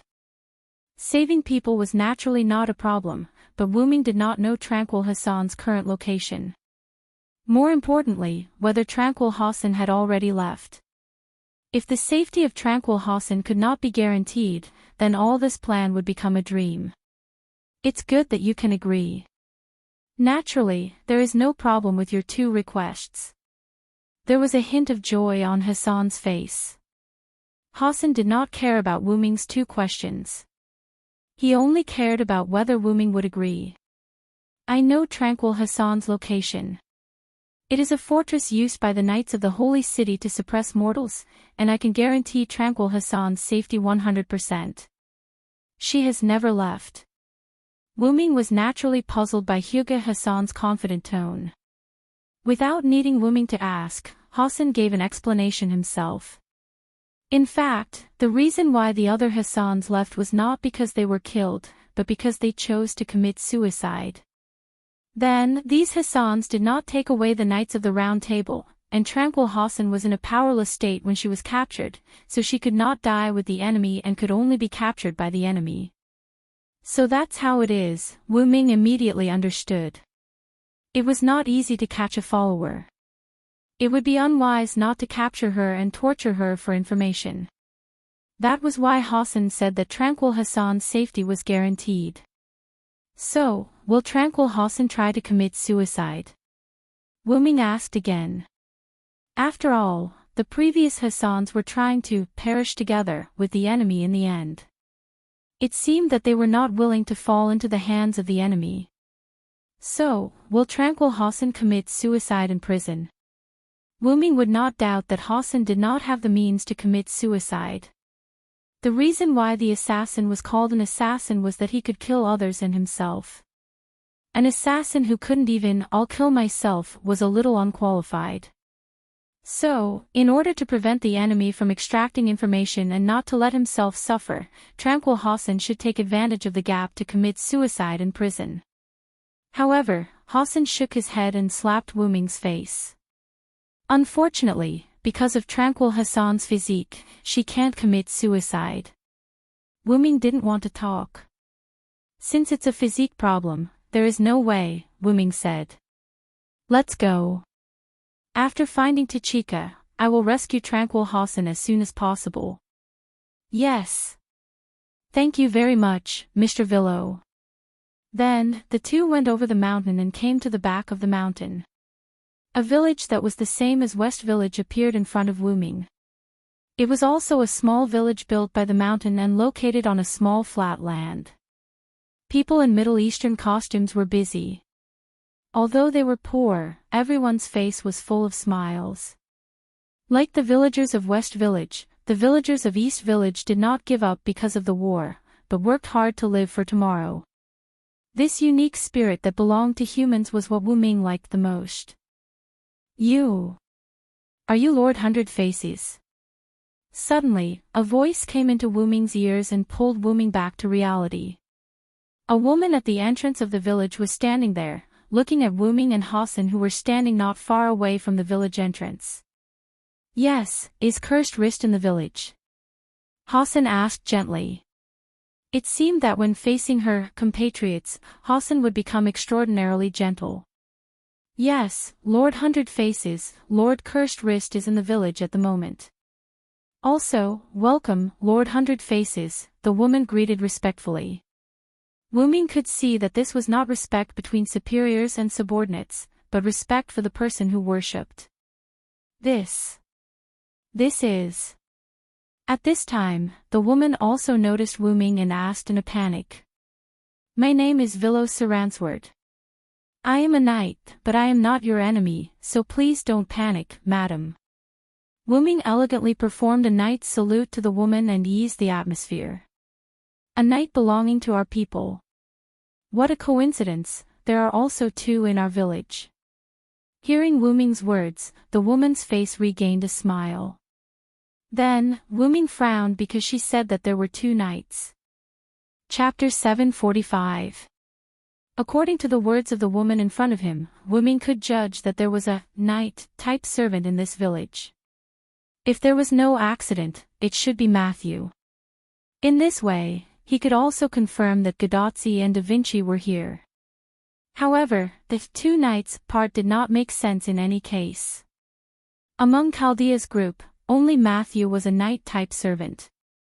Whether it was Da Vinci who came this time or Pamilia who did not come this time, they were not knight-type servants. One of the knights was Matthew, so who was the other knight? Was it a mole from the enemy? Or was it a new servant summoned by Godotzi? Or was it a lone servant? Wait a minute, there are knights in your village. Compared to Wu Ming's silent frown, Hassan was much more direct and directly expressed his doubts. Because of the continuous deaths of his compatriots, Hassan was full of malice toward the knights. Previously, when Hugo Hassan faced Wu Ming, he was filled with disgust. If it weren't for the fact that he spent a little physical effort, Hugo Hassan wouldn't talk to Wu Ming so amiably and walk together. Wu Ming proved that he was a good knight, but this was only for Wu Ming alone. For other knights, Hassan still maintained his previous attitude, extreme disgust. Yes, the two knights and Lady Cursed Wrist escorted the compatriots who fled from the holy city to the village, so Lady Cursed Wrist left them behind. The woman saw the displeasure on Hugo Hassan's face and quickly explained, fearing that Hugo Hassan would be angry. At the same time, Wu Ming put his hand on Hassan's shoulder and said to Hassan in a voice so small that the woman in front of him could not hear it. Don't be angry, let's see the situation first. After all, Wu Ming should be more anxious. Unknown people mixed in with Godotzi, how could Wu Ming not be anxious? However, no matter what, he had to remain calm. Anger would spoil things. Then, madam, can you take us to see the two knights? Maybe the two knights you mentioned are people I know. Wu Ming had a sincere smile on his face as he looked at the woman. Okay. The woman blushed slightly and nodded. Wu Ming was then looked down upon by Hassan. Wu Ming expressed that he was also very helpless. As a Round Table cowherd, a member of the Knights of the Round Table, Wu Ming's appearance was naturally online. It was not that Wu Ming deliberately flirted with her. Wu Ming was completely unjustly implicated, however, Hassan would not be so considerate of Wu Ming. He only knew that Wu Ming had just molested his compatriot. After the farce, the woman took Wu Ming and Hassan to a rather simple house. Although it was simple, compared with other houses, it was actually luxurious enough. It may be because this house was more luxurious than other houses, so it was arranged for Godotzi and the others to live in. This is it, Sir Villo, Sir Hundred Faces, the woman said respectfully to Wu Ming and Hundred Faces. Well, you don't have to worry about us. Go do your work first, Hassan said. Although it was not a village, Hassan was also a local, so she clearly knew that the villagers had things to do during the day. In a chaotic world, it was impossible to have leisure time. Only sleeping time at night could be counted as rest time. The woman did have something to do. After saying goodbye to Wu Ming and Hassan, she left. Master Chaldea's servant is a knight. After the woman left, Hassan looked at Wu Ming. Wu Ming did not tell Hassan the specific situation, just told him that he hoped to find Chaldea's master. Hassan did not ask much about Chaldea's master that Wu Ming said. So now, Hassan was slightly surprised to know that the person Wu Ming was looking for was a knight-type servant. Tachika's servant is a subservient possessed by Galahad, so it is not wrong to say that Matthew is a knight. Wu Ming explained to Hassan. One of the two knights should be Matthew, but I have no clue about the other one. Wu Ming frowned. In other words, is it an enemy? Hassan's body tensed up and looked at the house in front of him with hostility. It's not certain whether it is a knight of the holy city. Don't rush to a conclusion. Wu Ming shook his head. That's true.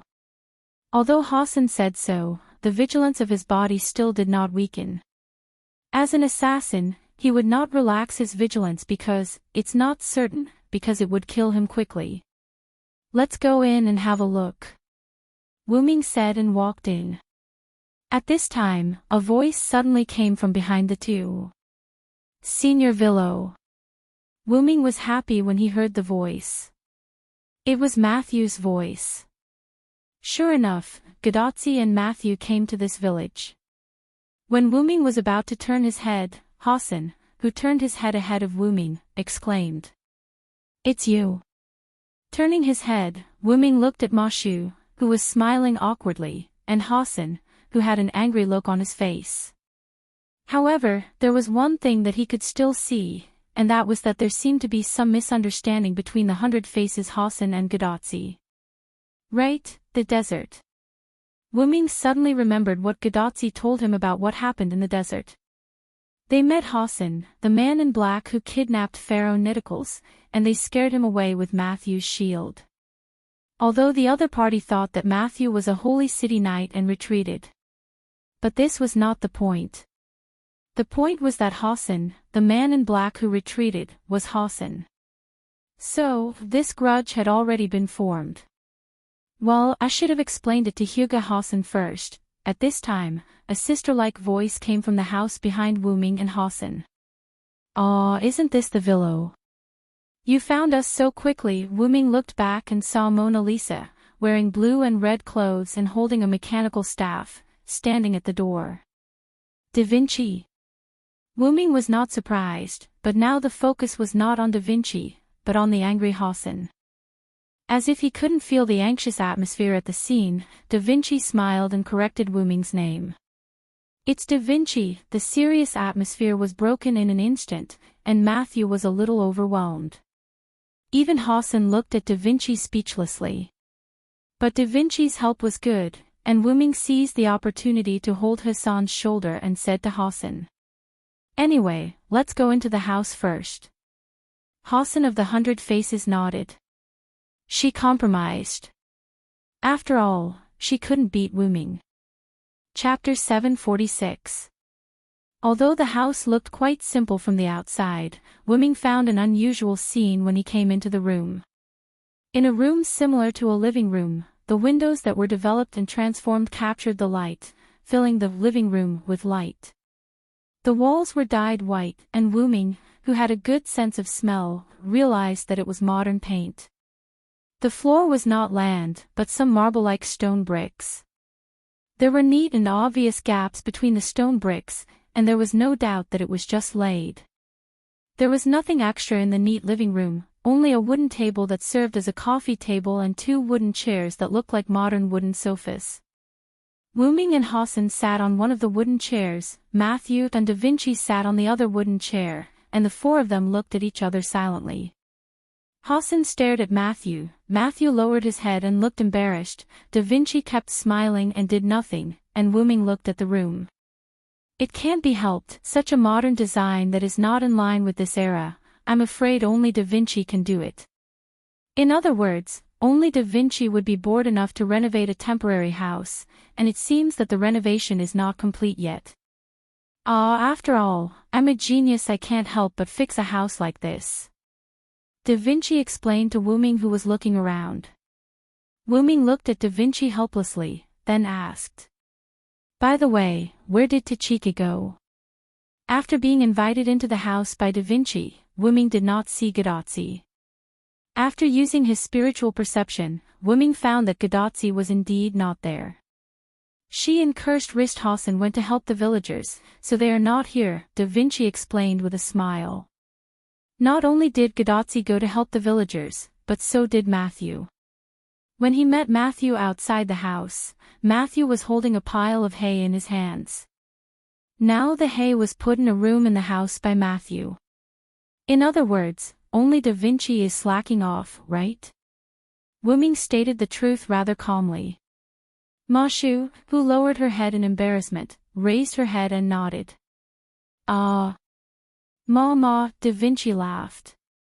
Leonardo da Vinci himself almost transformed this house into his own workshop, Matthew complained as a Chaldea employee. Cough cough. Dear Villo, is there anything you don't understand? The genius Da Vinci will personally explain it to you for free. Da Vinci, who realized that he would lose face if he continued, decisively changed the topic. Although Gadotsi wasn't here, Leonardo da Vinci could explain it clearly. So, what exactly happened since you left for the Holy City? Please tell me about it. Yes, Da Vinci's lecture is starting. With that said, Da Vinci took out a pair of glasses from somewhere and put them on his eyes. Guidozzi, Matthew, and Da Vinci arrived at the Holy City in Da Vinci's car. After identifying themselves, the gatekeeper of the Holy City said, "Please wait for a moment, I need to report." However, in the process of waiting, the holy selection happened to begin.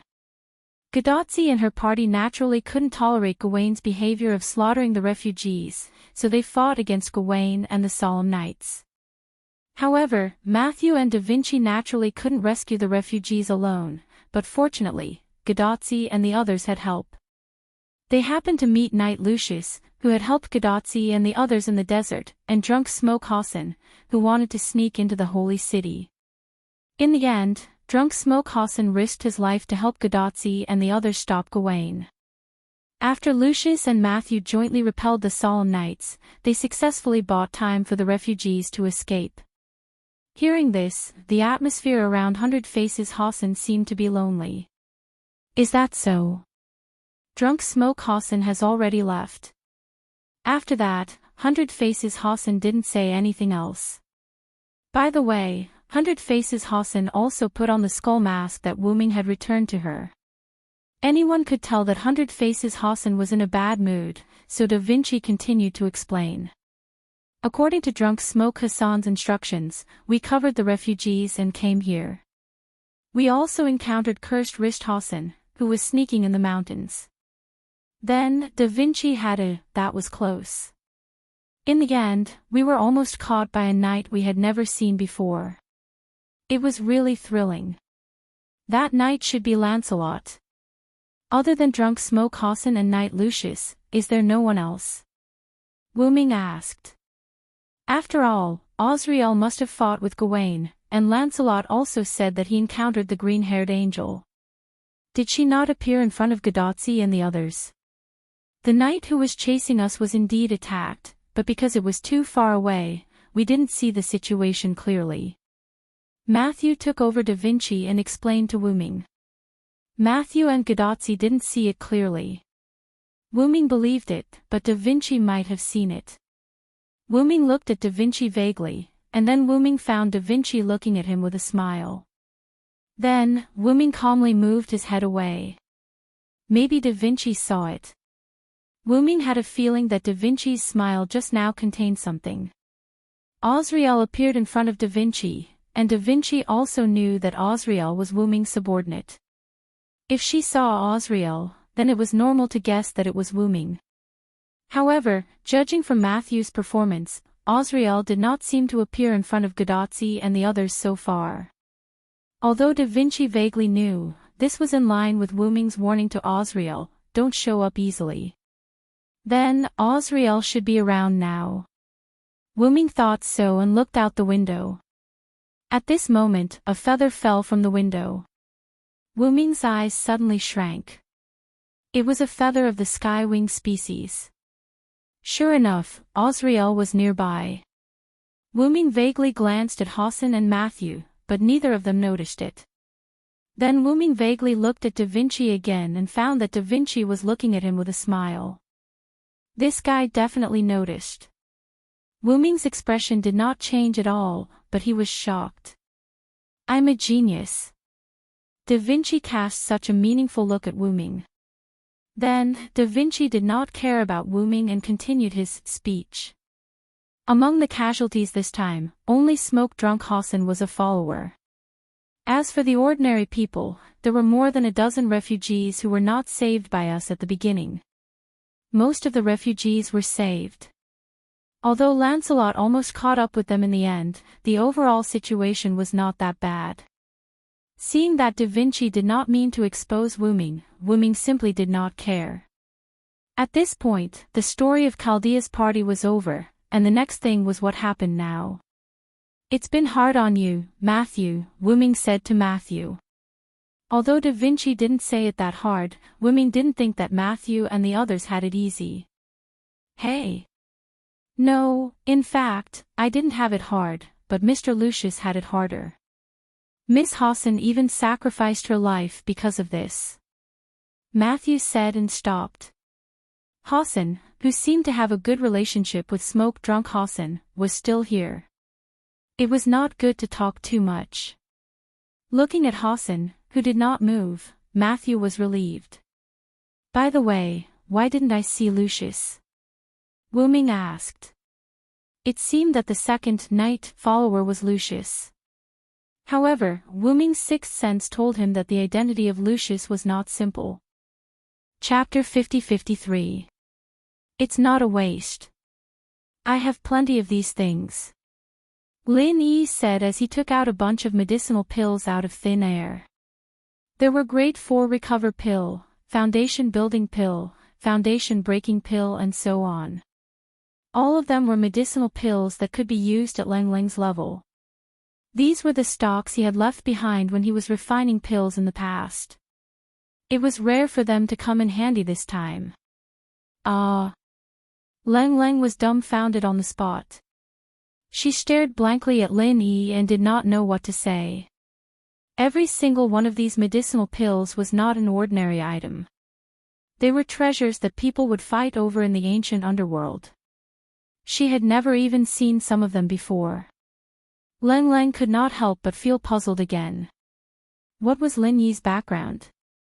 How could these precious medicinal pills be like free jelly beans in his hands? How could he take out a bunch of them just like that? While Lang Lang was shocked, Lin Yi channeled his vital energy into her body to resolve the medicinal effect before his primordial spirit completely collapsed. At the same time, he consumed a grade 5 recover pill and a grade 4 recover pill. He was afraid that Lang Lang could not hold on. He could only resolve the medicinal effect as much as possible so that he could rest easy. Feeling the warm vital energy from Lin Yi's hand, Lang Lang was touched. At the same time, she was very worried. Lin Yi was obviously overdrafting the last of his vitality by doing this. She wanted to stop Lin Yi but she dared not. She was afraid that once she interrupted Lin Yi, the consequences would be worse. The only thing Lang Lang could do at this moment was to cry silently. She wanted to turn around and hug Lin Yi. Even if she did not do anything, she wanted to stay like this until the end of time. Finally, Lin Yi retracted his vital energy. Lang Lang could clearly feel that Lin Yi had become weaker because Lin Yi's hand on her back was almost insignificant. She could not imagine what this meant. Lin Yi. Lang Lang turned around abruptly and wanted to hug Lin Yi. However, she realized that Lin Yi was no longer behind her. Instead, a voice was heard from outside the window. I'm leaving. You should leave too. We'll meet again soon. At this moment, Lin Yi was already in a semi-primordial spirit state and could almost float in the air. A light breeze could blow him far away. Lang Lang hastily pounced to the window, desperately trying to look for Lin Yi. However, she could not see anything. She could only shout, I can only stay here for a year. My house is in Shenangjia. There's a small entrance to the ancient martial world. You must look for me there. I'll wait for you. Lin Yi didn't reply. When he heard this, he couldn't help but ponder. What kind of place was the primordial minor pugilistic world? However, on second thought, since the secular world had an ancient plane, it wasn't strange for there to be an even more ancient plane. It was just that this place was definitely isolated from the outside world. Under normal circumstances, it wouldn't affect the secular world. If it wasn't for the current situation, Lin Yi would definitely stay and ask Lang Lang about it. Unfortunately, he didn't have the time. What he needed to do now was to quickly disperse his primordial spirit and return to the heavenly stage island. Then, he would cultivate and project again as soon as possible. It wouldn't be too late to understand all these by then. There was no reply from Lin Yi, but Lang Lang didn't give up. She suddenly thought of something and shouted, Wait! I have something good for you too. After waiting for a moment, Lin Yi still didn't appear. Lang Lang had no choice but to say, I know you haven't left yet. I'll leave the thing here. Come and get it yourself. Upon saying that, she carefully took out a small box from her inner shirt and placed it on the table. She pondered for a moment and said, "I don't know if this thing is useful to you. However, Sun Bai tried so hard to get this from me. He specializes in cultivating his deific consciousness. I think it should be useful to the primordial spirit." To Sun Bai, other than the ready-made and powerful primordial spirit of Lin Yi, the thing he wanted the most was the thing in Lang Lang's hand. To a certain extent, the value of this thing was even more precious than the ready-made primordial spirit of Lin Yi. However, this was a long-term consideration. If it was based on Sun Bai's current level, the effect of Lin Yi's powerful primordial spirit would be more obvious. After all, he could directly break through to the gold core realm after devouring Lin Yi. However, the thing in Lang Lang's hand didn't have such an effect. There was still no sound of Lin Yi's voice. However, Lang Lang was very sure that Lin Yi had not left yet. She continued to explain, "This thing was specially given to me by my master before we departed. He asked me to use it to consolidate my deific consciousness when I was in the secular world, in preparation for breaking through to the gold core realm in the future. This thing is very rare. My master has only one piece of it for many generations.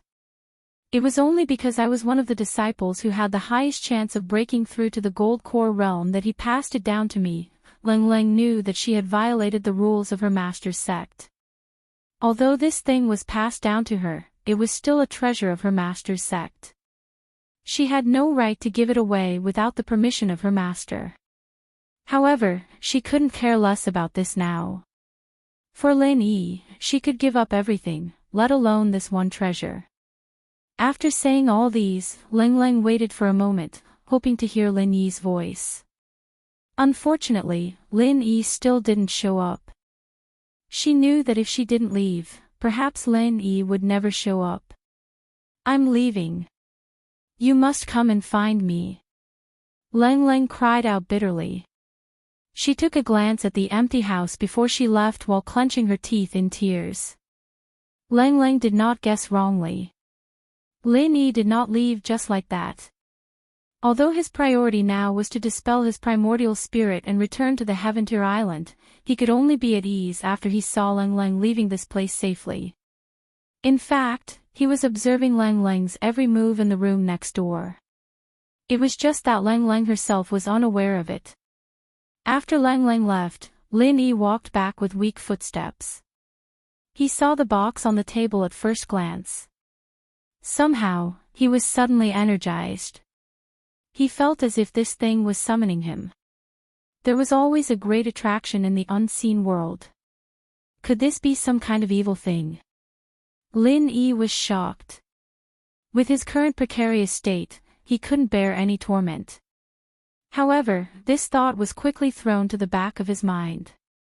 If this thing was really harmful, why would Master Lang Lang pass it down to her? After all, there was no reason for Master Lang Lang to harm her disciple who had the most potential, right? Anyway, he could dispel his primordial spirit immediately if anything happened. Lin Yi carefully stepped forward and opened the box. There was a piece of blackish-purple thing inside. At first glance, it looked like a piece of coal. It didn't look special at all.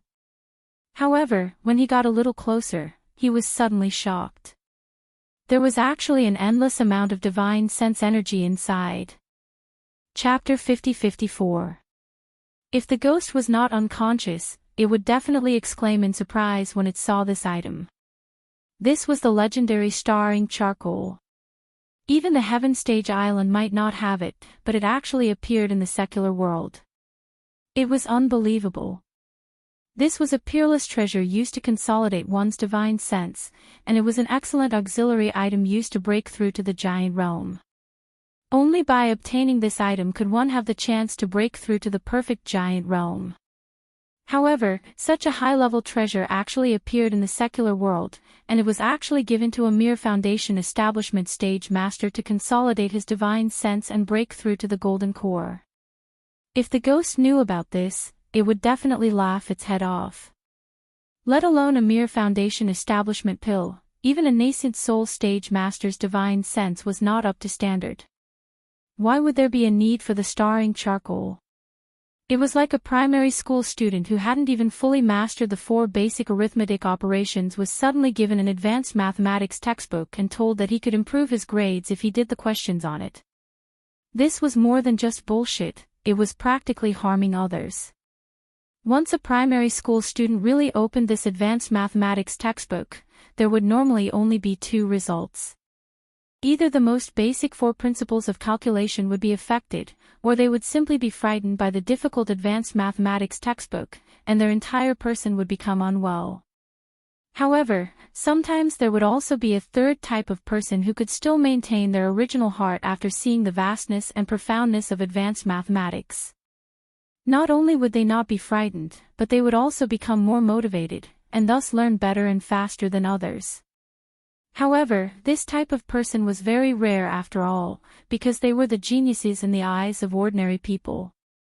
In terms of divine sense, a foundation establishment stage master like Leng Leng was a primary school student, while Lin Yi, a profound ascension stage master with an abnormally powerful divine sense, was at least a high school student. It was not too early nor too late to obtain the starring charcoal, it could be said to be the perfect timing. Especially now that his primordial spirit was heavily injured, he needed to quickly replenish the divine sense energy.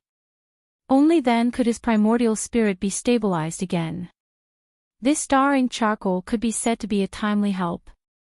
With the divine sense energy it contained, it was definitely more than enough to supply Lin Yi. Lin Yi was instantly overjoyed, and he immediately sat down cross-legged without the slightest hesitation before starting to absorb the divine sense energy within the starring charcoal. If everything went smoothly, then he didn't even have to disperse his soul core and return to Heaven Stage Island, and he could directly recover here. This kind of thing couldn't be done and dared not be done by a foundation establishment expert. Not to mention Leng Leng, even Sun Bai Mei, who specialized in cultivating his primordial spirit, didn't dare to do it. Otherwise, this huge amount of divine sense would instantly destroy his primordial spirit. Even if he didn't die, he would become a fool. But Lin Yi didn't care. As long as he maintained his original heart and didn't be greedy, he could completely refine this divine sense energy into a part of his soul. Of course, this process was easy to say, but it was actually very difficult and complicated to do. If it was possible, Lin Yi would definitely find a safer and more secluded place. But he couldn't care about anything now. Maybe he would collapse in advance before he found a place, so he could only stay in the room and take the risk. Originally, his primordial spirit was on the verge of collapse. It was unknown how long Lin Yi had been sitting there. It wasn't until he faintly felt a few auras that he was afraid of entering the small district that Lin Yi opened his eyes abruptly, and they shone brightly. Originally, his primordial spirit was on the verge of collapse, but at this moment, his primordial spirit had unknowingly become solid and thick again. Not only that, his whole body was emitting a threatening aura, and it had become even stronger than before. It's really a rare good thing in this world. This feeling is really not bad. Lin Yi put away the starring charcoal and exercised his fists and legs in a refreshed manner. He didn't care about the powerful auras that were constantly approaching him, and continued to wait in the room. Through his divine sense, Lin Yi could clearly sense that there were 3 people approaching. As expected, they were Sun Bai Mei and Fei Yongxing. As for the other person, he was a cold-looking middle-aged man. The aura that he exuded was faintly similar to Sun Bai Mei's, and it gave Lin Yi the feeling that they should be the same kind of people. In the blink of an eye, the 3 people arrived at the small district. Sun Bai Mei and Fei Yongxing's injuries seemed to have mostly recovered. As for the middle-aged man they found, his aura was slightly stronger than Sun Bai Mei's. He was an expert at the peak of the late stage of the foundation establishment realm. Senior Brother Ian, I'm really sorry for asking you to come all the way here. However, I'm really in trouble, and I have no choice but to ask for your help, Sun Bai Mei said as he walked. Originally, with his and Fei Yongxing's strength, a late stage of the foundation establishment realm and a middle stage of the foundation establishment realm, it should be more than enough to deal with Lin Yi and Leng Leng. However, they suffered a great loss last time, and even almost lost their lives. Until today, they still had lingering fears when they thought about it. To them, Lin Yi and Leng Leng were simply suicidal lunatics. It was difficult for them to deal with these two people alone, and it was wishful thinking for them to escape unscathed. Especially when Sun Bai Mei had lost the blood civet that he was so proud of, he had lost the most powerful method to restrain primordial spirit's spiritual items. Therefore, he was even more uncertain about facing Lin Yi. Therefore, after much consideration, he finally invited senior brother Yin. Although it was inevitable that senior brother Yin would get a share of the loot, he would at most share the primordial spirit of Lin Yi with him. As for the treasure that Leng Leng had, as long as Sun Bai Mei did not mention it, how would senior brother Yin know? You said in the letter that you encountered a powerful primordial spirit, and this primordial spirit could materialize, and its strength was comparable to the peak of the early stage of the foundation establishment realm. Senior brother Yin asked seriously, with an indescribable excitement in his eyes. He and Sun Bai Mei were from the same sect, and the cultivation method they practiced was the same. Spiritual items like primordial spirits were of great use to Sun Bai Mei, and naturally, it was the same for him. Otherwise, why would he come all the way here? One should know that there was a competitive relationship between the two of them, both openly and secretly. They were not as close and harmonious as they seemed on the surface. That's right, and this guy is in cahoots with Leng Leng. Previously, it was the two of them who joined forces to ambush me and Brother Fei. Both of us were seriously injured, and we almost fell into their trap. Sun Bai Mei complained bitterly. Leng Leng, the legendary woman with the highest potential to break through to the golden core stage. Senior brother Yin was stunned. He pinched his chin and asked, I heard that she's a rare beauty. Why would she be in cahoots with a primordial spirit? Besides, why would they ambush you for no reason? Chapter 50-55. There's such a thing. Senior brother Yin was shocked. None of the primordial spirits that had the ability to take over someone's body were easy to deal with. No wonder Bai Mei and Fei Yangxing were at a disadvantage. However, if that was the case, it proved that this primordial spirit was extremely powerful. If they could devour it, the benefits would be undeniable. It's absolutely true, so senior brother Yin, you have to help us. Bai Mei and Fei Yangxing acted as if they had been greatly wronged. Don't worry. With me here, what can a mere primordial spirit at the peak of the early stage of the foundation establishment realm do? Senior brother Yin sneered. Spiritual beings like primordial spirits had always been hunted down by him. In front of him, primordial spirits were just food for others to devour. What could they do? Lin Yi, who'd been watching everything from his room upstairs, couldn't help but curl his lips at the words. This Sun Bai Mei really knew how to bullshit. Ren Zhongyuan and the others he'd met before were all the same. Could it be that all villains were lying through their teeth like this? Was sowing discord their natural talent? After a while, Bai Mei and the other two arrived at the door. Without hesitation, they kicked the door open and saw Lin Yi lying lazily on the sofa. Yo, you're here. Lin Yi didn't even look at the three of them. He was watching the entertainment program on the TV. Speaking of which, he hadn't watched TV for more than 3 years. Now that he thought about it, it felt quite familiar. You didn't leave. Bai Mei was taken aback. He'd gotten In Shixiang's help this time, but he didn't have much hope of finding the two. After all, they'd been heavily injured last time, and if it were him, he'd run away a long time ago to find a safer place to hide. Why would he stay here and wait for death? He didn't expect this primordial spirit to really not leave. He was really stupid. Did he think that he could sit back and relax after making him suffer last time? Leave? Why should I leave? Lin Yi's eyes were still fixed on the TV. Without turning his head, he said, "You can't be thinking that I'll be scared away by two losers, right? Stop fooling around. I still want to watch TV." "Humph, you talk big. You're indeed an impressive primordial spirit. I was right to come this time." Senior apprentice brother Yin's face revealed a fanatical expression. He was the same as Bai Mei Sunday. He was extremely greedy for any primordial spirit and had absolute confidence in himself. "What about Leng Leng? He's not hiding, is he?" Bai Mei's son searched around a few rooms, but he couldn't find any trace of Leng Leng. He was anxious. He was determined to obtain Lin Yi's primordial spirit, but he also had to obtain Leng Leng's treasure. After all, in the long run, the treasure's value was above this primordial spirit. "Oh," she returned to the primordial minor pugilistic world. Lin Yi's tone was indifferent. "What? That's impossible. The primordial passageway will only close after a year. Only a month has passed. How could she have returned so soon?" Sun Bai Mei was startled. If he wanted to snatch that treasure from Leng Leng, this period of time in the secular world was his only chance.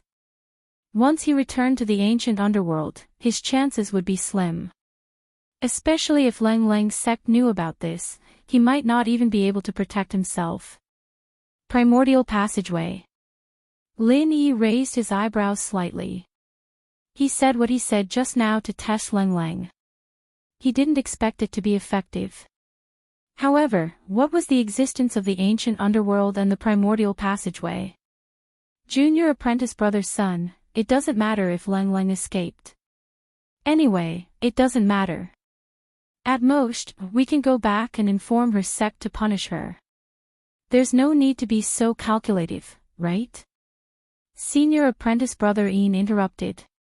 He didn't know about the treasure on Leng Leng, so naturally, it didn't matter to him. His target was the powerful materialized primordial spirit in front of him. This. Bai Mei's son and Fei Yongxing looked at each other. Since they had already lied, they didn't dare to change their words. They could only look at each other helplessly and nodded. It was better to deal with this primordial spirit first.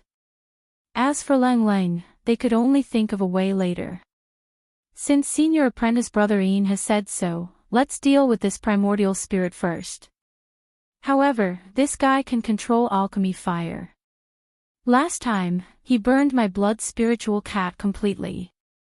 Senior apprentice brother Ian, you must not be careless. Bai Mei's son reminded. This time, with the strength of the three of them to deal with a mere Lin Yi, the possibility of them failing was minimal. However, they had to be careful. Alchemy fire. A primordial spirit can actually control alchemy fire. This is really an anomaly. Interesting. Although senior apprentice brother Ian showed an interested expression, it was obvious that he didn't really take Lin Yi seriously. Their sect was an expert that specialized in subduing spiritual objects. Why would they be afraid of a mere primordial spirit? At this time, Lin Yi suddenly interrupted impatiently, "You guys are so annoying. Can't you let me watch some TV? Don't you have any civility, fuck?" Senior apprentice brother Ian and Bai Mei's son's faces darkened at the same time. They were just lucky to be tricked by him previously. This primordial spirit actually dared to take advantage of them. Did he really think that they couldn't do anything to him? Go to hell. Bai Mei couldn't help but attack first. Last time, he was at a disadvantage not only because he had Leng Leng, the troublesome woman with the ice-shattering physique, but also because he had underestimated his opponent. If it was a one-on-one fight, he didn't think that he would lose to a primordial spirit like Lin Yi. Moreover, this time, he had senior apprentice brother Ian, who was even more powerful, to support him.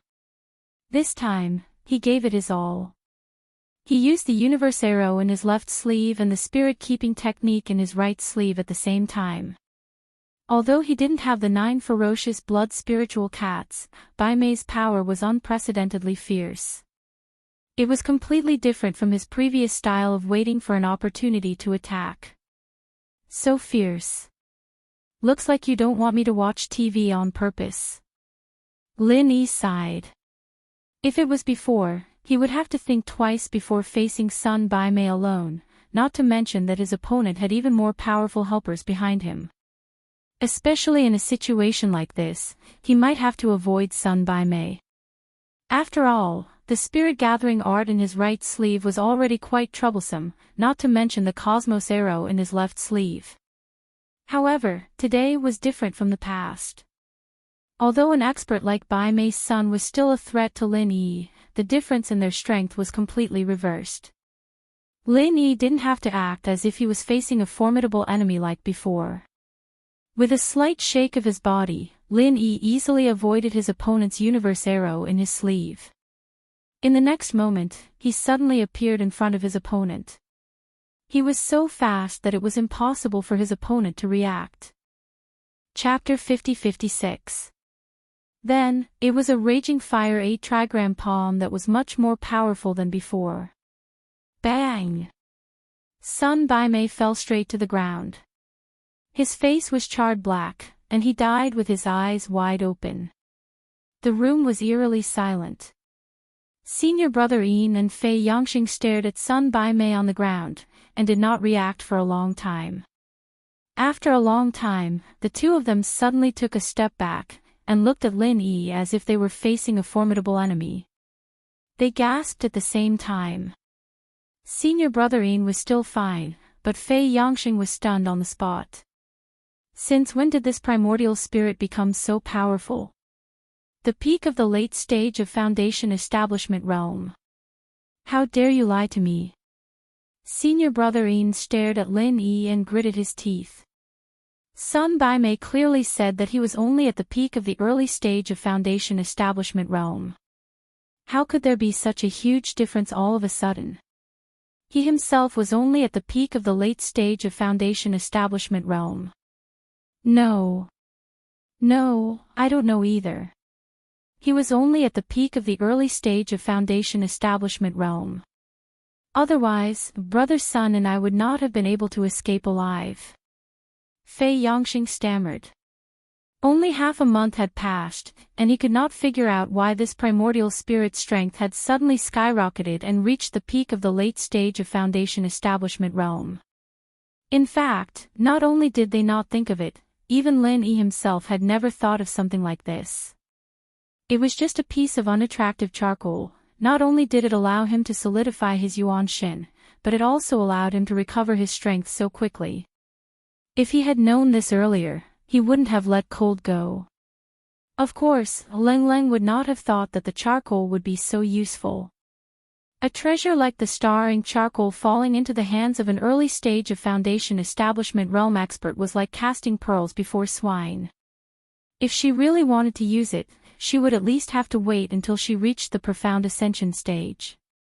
It was unknown if there was such a level of existence in the ancient small Jianghu, let alone advancing to the profound ascension stage with her own strength.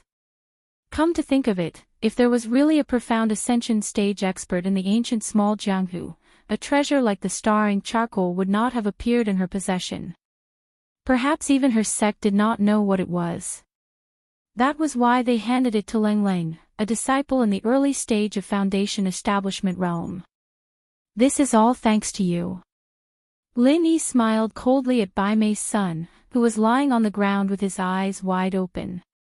No matter what, enemies like Bai Mei's son had to die. Not only Bai Mei's son, but Lin Yi's senior brother Yin also had to die. After all, they were natural enemies to Lin Yi, and there was no possibility for them to coexist. What an arrogant essence soul. You can't be thinking that everything will be fine after you kill Junior Marshal Brother Sun, right? Could it be that I, a peak late-stage Foundation Establishment realm expert, am useless? Senior Marshal Brother Yin sneered. Their lineage specialized in restraining primordial divinities and the like. Normally, they could easily crush primordial divinities of the same level. Although a materialized primordial divinity of a peak late foundation establishment cultivator was no small matter, in his eyes, it was nothing more than that. He was even a little happy. Now that Sun Baimei was dead, no one would fight with him. He could have this powerful primordial spirit all to himself. This was something that he could not ask for more. We'll know who's the arrogant one after the fight. Hurry up, it's commercial time now. I'm anxious to watch TV later.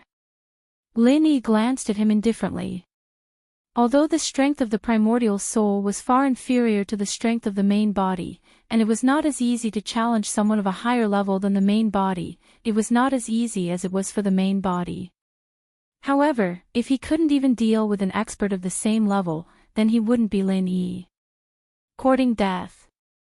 Senior brother Yin's embarrassment turned into anger. They were only 3 steps away from each other, and a short knife quietly appeared in his hand hidden under his sleeve. All of a sudden, it slashed towards Lin Yi. What kind of sect is this? All of you like to sneak attack and hide things in your sleeves. Nothing new at all. Lin Yi smiled faintly and dodged. Although his tone was relaxed, he was not careless at all. This senior apprentice brother Yin was indeed much stronger than Sun Baimei. His use of the dagger was like a ghost. Most importantly, there was a layer of faint aura on it. It seemed like it was specially targeted at primordial spiritual objects. The consequences would be unimaginable. Do you think you can escape from me? Senior apprentice brother Yin snorted coldly and immediately chased after him like a shadow. A mere dagger was used by him with a majestic aura, and his attacks were like a storm. For a moment, Lin Yi was in a precarious situation. He was like a small boat in a raging storm. It seemed like he could be destroyed at any time and die without a burial. However, what made senior apprentice brother Yin speechless was that even though he attacked with all his might for a long time, Lin Yi seemed to be not far from death each time. However, he was able to survive each time. Even when his crazy attacks were somewhat difficult to continue, he still couldn't hurt Lin Yi at all. This result was really depressing. It can't be. You can't hold on so quickly. It hasn't even been 3 minutes. As a man, don't you feel ashamed? Lin Yi saw that he suddenly stopped attacking and immediately mocked him mercilessly. You! Senior apprentice brother Yin almost spat out a mouthful of blood. He had indeed used all his strength just now, but this primordial spirit speed was too ridiculously fast. Moreover, it seemed to be able to predict his movements in advance. Every time he should have been unable to dodge a sudden attack, his opponent would dodge it in advance. How could he fight like this? This couldn't go on. Senior apprentice brother Yin suddenly thought of the blood spiritual cat. What Sun Baimei knew, he naturally knew as well. It was just that he was afraid of his opponent's alchemic fire, so he didn't dare to use it easily. However, there was no other way now. If he wanted to kill Lin Yi, he couldn't rely on himself. He had to summon a few blood spiritual cats to distract him. As long as he could find an opportunity, he could easily tear this primordial spirit into pieces. With a thought, senior apprentice brother Yin immediately summoned 3 blood spiritual cats. Although they weren't as many as Sun Baimei, their individual strength was much stronger. If these cats were destroyed, he would suffer from the primordial spirit's backlash. Quality was more important than quantity. What are you waiting for? Aren't you going to attack together? At the same time, senior apprentice brother Yin scolded Fei Yangxing, who was hiding in the back and watching the show. Oh! Fei Yangxing responded weakly, but his feet seemed to have grown roots and he didn't dare to move forward. He only made a pose from afar. Even Sun Baimei, who was in the late stage of the Foundation establishment realm, was killed by Lin Yi in one move. He, who was in the middle stage of the Foundation establishment realm, would only be cannon fodder if he came forward. Fei Yangxing was well aware of this. Therefore, no matter how much senior apprentice Brother Ian scolded him, he was only pretending. It was impossible for him to really risk his life. Chapter 50-57. Fei Yongxing could not be counted on, but with the help of the 3 blood spirit cats, Brother Ian was not afraid of what Lin Yi could do. If Lin Yi dared to use his Dan fire against the blood spirit cats, there would be a flaw in his defense. If that happened, Brother Yin's short knife would cut him into pieces. Brother Ian immediately commanded the 3 blood spirit cats to attack together. The room was only so big, and he thought that no matter how fast Lin Yi was, he would not be able to dodge the attacks. Unexpectedly, Lin Yi suddenly stopped. Yo, the advertisement ended so soon. I have to hurry up. Lin Yi glanced at the 3 blood spirit cats in front of him and smiled at Brother Ian. You people seem to like cats, and each one is uglier than the last. But I am different. My pets are much better than yours. What did you say? Brother Yin's face changed. He thought that Lin Yi was bluffing, but suddenly, he heard the low roar of a dragon. A flood dragon formed by the 5 elements murderous chi appeared out of thin air. Without waiting for the 3 blood spirit cats to retreat, the flood dragon pounced on them and mercilessly chased after them. It killed one with its jaws, one with its claws, and one with its tail. The 3 blood spirit cats were killed in the blink of an eye. This was just an ordinary 5 elements killing chi, not the 5 elements 8 trigrams killing chi. However, it was a waste to use it against a cultivator in the foundational level. Lin Yi could only use it now that his strength had increased. If he was still at the level he was at half a month ago, he would not have been able to use it even if he combined all of his Jin Qi. See, the levels are different. If I want to have a pet in my next life, I will get one that is fiercer. That way, I can scare people. Lin Yi smiled faintly, and in a flash, he appeared in front of Yi Shixiang. Because of the backlash from killing the 3 blood spiritual cats, Yi Shixiang couldn't react in time. He was defenseless in front of Lin Yi, and Lin Yi's raging fire 8 trigram palms landed on his face, and he followed in Sun Baimei's footsteps. On one side was Baimei's son, and on the other was senior Brother Ian. The 2 corpses looked exactly the same. When Fei Yongxing saw this scene, he was so scared that he peed his pants. This time, he came to take revenge. Who would have thought that this would be the result? Watching Lin Yi getting closer and closer with an unfriendly expression, Fei Xingyang tried his best to turn around and run, but his legs didn't listen to him at all. His whole body was shaking like a sieve, but he couldn't move a single step. Alright, it's your turn now.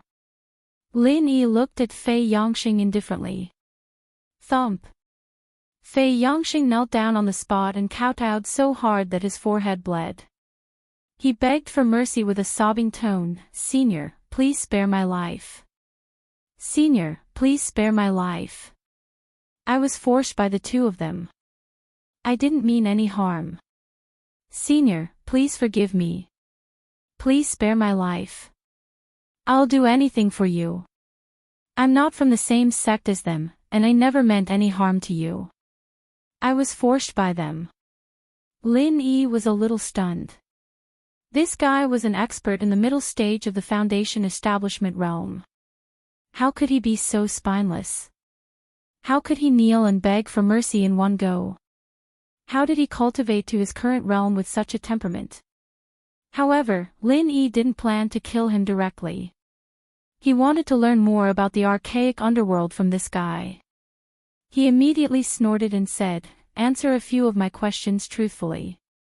If I'm in a good mood, I might really spare your life. It depends on your performance. Yes, yes. Senior, what do you want to know? I'll tell you everything I know. Fei Yongxing was overjoyed. He didn't care if he would leak any information. As long as he could live, nothing else mattered. Very well. The first question, where did you come from? Lin Yi asked calmly. We come from the archaic underworld. The specific place is Shenangjia. There's a transmission formation there that is the archaic passage. However, that place can only last for a year. After a year, it will close. Fei Yangxing was very honest. Lin Yi nodded slightly. In fact, Leng Leng had already told him this answer before. It was just that she said it in a hurry at that time, so he was confused.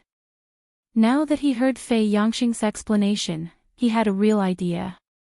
It turned out that the archaic underworld could only be reached through the transmission formation. No wonder the secular world hadn't discovered it. No wonder Leng Leng said she could only stay for a year. After a year, the transmission formation would close. She definitely couldn't stay in the secular world anymore. The second question, why did you come to the secular world? Lin Yi continued to ask. This was also the question he wanted to know the most. Otherwise, he wouldn't have tried so hard to get close to Leng Leng, and this series of events wouldn't have happened. It's because of the archaic sect training that happens once every 1,000 years. Every sect in the archaic underworld will send their disciples in the foundation establishment stage into the secular world to train. At the same time, it's also to find new disciples for each sect. Although the spiritual chi in the secular world is thin, there are many people after all. Who knows, there might be some rare cultivation geniuses with spiritual roots. In order to please Lin Yi, Fei Yangxing was willing to risk his life, spilling everything he knew without holding anything back. Lin Yi stared at his expression and knew that this guy wasn't lying. He was relieved. Since these people came out to train and look for new disciples, they didn't mean to break the rules of the secular world. Although it was inevitable that there would be people like Bai Mei who didn't follow the rules, it would be fine as long as it wasn't an all-out conflict. The third question, how many people are there in total? What's the realm of the strongest one? Lin Yi continued to ask. About 60 to 70 people. I'm not sure about the strongest one, but I heard that he's at the great attainment of foundation establishment. At least the leading disciples of several sects are masters at the great attainment of foundation establishment. That's for sure. These are all disciples who came out to train. As for disciples who are stronger than this, maybe there are, maybe there aren't, but they definitely haven't been publicized, Fei Yangxing answered carefully. After all, he was just an ordinary disciple. He could only know the surface information that was widely known. As for the deeper inside information, he had no way to know. The great attainment of foundation establishment. Lin Yi frowned slightly. Although the strength of his primordial spirit couldn't be used to fight enemies of a higher realm, he should be able to handle them if they were at the great attainment of foundation establishment. However, it was hard to say if they were masters at the golden core stage. After all, there was an essential difference between the golden core stage and the foundation establishment stage. Chapter 50-58. Okay, the fourth question, tell me about Leng Leng. Lin Yi continued to ask. Leng Leng had become one of his own now, so he naturally had to understand these things clearly. Fei Yangxing choked for a moment and said weakly, Senior, I don't know much about her. I only heard that she is very talented and is one of the disciples who is most likely to reach the gold core stage in the sect. I don't know anything else. He felt a little guilty when he said this. It was not because he was lying or hiding something in front of Lin Yi, but because he had a crooked idea about Leng Leng last time. If Lin Yi recalled his past at this time, he would be dead. In fact, Lin Yi did not have this idea at all. If he really wanted to kill Fei Yangxing, he would kill him regardless of whether he remembered the past or not. Now that he said he would give Fei Yangxing a chance, he would not go back on his words. After listening to Fei Yangxing's answer, Lin Yi immediately fell into silence. These 4 questions were what he wanted to know the most now. Although Fei Yangxing's answer was not comprehensive and detailed, it still provided him with a lot of information. He had a general idea about the experts of the Heaven Path stage in the ancient small underworld. At least he was not as clueless as before. Only by knowing what was going on could he stay calm in the face of danger. For Lin Yi, there were too many things he cared about in the common world, and it was normal for him to worry about his personal gains and losses. It was because it was easy for him to get hurt, and so he treated all unknown factors as threats. If this had happened on Sky Class Island, Lin Yi wouldn't have worried so much. Fei Yangxing, who was kneeling on the ground, was immediately frightened when Lin Yi suddenly fell into silence. He thought that his words had aroused Lin Yi's killing intent, so he hurriedly begged for mercy. "Senior, please spare my life. Everything this lowly one said is the truth. I did not hide anything. Please forgive this lowly one and spare this lowly one's lowly life." Lin Yi did not know whether to laugh or cry. This guy put on a classic posture in order to survive. Lin Yi was embarrassed to kill him because he was so sensible. "I've already said that as long as you answer my questions properly, I'll spare your life. I won't kill you today, seeing that you know what's good for you," Lin Yi said lightly. "Thank you, Senior. Thank you, Senior." Fei Yangxing was overjoyed. Ignoring his numb knees, he struggled to his feet, turned around, and ran away. He didn't dare to stay here any longer. However, before he could walk out of the room, Lin Yi suddenly said, "Wait, how am I going to find you in the future?"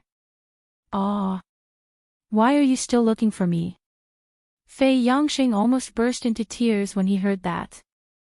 He didn't even have the time to hide from this fiendish monster. It wasn't easy for him to keep his life. Why did he still want to find him? Could it be that he still wanted to deal with him in the future? "What? You're not willing." Lin Yi's face immediately turned cold. Feeling the ice-cold killing intent emanating from the other party, Fei Yangxing was so frightened that he burst into tears on the spot. He hurriedly said, No, it's my honor that Senior sought me out. How could I not be happy? If Senior wants to find me, you can go directly to Shenangjia. That's the gathering point for disciples like us who are training." "Is that so?" Lin Yi glanced at him, not quite believing him. "It's absolutely true. My life is in your hands. I can lie to anyone but you," Fei Yangxing said hurriedly. He really didn't lie to Lin Yi, but it was hard to say what his intentions were. The Shenangjia gathering point was guarded by experts from various sections. If Lin Yi dared to go to that place, he would definitely die. There was no way for him to survive. "That's good." Lin Yi nodded and then quietly left a divine sense mark on him. A weakling like Fei Yangxing wouldn't be able to detect it at all. Of course, he had his reasons for doing so. Although this group of people from the immemorial underworld didn't have the intention to break the rules of the secular world, their existence was still a hidden danger to the secular world. If something unforeseen happened, who knew if they would become the enemy of the secular world's cultivators? Therefore, to be on the safe side, Lin Yi needed to leave a mole among this group of people so that he could easily grasp their movements. If Leng Leng was there, Lin Yi wouldn't have to do this, but now he didn't know where Leng Leng had gone, so he could only make an issue out of Fei Yangxing, the coward. If something happened, he could call this coward out and scare him a little to find out the plans of this group of people from the ancient Jianghu. Seeing that Lin Yi slowly withdrew his killing intent, Fei Yangxing finally breathed a sigh of relief. He hurriedly turned around and left, but before he could take 2 steps, Lin Yi suddenly stopped him. "Wait." Plop. Fei Yangxing's knees went weak and he knelt on the spot. A dignified middle-stage foundation establishment expert was scared to tears by Lin Yi. He looked at Lin Yi pitifully and said, "I really told you everything, please spare my life, Senior." Lin Yi was speechless. Looking at this guy's expression, he couldn't help but feel guilty. He pointed at the 2 corpses on the ground and said, "These 2 people are an eyesore here. You can take them away. Don't forget that this was the mortal world, and it would be a big mess if two corpses were left here for no reason. Besides, the identities of these two corpses were unknown, and it would be troublesome if things got out of hand by accident. Yes, yes. Fei Yongxing finally breathed a sigh of relief. Unlike Lin Yi, he didn't care about the laws of the mortal world. He hurriedly carried the two corpses, turned around, and left, afraid that Lin Yi would stop him if he was too slow.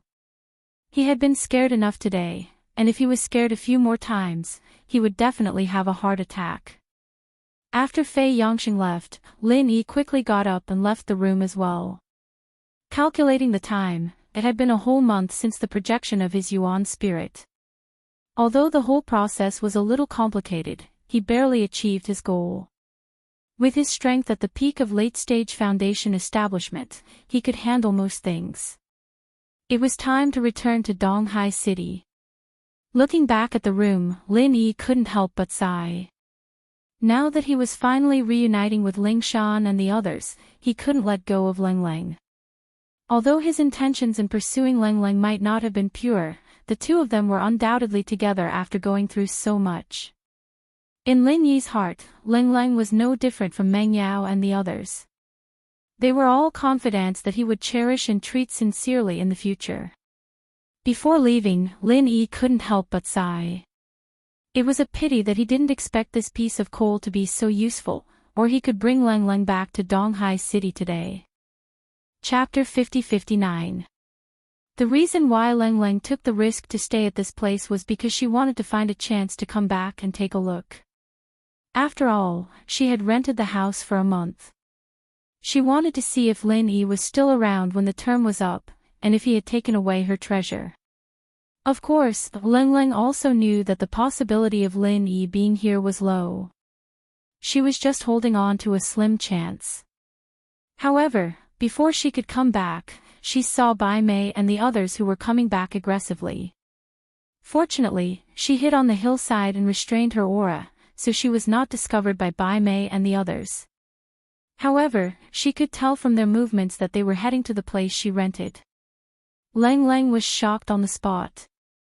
She could not help but worry. What if Lin Yi was still there? Although the possibility was very small, what if? Leng Leng wanted to come back and report in advance. Fortunately, her rationality won over her impulse. Putting aside the fact that Lin Yi was probably gone, even if Lin Yi was still there, it would be useless for her to go back now.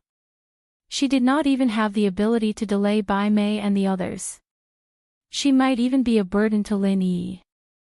Leng Leng suppressed the impulse in her heart. After waiting for half a day, she finally returned to her neighborhood. If she was not mistaken, Bai Mei and the others should have left by now. As expected, there was no one in the house. However, Leng Leng almost fainted when she saw the scene in front of her. There were obvious signs of a fight at the door and the living room. Moreover, there were fresh blood stains. Could it be that Lin Yi was? Leng Leng could not imagine it. She thought that it was impossible for Lin Yi to stay at this place after such a long time had passed. She did not expect such a thing to happen. If Lin Yi was really killed by Bai Mei and the others, she would never forgive herself. If she knew this would happen, why didn't she come earlier? She should have fought for some time for Lin Yi to escape even if she had to risk her life. However, she reacted quickly. She was too concerned. If Lin Yi was a primordial spirit, where did the blood stains come from? Leng Leng had witnessed the scene where Lin Yi was besieged by the blood spiritual cats. Although it was a tragic scene of flesh and blood splattering everywhere, these were just things that were condensed from the divine sense energy. They would soon dissipate into nothingness and would not leave any real bloodstains. After pondering for a while, Leng Leng felt that there were only two explanations for the blood stains that had yet to dry. Either it belonged to Bai Mei and the others, or there was someone else. In any case, it couldn't possibly be Lin Yi's. However, it was unrealistic to say that the bloodstains belonged to Sun Bai Mei and the others. However, Sun Bai Mei and Fei Yongxing were not to be trifled with. Coupled with senior brother Ian, who was even stronger than them, it was basically impossible for them to suffer a loss unless the senior brother personally came out. Could it be that some hooligans had come and were unlucky enough to run into Bai Mei's son and the others, and were then killed? Or could it be that the rent was due and the agent brought a new tenant to look at the apartment? Both of these hypotheses could be true. However, Ling Ling did not care about these. As long as nothing happened to Lin Yi, she would not care about the life or death of others. Ling Ling looked around the room and did not find her treasure. She did not know if it was taken away by Lin Yi or Bai Mei's son and the others. Hopefully, it was Lin Yi. Looking at this place that she had stayed in for only half a month, but it had given her so many warm memories, Ling Ling was in a daze for a moment. The scenes from back then kept replaying in her mind. She even felt that someone was knocking on the door. As soon as she opened the door, she would see Lin Yi waiting at the door with breakfast. Unfortunately, such days were gone forever. She did not feel anything special at that time. However, now that she thought about it, it would be great if such days could continue. Ling Ling could not help but be in a daze. They had only been together for a short half a month, but Lin Yi had completely entered her heart. Every item that he gave her back then was now regarded as the treasure of her life. Of course, many of the things that Lin Yi had gifted her were priceless treasures. Those foundation-building pills and other medicinal pills, as well as the supreme-grade spirit jade, were all priceless items in the ancient Jianghu. However, the thing that warmed Ling Ling the most was not these. Instead, it was the clothes that Lin Yi had accompanied her to buy, as well as the cell phone. The mobile phone. Ling Ling's eyes suddenly brightened when she thought of this. She had forgotten that the mobile phone could be used to make calls. If she wanted to know where Lin Yi was, she could just give him a call. Ling Ling immediately dialed Lin Yi's number. However, the voice that came from the phone made her a little disappointed. The number you have dialed cannot be connected at the moment. Please try again later. This was a matter of course. Lin Yi's mobile phone was simply thrown into the space of the jade pendant. How could there be a signal in the space? To be honest, Lin Yi had long been out of touch with the secular world after staying on the Heaven Stage Island for 3 years. He would only take out and use things like mobile phones when he felt like it. Usually, he would directly throw it into the space of the jade pendant. This was a habit that he had developed for a long time. No matter what it was, he would subconsciously throw it into the space of the jade pendant. After all, it was much more convenient than carrying it on his body. Moreover, he was now a primordial spirit. Every inch of his body was transformed from the energy of his consciousness. If he were to support an additional mobile phone, it would waste a lot of his consciousness. No matter how powerful his primordial spirit was, it should not be used so casually. However, Ling Ling was not aware of this. The time she had been in contact with mobile phones was very short. Moreover, she had only called Lin Yi before. She had never experienced a situation where the call could not be connected. Her first reaction when she heard the mobile phone notification was that her heart sank. Did something really happen to Lin Yi? Recalling the words that Lin Yi said before they parted last time, Ling Ling really did not know whether it was true or not. She could not understand what Lin Yi said at her level. In fact, even Lin Yi's existence itself was already an unimaginable thing to her. Lin Yi said that he would not die and that he could come back after some cultivation. Could she believe these words? She hoped that these were all true. However, her rationality told her that once the primordial spirit was destroyed, it would be beyond redemption. This was the basic common sense in the cultivation world. As for whether Lin Yi was an existence that was above common sense, perhaps he was, perhaps he was not. Nothing must happen to you. Ling Ling muttered as she clenched the mobile phone tightly. She looked around the room and packed up the clothes that Lin Yi bought for her before leaving immediately. She had never been a woman who would drag her feet. In fact, Her temperament was much more decisive than most men. Chapter 50-60. If Bai Mei's son knew about this in the underworld, he would be so angry that he would come back to life. He had already died in the hands of Lin Yi. Why was he still looking for him for revenge? Did he want him to die a few times to be satisfied? Leng Leng was oblivious to all these.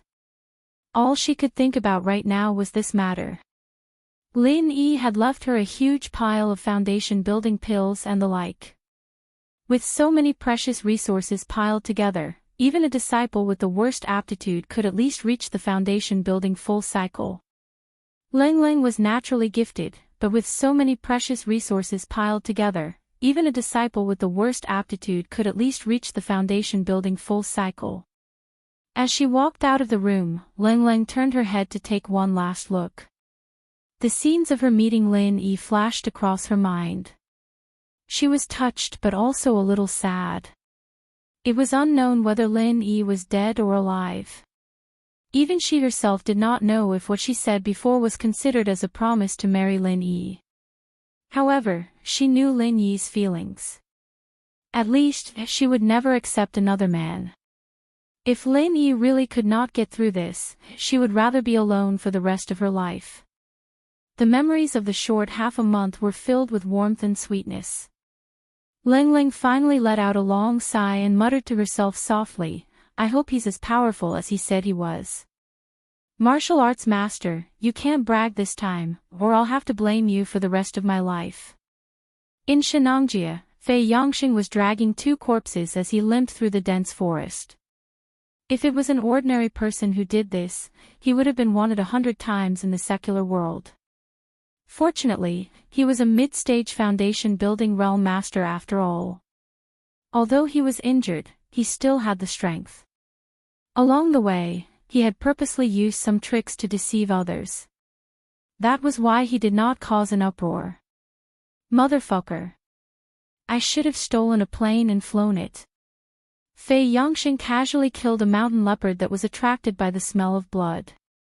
He threw the two corpses on the ground while cursing. He then sat down on the side and panted heavily. Although he was a mid-stage foundation building realm master, his injuries were not light. Moreover, dragging two corpses through the deep forest of Shenangjia on foot was exhausting. The journey before was still manageable. Before entering Shenangjia, he had stolen an off-road vehicle and drove all the way from Shima City to the border of Hushi province. Ordinary people would need to spend time to learn how to drive, but it was not worth mentioning for a powerful cultivator like him. Basically, as long as he was smart, he could learn it after a few glances. Therefore, it was not a big problem for him along the way. As long as he paid a little attention to avoid the traffic police, it was not a big problem. However, no matter how powerful an off-road vehicle was, it was impossible to drive into Shenangjia unless it was really a helicopter. Otherwise, Fei Yangxing's only choice was to walk. If he had not experienced the convenience of a car before, it would have been fine. Now that he was asked to do this kind of thing again, it was simply killing him. But then again, it was not a big problem for him to steal an off-road vehicle. The owner was knocked out and thrown into the ravine by him for a while. However, if he really went to steal a helicopter, not to mention that there was no such private helicopter for him to steal, and not to mention that he did not know how to drive it, even if all of this was not a problem, it would definitely be a sensational event. The government had already put him on the wanted list all over the world. How could they let him drive into Shenangjia leisurely? Therefore, this kind of thing was just a thought for Fei Yangxing. Basically, it was not feasible. The only thing he could do now was to quickly drag the two bodies back to the assembly point and truthfully report what had happened before. This time, son Bai Mei and senior brother Ian who died were not ordinary disciples. One was at the late stage of the Foundation Establishment realm, and the other was at the peak of the late stage of the Foundation Establishment realm. They were both highly valued elite disciples. Originally, the secular world was just an easy and pleasant experience for them. It was not even a basic trial. This time, 2 elite disciples died in a row. How could it be? Fei Yongxing did not even need to guess. When the higher-ups knew the whole story, they would definitely be furious. This time, the secular world must have a good taste of the so-called anger of the far ancient sect. Hee, that spirit is so arrogant and hateful. Next time, let's see how he will die. Fei Yongxing sneered. He stood up and dragged the 2 bodies over and continued to walk forward. With his own strength, he would definitely not dare to find trouble with Lin Yi. Revenge was even more wishful thinking. But it did not matter. His own strength was not enough, but the far ancient sect had many experts. Once he reported this matter to the higher-ups, how could they not be able to deal with a mere spirit? At that time, he did not even need to rush forward and attack. He only needed to watch from afar. One day later, Fei Yongxing finally returned to the assembly point with weak legs. It was the majestic mountain gate that they had all set off from. Basically, the big senior brother or the elders of each sect were stationed here. After all, there were too few cultivators in the secular world, and their strength was too low. With their strength, even if they went out, they would not have any value. Therefore, they were only responsible for the supervision here. When the bodies of Sun Baimei and senior brother Yin were thrown on the ground, the entire mountain gate was instantly shaken. In a short period of time, all the people stationed here had gathered. They had no choice but to come. This was an unprecedented event. Isn't that Yin Jiping and Sun Baimei from the evil warding sect? How did they die? The people from the other sects were discussing. These 2 are not weak. If I remember correctly, they were at the peak of the late stage of foundation establishment. How could they die in a place like the secular world? Don't tell me it was done by one of our sects. Someone asked in confusion. The evil warding sect's way of doing things has always been strange. When they have nothing to do, they would often attack the spiritual beasts of our sections. It's very normal for someone to become enemies with them. Besides, there is not even a single foundation establishment expert in the secular world. Who would be able to deal with the 2 of them? Someone gloated. That's true. Where are the people from the evil warding sect? Don't tell me it's only the 2 of them. Wouldn't they have died for nothing? Everyone looked at each other. If the evil warding sect's higher-ups were here, they would definitely get to the bottom of this matter. But now, there was not enough of them. Most of them would have to leave this matter unsettled. Everyone here was the leader of the various sections. Their first concern was the benefits of their sections. If they found out that the 2 of them died in the hands of their own sect's disciples, wouldn't they be looking for trouble? What's going on? At this moment, a young and domineering voice suddenly rang out behind everyone. Although everyone here was the leader of their respective sects, when they heard this voice, they instinctively opened up a path. Strength determined one's status. Who asked this person to be stronger than all of them? Chapter 50-61.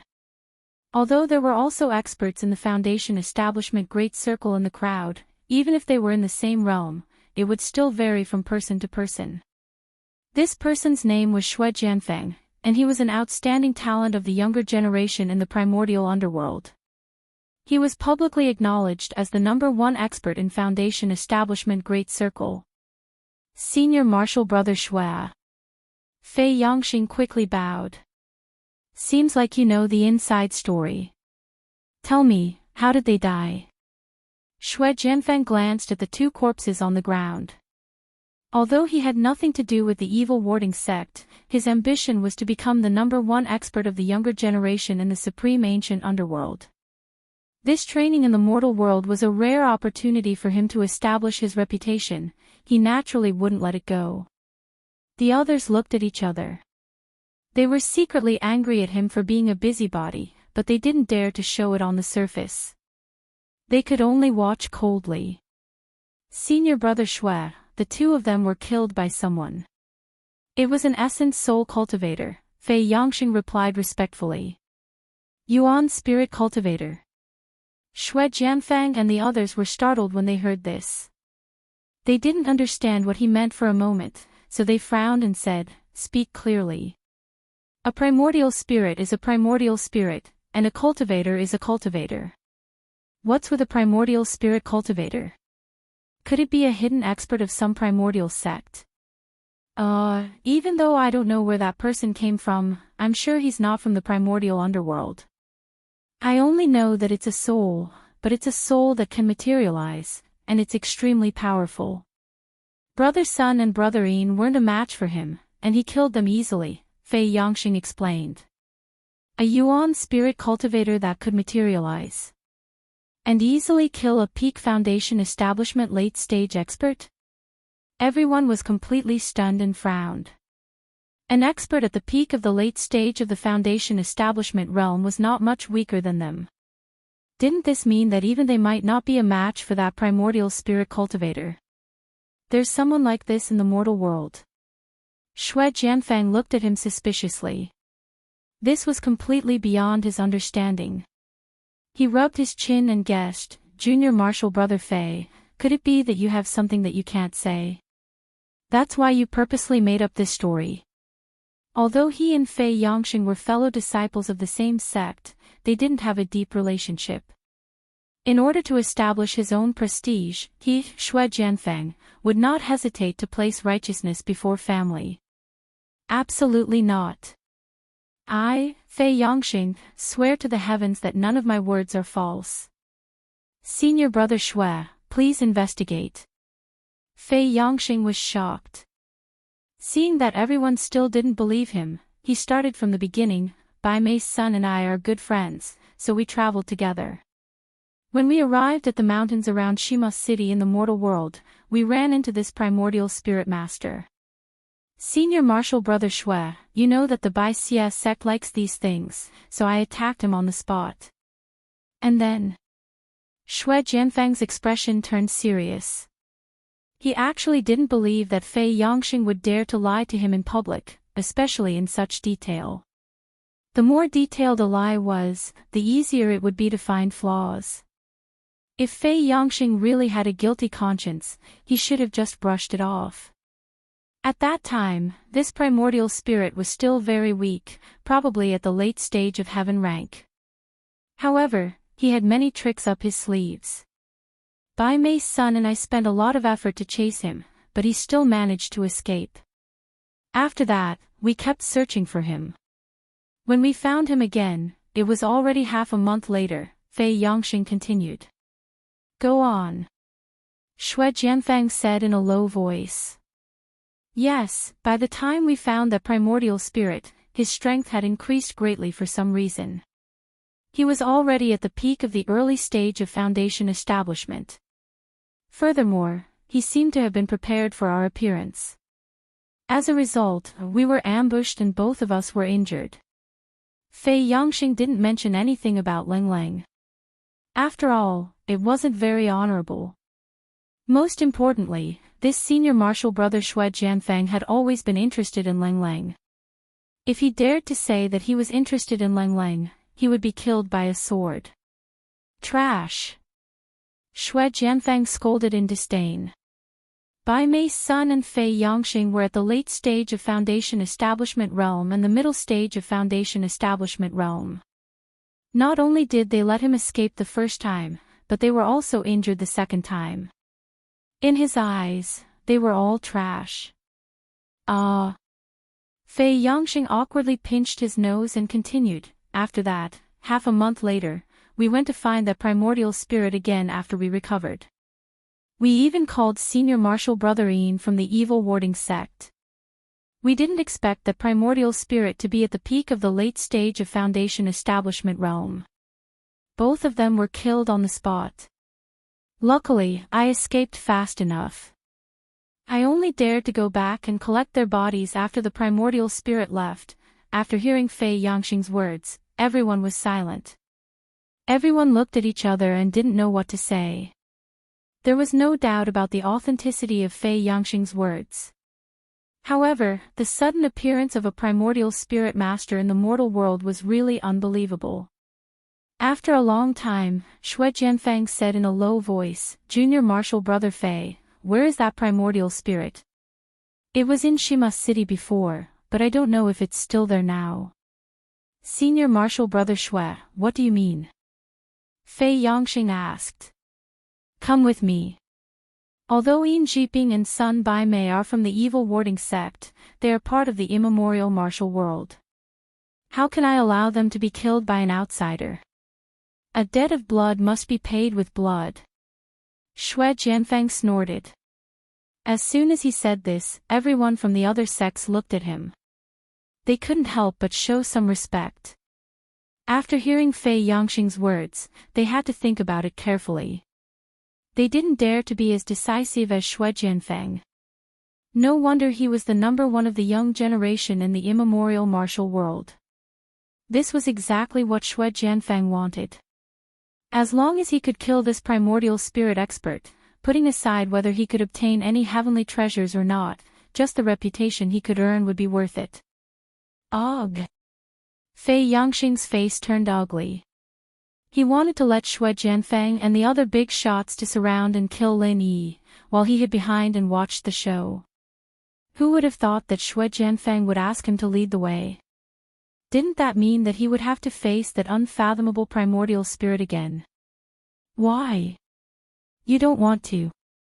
Shui Jianfang frowned and said with an unfriendly expression. No, Senior Marshal Brother Shui, look at my body full of injuries. If I don't treat them quickly, I'm afraid that there will be repercussions. Fei Yongxing said with a bitter face. Chapter 5062. Not only Fei Yongli, but the people from the other sects also sucked in a breath of cold air. Sure enough, there was no comparison between people. Shui Jianfang didn't even bat an eyelid and threw out a grade 4 great cyclic pellet. What a generous move. Yes. Thank you, Senior Marshal Brother Shui. Fei Yongxing was overjoyed. A 4th rank Great Recover pill was enough for him to recover in a short period of time. Although it was unwise to provoke Lin Yi again, there was always someone taller to hold up the sky. With someone as strong as Shui Jianfang in front of him, what was there to be afraid of? Very good. Everyone, stay here and wait for this Shui's news. As long as this Shui is here, it won't be so easy to kill the people of our primordial underworld. Shui Jianfang cupped his hands towards everyone and immediately left with Fei Yongxing. As expected of Shui Jianfang. Everyone sighed in admiration. It was rumored that the ancient alliance that was formed by all the major sects in the supreme ancient pugilistic world was about to change. Although it hadn't reached the critical point yet, when that day came, someone like Shui Jianfang would definitely be a popular rising star in the alliance. After leaving Shenangjia, Fei Yongxing used the same trick and went straight to Shima City. However, when he and Shui Jianfang arrived at their destination, the room was already empty. That Yuan Shen cultivator must be afraid of our world's revenge, so he ran away. Senior Marshal Brother Shui, what do we do? Fei Yongxing asked. What do we do? Of course, we have to find him even if we have to dig 3 feet into the ground. Shui Jianfang snorted. He had boasted in front of so many people in the world, so it was impossible for him to return empty-handed. But that's a Yuan Shen, and he's no different from an ordinary person. Even Bai Mei's son and the others from the evil warding sect won't be able to find him easily. Senior Marshal Brother Shui, it's like finding a needle in a haystack. Fei Yongxing said bitterly. Did I say I'm going to look for him personally? Shui Jianfang glanced at him. Senior Marshal Brother Shui, you mean to ask the other disciples to look for him together? Fei Yongxing's eyes brightened. As long as they said that Lin Yi was the public enemy of the world, they would have a higher chance of finding him. Fool, how many disciples have come out to train this time? The secular world is so big, how can we find all of them? Shui Jianfang looked at him as if he was looking at an idiot. Fei Yongxing couldn't help blushing. That was indeed the case. Who knew how long it would take to find Lin Yi in the secular world with just these few people in the ancient martial world? He could only ask weakly, then how are we going to find him? Didn't you say that this primordial spirit cultivator is someone from the secular world? In that case, the secular world will naturally hand him over. Let's go. Xue Jianfeng smiled faintly. Where are we going? Fei Yongxing was taken aback. The Supernatural Investigation Bureau. It said that the cultivators in the secular world are under their management. A debt of blood must be paid in blood. We're here to seek justice. There will naturally be justice when we get there. Moreover, it's killing two birds with one stone. Xue Jianfeng had a disdainful smile on his face. Killing two birds with one stone. Fei Yongxing was confused. Seeking justice is only one of the reasons. As for the second, we can directly ask them for new disciples with passable aptitudes. It'll save us a lot of trouble, Xue Jianfeng said faintly. He was a radical to begin with. It could be said that he didn't care about the secular world from the bottom of his heart. The rules of the secular world this time clearly stated that the order of the secular world couldn't be disturbed.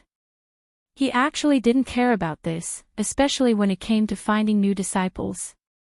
Relying on just a few dozen disciples to train was undoubtedly an extremely stupid method. In Xue Jianfeng's opinion, the best method was to directly go to the Supernatural Investigation Bureau.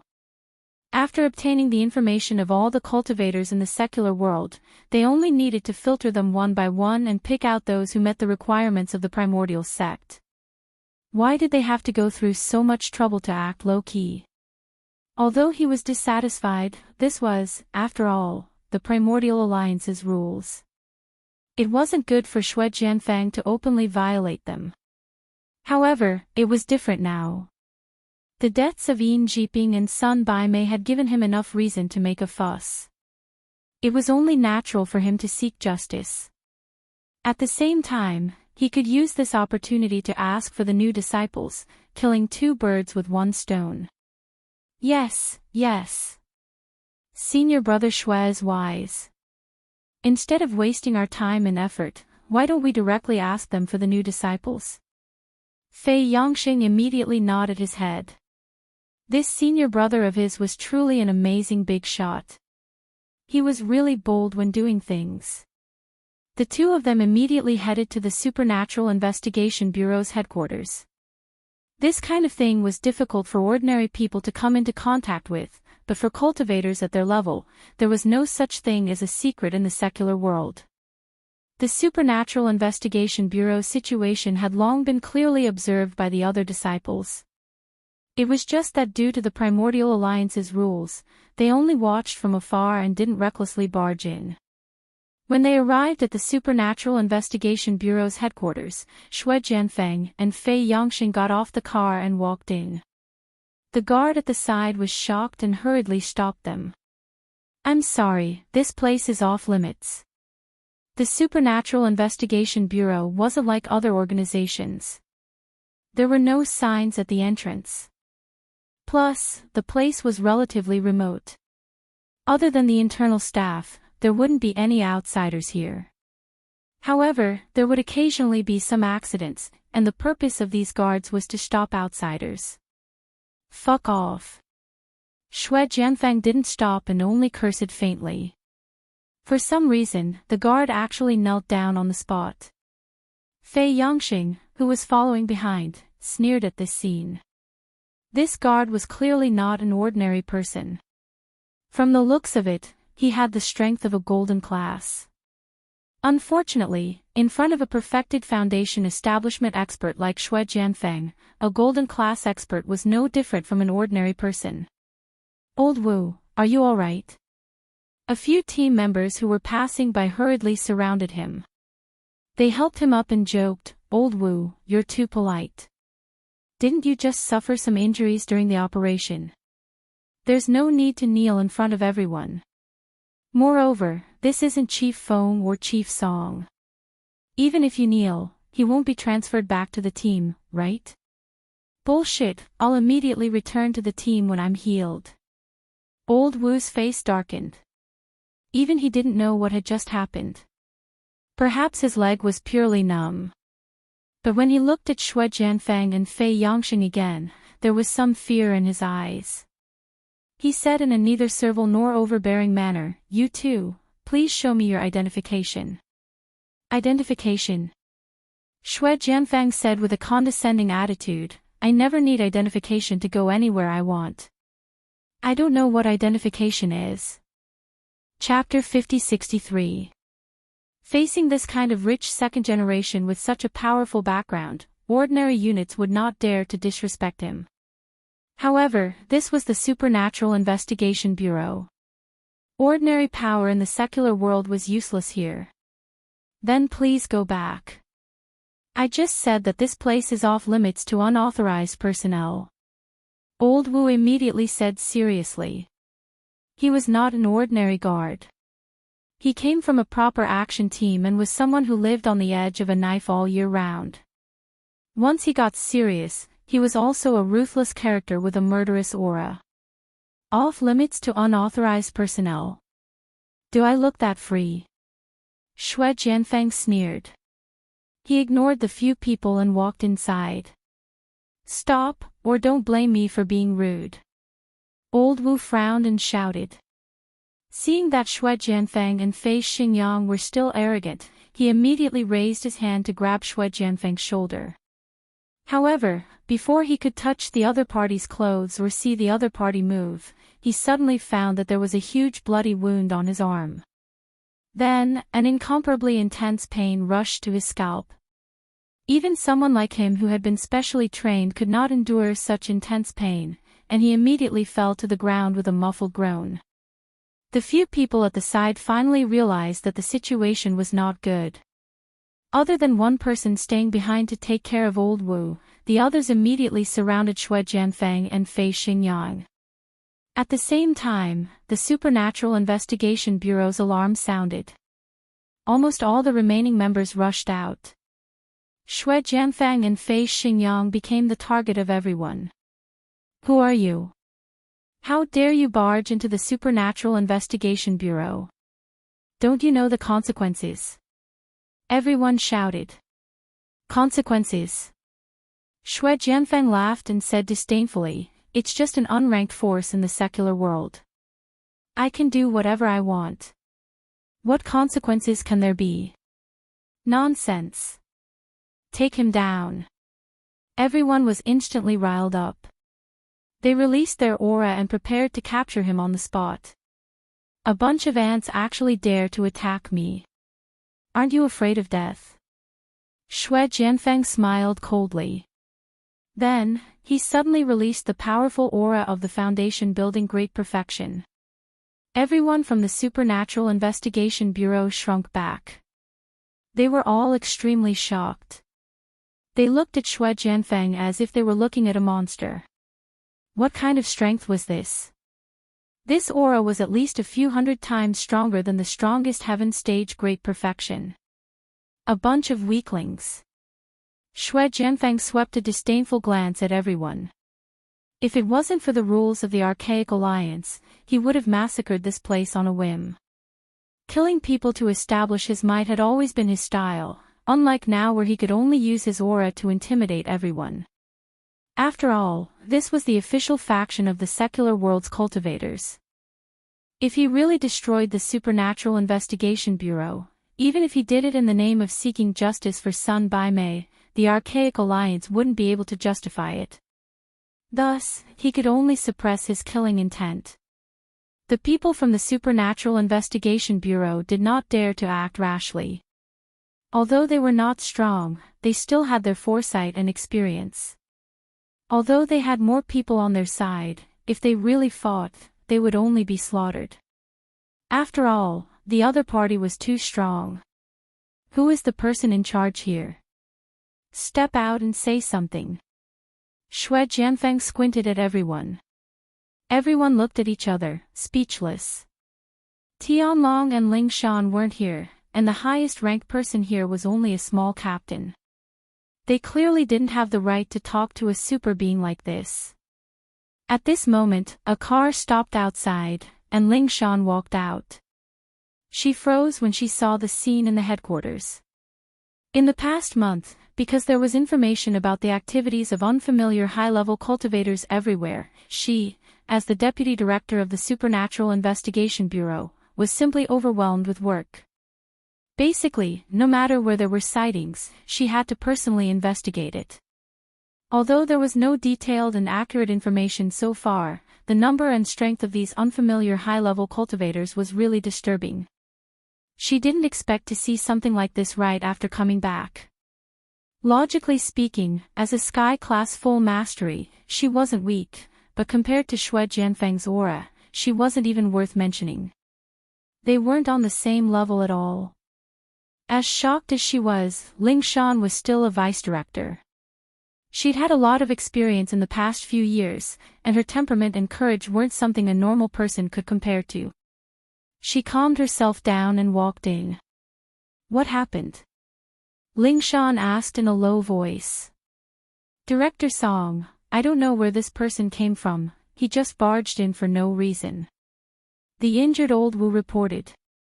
"You're the boss here." Xue Jianfeng turned around. He had been acting all high and mighty, but his eyes widened when he saw Ling Shan.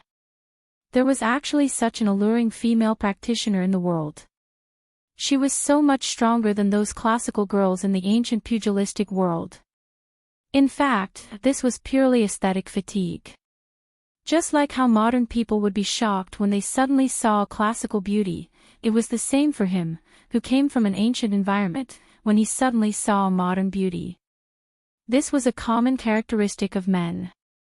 Not to mention him, who was at the peak of the foundation establishment stage, even Aurus core stage experts and nascent soul stage experts were the same. There was no lack of beauties in the ancient pugilistic world, especially with someone like Leng Leng in his own sect. She wasn't below Ling Shan at all in terms of looks, but their styles were completely different. "I am the vice director of the Supernatural Investigation Bureau, Ling Shan." "Who are you, sir?" Ling Shan asked, neither servile nor overbearing. She could tell that these two were the high-level practitioners that had been appearing recently, but their strength was simply too shocking. It was so strong that she couldn't accept it. The Supernatural Investigation Bureau had placed a lot of importance on this, even treating it as a top priority investigation, but they still underestimated these people's strength. Even the entire Supernatural Investigation Bureau combined wouldn't be a match for such a strong enemy. Ling Shan. Looks like the common world isn't completely useless after all. To be able to meet a beauty like Miss Song, this trip of mine has been worth it. Xue Jianfeng's attitude towards Ling Shan was a lot warmer.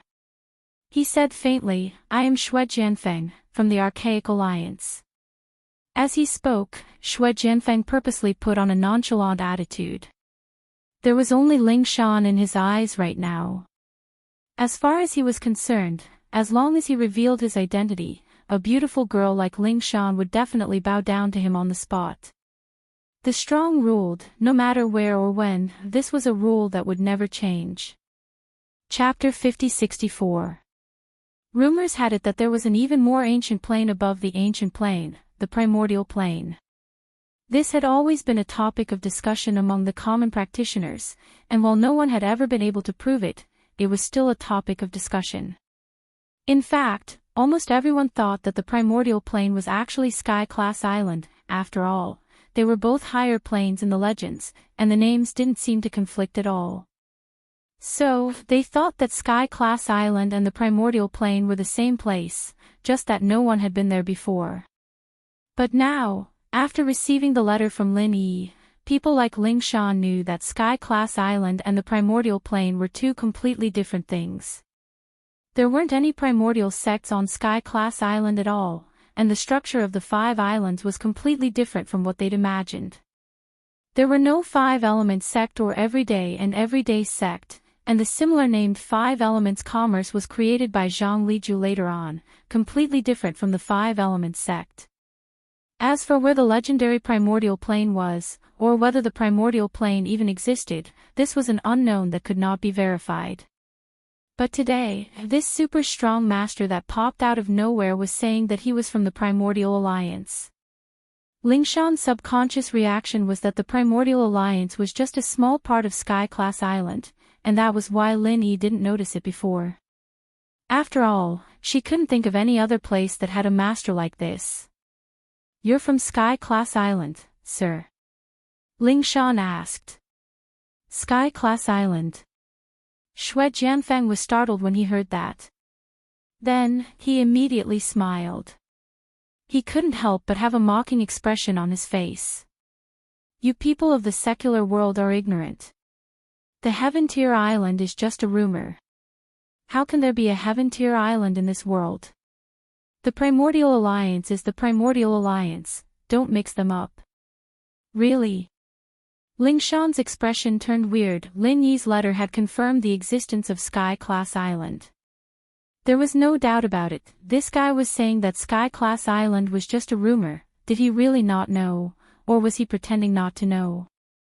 "Of course it's true.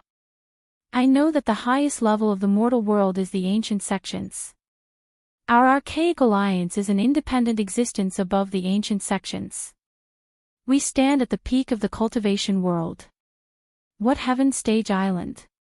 It's just a groundless rumor. It's just something that ignorant people fantasize out of thin air." Xue Jianfeng lectured high and mighty. Lingshan could pretty much confirm that this guy really didn't know anything about Sky Class Island. She didn't expect the Archaic Alliance and Sky Class Island to be two completely different things. This was something that surprised her greatly. "So you're saying that all the high-level practitioners out there are from the Archaic Alliance?" Lingshan asked without a change in expression. "Not bad. They are all disciples of my Archaic Alliance who came out to gain experience in the secular world. As for their strength, although it doesn't count for much in the Archaic Alliance, it's already an untouchable realm for your secular world. The disciples who came out to gain experience are all Foundation Establishment experts," Xue Jianfeng said proudly. "A foundational master." Lingshan, on the other hand, didn't have the slightest clue what he was talking about. They looked at each other, confused. What the hell was a foundational master? "Oh, I almost forgotten, your secular world doesn't have a concept of what a foundational master is. The Foundation Establishment realm is a whole new realm above the Heaven realm, which is also what you call the Heavenly Tao realm."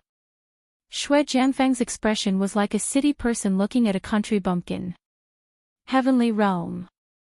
Everyone sucked in a breath of cold air again. In fact, during their previous investigation, they had already discovered that the strength of these high-level cultivators was beyond common sense. However, because they did not directly fight with them, this thought was not strong. Many people felt that it was their illusion, and today, they finally got confirmation. These people were all heavenly realm. This result really frightened everyone and made them break out in cold sweat. Fortunately, they had restrained themselves and did not act rashly. If anyone had rushed up and grabbed them, they would have died. They wouldn't even know how they'd died. That's right. Foundation Establishment practitioners are just normal disciples in our Archaic Alliance. Above them, there are even more powerful Golden Core cultivators, and even the legendary Nascent Soul cultivators. Xue Jianfeng wanted to show off in front of Lingshan, which was why he'd said so much patiently. Seeing the stunned expressions on everyone's faces, he said with disdain, "The common world is big, but when it comes to practitioners, you're just frogs at the bottom of a well. The things I'm talking about are things that you practitioners in the common world can't even imagine. Actually, it's a waste to tell you guys, since you'll never be able to touch these existences." Although they knew that they were being looked down upon, they still couldn't help but swallow their saliva. After all, what the other party said was the truth. The strongest experts that they could usually come into contact with were only at the peak of Heaven stage. They couldn't even imagine a Foundation Establishment stage, let alone a Golden Core stage or Nascent Soul stage. Ling Shan, however, wasn't one of them. Other than not knowing about the Archaic Alliance, she'd learned about these realms from Lin Yi's letter. She knew even more than this.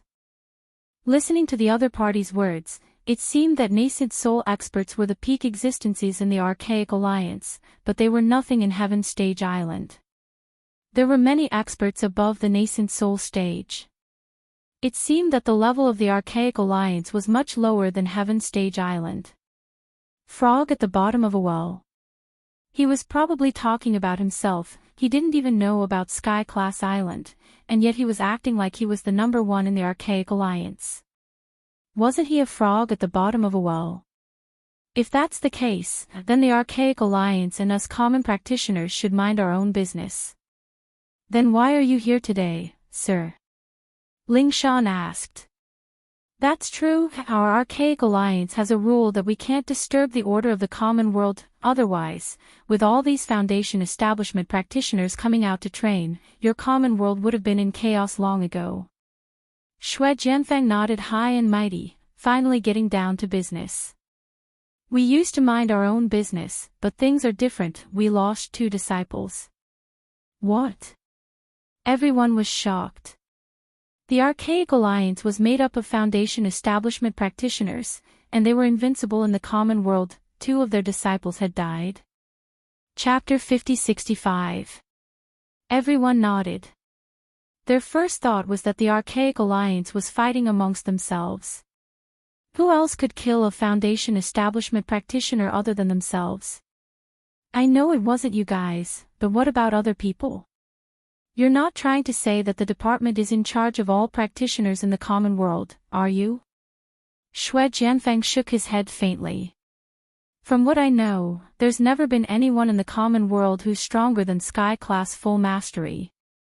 Saying that this has something to do with the common world doesn't make much sense.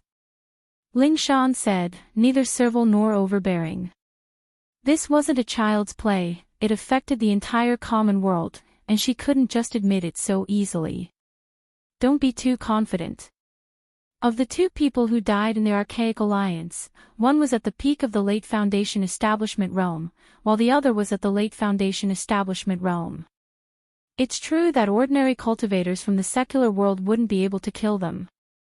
However, the murderer was an anomaly, a cultivator in the form of a nascent spirit.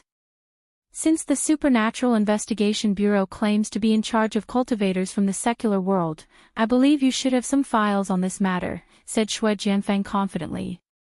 A primordial spirit practitioner. Ling Shan paused, and the others did as well. What's that? You guys really don't know.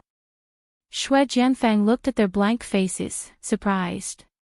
Even if you don't have accurate information, you should at least have some rumors about this practitioner, right? Nope, never heard of it. Ling Shan and the others shook their heads. Shui Jianfang couldn't help but choke. He could tell that they weren't faking it. No matter what, we Archaic Alliance disciples who died in the common world need to be accounted for. This primordial spirit practitioner needs to be investigated, and if you guys can't figure it out, then we'll have to do it ourselves. Ling Shan's heart tightened at the words. It was obvious what the guy was implying. Things would get out of control once the Archaic Alliance started investigating this, and things would get out of control if they weren't careful. The practitioners of the common world would have to face a sudden bloodbath. After a moment of silence, Ling Shan said solemnly, the department will investigate this primordial spirit practitioner. Since the Archaic Alliance has a rule of not disturbing the common world's order, then it's best to keep it that way. Very well. I believe in Miss Song's sincerity. Shui Jianfang nodded and didn't have the slightest intention to leave. He changed the topic and asked, you said you're the deputy chief here. I'll leave it to you to arrange a meeting with your bureau chief. I have something important to discuss with you. Chief Feng is not here. If there's anything, you can tell me directly. Ling Shan said, neither servile nor overbearing. She wasn't trying to act all high and mighty by saying this, it was just that she had more experience as a vice director. No matter what Shui Jianfang said, it would be easier for her to deal with it as a vice director. If it was Feng Tianlong, it would be a different story. There wouldn't be any room for negotiation. Sure, let's go somewhere else then. Xue Jianfang looked around and said. What he was going to say next was his own decision. Before it was done, he couldn't casually spread it around. Otherwise, it wouldn't be good for the higher-ups of the Archaic Alliance to hear about it. Alright, please follow me. Ling Shan brought Xue Jianfang and Fei Yangxing to the meeting room and gestured for everyone to disperse. Both sides sat down in the meeting room, and Xue Jianfang said proudly, "Our sect is recruiting a few disciples this time. As long as you have enough talent in the common world, you can come with me to the Archaic Alliance." Recruiting disciples. Ling Shan paused. She thought it was some bad news, not expecting him to be recruiting disciples back to the Archaic Alliance. She let out a breath of relief. Strictly speaking, this wasn't a bad thing. Archaic Alliance wasn't on the same level as Sky-class Island, but it was still much stronger than the common world. But compared to the secular world, it was still much better. If there was such a chance, many practitioners in the secular world would be overjoyed. That's right. Of course, we're very strict when it comes to selecting people. Normal practitioners don't even enter our sites, but you, Miss Song, naturally meet the requirements. As long as you come with me, I'm sure you'll be able to reach foundation establishment in no time. Even reaching my level isn't impossible. Xue Jianfang said with a "I'm taking care of you" face. As far as he was concerned, this was a once-in-a-lifetime opportunity for the common world practitioners. After all, the path to the Archaic Alliance would only open again after 1,000 years. If they missed this chance, they'd have to continue struggling in the common world where the qi was thin. They wouldn't be able to advance even if they died. As long as one wasn't an idiot, they'd know what to choose between the common world and the Archaic Alliance. This girl he was drooling over clearly wasn't an idiot. Ling Shan's reaction, however, made his jaw drop. She didn't hesitate at all. "I appreciate your good intentions, sir, but I've never planned on leaving the common world." If she really wanted to, she would have gone to Sky-class Island with Lin Yi. Why would she go to the Archaic Alliance? What? Xue Jianfang thought he'd heard wrongly, frowning as he looked at Ling Shan's serious face. "Miss Song, you might not understand the difference between the Archaic Alliance and the common world. Let me put it this way, with the qi and resources of the common world, Sky-class full mastery is the limit you can reach.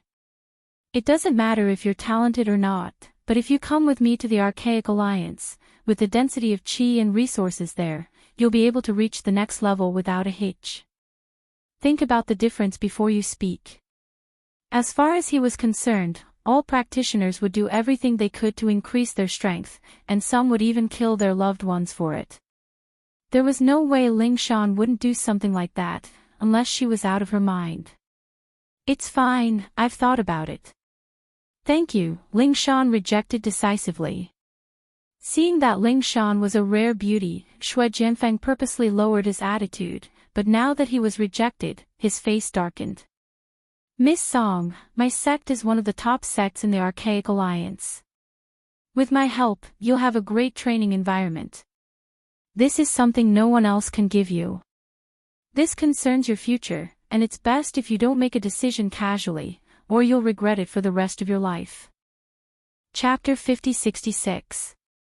Ling Shan couldn't help but frown.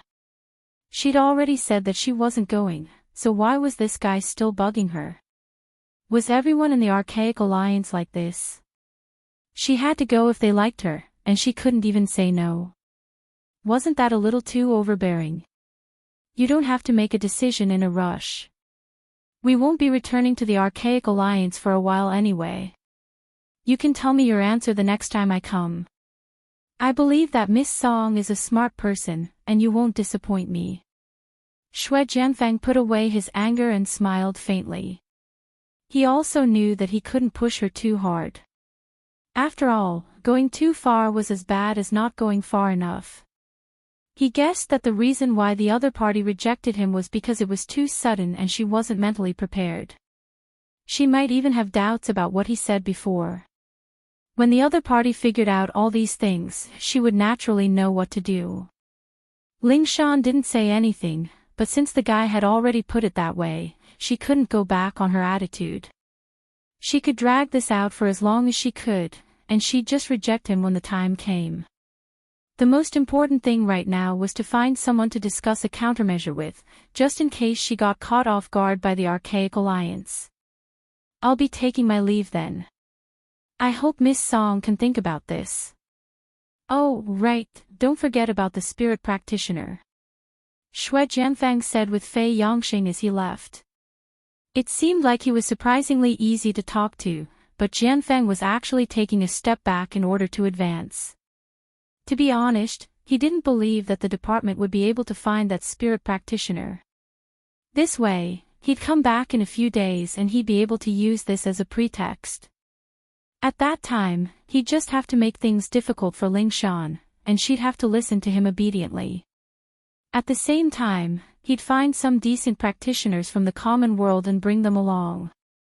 These people probably wouldn't have the guts to go against the Archaic Alliance, and they'd probably be overjoyed. After all, people like Ling Shan who rejected his invitation were rare. Ling Shan breathed a sigh of relief after the two left the department. The others weren't in the mood to do anything anymore, and they surrounded her to ask about the situation. Do your job well. After I report to Chief Feng, you will naturally know what you need to know. Ling Shan waved everyone away and called Tianlong, telling him everything that had happened. Tianlong was still out of town on a business trip, and wouldn't be back anytime soon, so she could only contact him through the phone. Yeah, I've heard about the primordial spirit cultivators, but it's surprising that they want to recruit disciples from the common world, Feng Tianlong said after listening to the story. What do we do? Ling Shan asked. How about this, you arrange for everyone to focus on the Yuan spirit cultivator. Although this might be a lie, we still have to investigate it. We can't let them use this as a pretext, Feng Tianlong ordered. Yes. Ling Shan replied. As for the second thing, we definitely can't give them the information on the practitioners in the common world. If they have ulterior motives, the consequences will be unimaginable. But we can't just leave them be. We'll find some time to go through the list and do an internal screening. We'll pick out the ones with the highest potential, and we'll act according to the circumstances, Tianlong said after some thought. All right, I'll arrange it right away.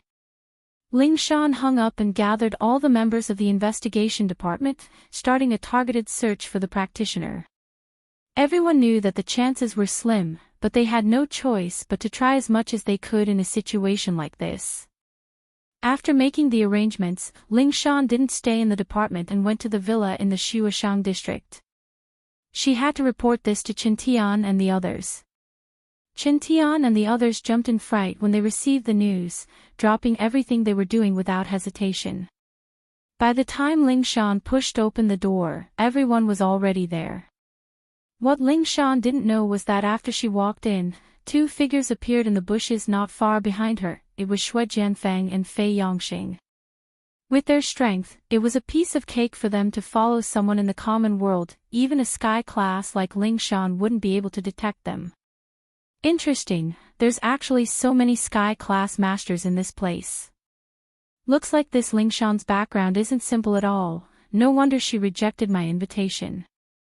Xue Jianfang rubbed his chin with interest. The great circle of the heaven realm was already the peak of the secular world's strength, and a large number of them had gathered in this room. They were practically invincible existences in the secular world. Senior Brother Xue, should we go in? Fei Yongxing asked. Go in? What for? Capture them on the spot.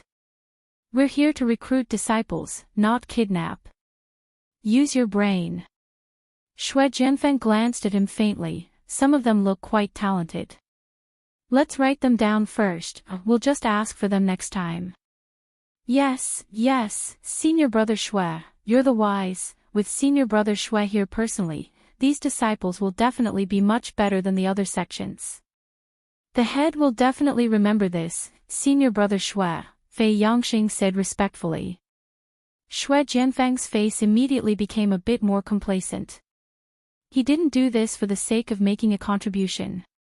More importantly, once he brought these disciples back, they would naturally become part of his faction. To an ambitious person like him, the benefits were self-evident. Alright, we should get down to proper business. The occult investigation department won't be able to find that Yuan practitioner by themselves. We'll need the people from the Archaic Alliance, Shui Jianfang said as he left with Fei Yangxing. In the villa, Ling Shan and the others didn't notice anything at all. After hearing Ling Shan's details, they all fell silent, worried. These people are all sky practitioners, this is a bit troublesome, Qin Tian frowned. Yeah, this Archaic Alliance popped out of nowhere, and it's completely different from Sky Class Island. These people aren't on the same level as us at all, we won't be able to handle them with our strength, Yu Bing said solemnly. Chapter 50-67. If only Lin Yi Bro was here, he'd have a way, Ziyu said suddenly. That's for sure, with boss Lin Yi's strength, that Shui Jianfang isn't even worthy of carrying his shoes, and he's acting all high and mighty, asking sis-in-law Ling Shan to come with him, he's just asking to die, Kong Xiaobo said angrily. But we don't have a way to contact Lin Yi boss right now, even if we wanted to write him a letter, we wouldn't be able to get him to come back, Qin Tian smiled bitterly. Water from afar can't quench thirst right now, we can only rely on ourselves for this. Right, we need to tell Senior Lin Dongfang as well, maybe he'll have a way. Qikuan slapped his forehead. Right. Everyone nodded. Lin Dongfang's performance last time had left a deep impression on them, dealing with a couple of sky-class full mastery was like child's play to him. Maybe he'd have a way to deal with this as well. Also, sis-in-law Ling Shan, the spirit practitioner you mentioned just now, it sounds like the Archaic Alliance came up with an excuse, but if it's true, we might be able to do something about it, Qin Tian said thoughtfully. What do you mean? Ling Shan didn't understand, and the others looked confused as well. Think about it, this Archaic Alliance is coming at us aggressively, and with our strength in the common world, we have no way to fight back at all. Even if they have a rule that says they can't disturb the order of the common world, rules are dead, and people are alive. As long as one of them wants to disturb the common world, they can just find an excuse to do so easily. That Shui Jianfang is the one doing it, isn't he? Qin Tian said. That's right, it's obvious that he's using this as an excuse, Ling Shan nodded. Using the fact that 2 disciples of the Archaic Alliance had died as an excuse to barge into the Supernatural Investigation Bureau. Not only did he force the secular world to investigate, he even took the opportunity to suggest recruiting disciples with outstanding aptitudes from the secular world. He even wanted Shui Jianfang to leave with him. It could be seen that Shui Jianfang's focus wasn't on this primordial spirit cultivator. This was purely an excuse. So, looking at the big picture, it's not just us, but all the practitioners in the common world are faced with 2 choices. One is to submit to the Archaic Alliance's tyranny and do whatever they say, Qin Tian analyzed. Isn't that too infuriating? Ling Shan and the others frowned, they weren't as strong as them, but this was the common world, what right did the Archaic Alliance have to call the shots here? That's right, it's infuriating, if there's pressure, there'll be resistance. It'd be fine if the Archaic Alliance chose to go easy on us, but if they find an excuse to force things, I'm sure most of the powers in the common world won't be satisfied, especially the ancient sects and noble houses. Yu Bing nodded. It wasn't hard to understand, it was better to be the head of a chicken than the tail of a phoenix.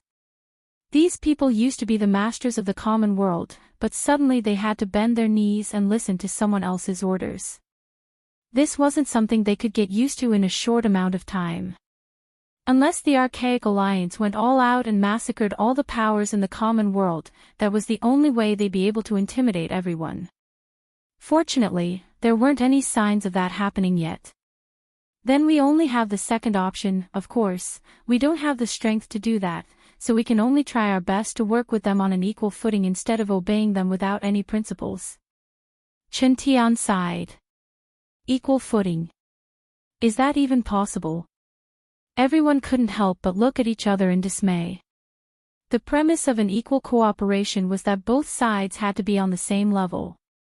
Although there were many cultivation powers in the mortal world, and all of them added together could be considered huge, they paled in comparison to the archaic alliance.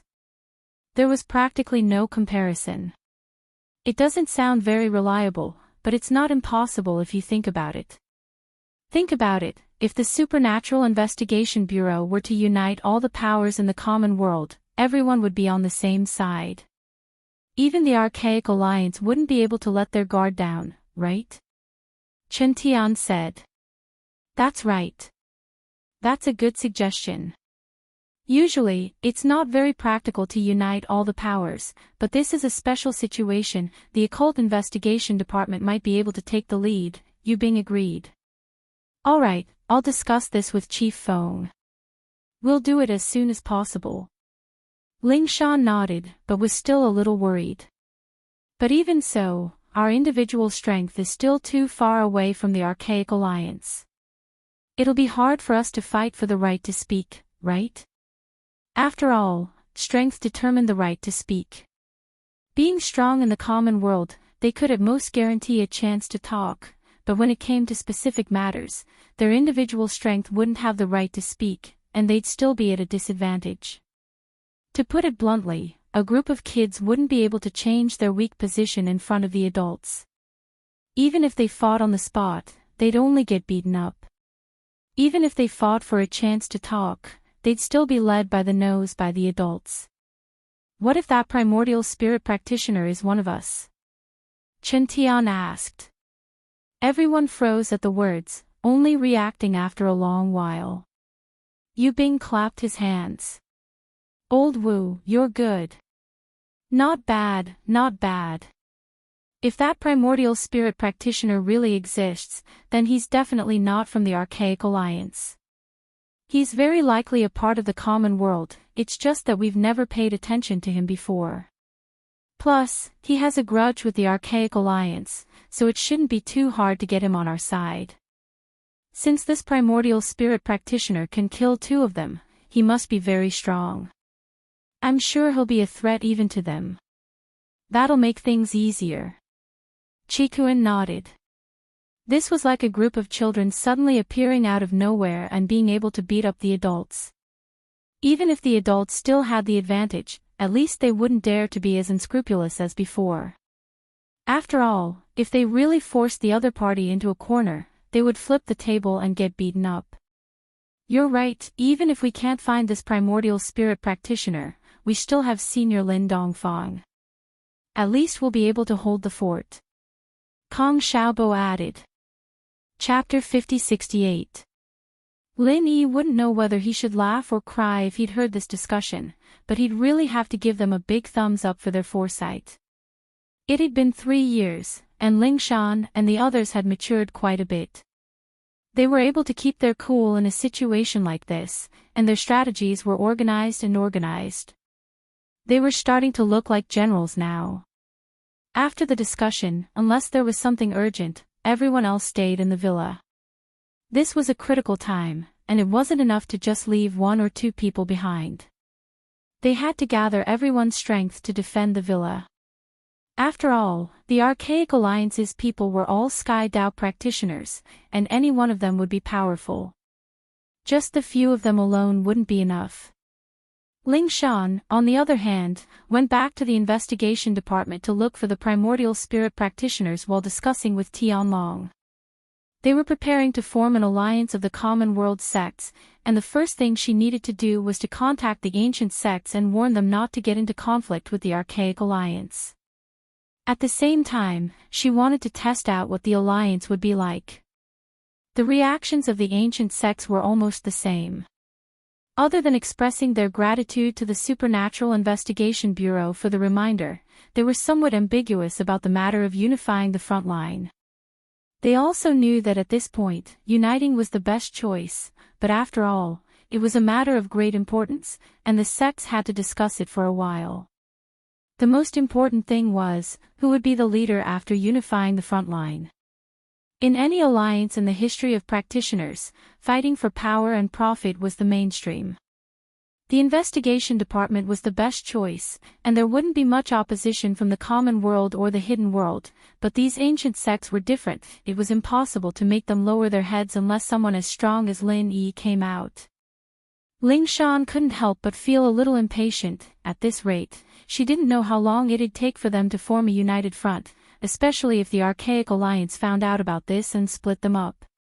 That'd be even more troublesome. What Ling Shan didn't expect was that the Archaic Alliance was already making their move before she even had the chance to sound out the ancient sects. What? Something happened to Snowy Valley. Chen Tian and the others were shocked. I'm not too sure about the specifics, but they said that 2 Sky Dao practitioners came to cause trouble, wanting to forcefully take away the talented disciples from Snowy Valley. They got into a fight, and many people from Snowy Valley were heavily injured. Ling Shan said solemnly. A Heavenly Dao realm expert? That means he's from the Archaic Alliance. As expected, he's ambitious. Everyone was filled with righteous indignation. Another message popped up, and Ling Shan's face changed drastically as she looked at it. Tang Yin's mother's injured as well. Those bastards. Everyone paled in fright, and a surge of anger filled the villa. Mrs. Tang had nothing to do with them, but she was Lin Yi's mother-in-law. Lin Yi had asked them to guard the house, and they couldn't even protect Mrs. Tang. How were they supposed to face Lin Yi in the future? No, we can't take this lying down. Let's go to Snowy Valley. Chen Tian said furiously. Alright, so what if it's the Archaic Alliance, so what if they're Sky Dao practitioners? As long as we fight with our lives on the line, we'll have a chance. The others were furious as well. But what about Meng Yao and the others? Ling Shan frowned. She couldn't take this lying down, but if they acted rashly and left Meng Yao and the others with no one to take care of them, it'd be too late for regrets. They looked at each other, and were about to discuss when a voice came from the second floor. Are you talking about those unconscious beauties upstairs? Don't worry, just follow me to the Archaic Alliance. Everyone was shocked when they saw this person walking down the stairs.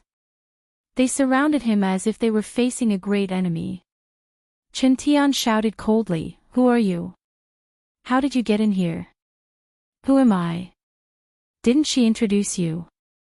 After saying that, the newcomer calmly sat down on the sofa, not paying attention to the group of heaven-rank great perfection heaven-rank experts. Everyone turned to Ling Shan, and her face was filled with shock and rage. Shui Jianfeng. She gritted her teeth. Chen Tian and the others felt even more pressured. None of them expected Shui Jianfeng to appear in the villa all of a sudden, even walking down from the second floor. All these sky-class masters didn't even notice him at all. This strength was truly frightening. Why are you here? What did you do to Meng Yao and the others? Ling Shan asked, giving Ziyu and the others a look. Ziyu and the others rushed up to the second floor to check. Don't worry, I'm still a big disciple of the Archaic Alliance. I'm not that despicable. Those women are unconscious, what can I do to them? Shui Jianfeng said faintly. Is that so? Ling Shan and the others didn't really believe him. It wasn't until Ziyu and the others went downstairs and made sure that Meng Yao and the others weren't touched, that they breathed out in relief. Okay, I can answer your first question now. Why am I here? The reason is simple, I couldn't find you in the investigation department, so naturally, I had to come here myself. Shui Jianfeng said proudly. Ling Shan couldn't help but jump. As slow as she was, she'd already realized that she was being followed by this bastard. Ling Shan couldn't help but feel very vexed. She really was too careless. She knew that this guy was up to no good, and yet she still walked right into the villa. If something were to happen, she wouldn't be able to forgive herself even if she died 10,000 times. Actually, she was just overthinking things. With Shui Jianfeng's strength, it was extremely easy for him to follow anyone here. Unless she didn't come to the villa to meet with everyone, this was the inevitable result, and she couldn't be blamed at all. Alright, since you're here, give us an explanation. Last time you said that you wouldn't disturb the order of the common world, but now? Don't tell me you don't know what your archaic alliance did to Shuigu. Ling Shan said angrily. Chapter 5069. What do you mean? Ling Shan and the others all frowned. There's a lot of archaic sects coming to the common world for training, and I don't know which sect did this Shuigu thing you're talking about, but I'm sure that it has nothing to do with us. Shui Jianfeng's tone was as if he had nothing to do with this matter. He then said, "You see, my temper can be considered very mild. I even gave you such a long time to consider the matter of the disciple selection. The others are all directly asking for you. Have you thought it through? I've said it before, I'm definitely not going to Archaic Alliance. What you're doing has already broken the order of the common world. Do you want to be enemies with all the sects in the common world?" Ling Shan said forcefully. Enemies with the common world? Shui Jianfeng said with a surprised look on his face. What nonsense are you talking about, Miss Song? All the sects in the common world added together aren't even as strong as any of the archaic sects, so there's no possibility of us being enemies at all. Our archaic alliance has never seen the common world as an enemy, or the common world would have been destroyed long ago. So you're saying that the archaic alliance doesn't care about the common world at all, and whenever you see a disciple with good potential, you just take them away. Is that what you're trying to say? Chen Tian said in a low voice. That's a bit harsh, but the meaning isn't wrong. It's just that some people are a bit more extreme in this, and I'm a bit more gentle. That's why I'm trying to reason with you guys. Shui Jianfeng nodded indifferently. He glanced at everyone and said, "I see that your group's aptitude is pretty good. It's quite rare to be able to cultivate to the great circle of the heaven realm in such a lousy place like the mortal world. How about this, all of you follow me back to the ancient alliance. That way, you can look out for each other. Miss Song, is that fine?" Everyone paused. This guy really knew how to take advantage of the situation. Not only did he want to take Ling Shan, but he also wanted to take them. Oh, and those unconscious beauties upstairs, you can bring them back to Archaic Alliance as well. I don't think you guys can cure them, but I have a way, but it has to be an Archaic Alliance. What do you think? Shui Jianfeng said. You can cure them. Ling Shan and the others couldn't help but feel overjoyed. Meng Yao and the girls' conditions hadn't worsened in these 3 years, but they weren't getting any better either. Who knew what would happen if this went on? If there was a chance to cure them, it'd be great. Of course, what the secular world can't do doesn't mean that the Archaic Alliance can't. Shui Jianfeng pretended to be profound. Really? Then why don't you tell me why Meng Yao sis and the others are unconscious? Ziyu interrupted. Ugh, this. Shui Jianfeng was at a loss for words. He didn't know why Meng Yao and the other girls were unconscious at all. As for the Archaic Alliance being able to cure them, that was bullshit. The only reason he said that was to trick the girls back to the Archaic Alliance. Don't look at how all the girls were unconscious, each and every one of them was devastatingly beautiful. When Shui Jianfeng entered just now, he took a glance at them and immediately drooled with desire. Thus, he couldn't help but have the thought of building a harem.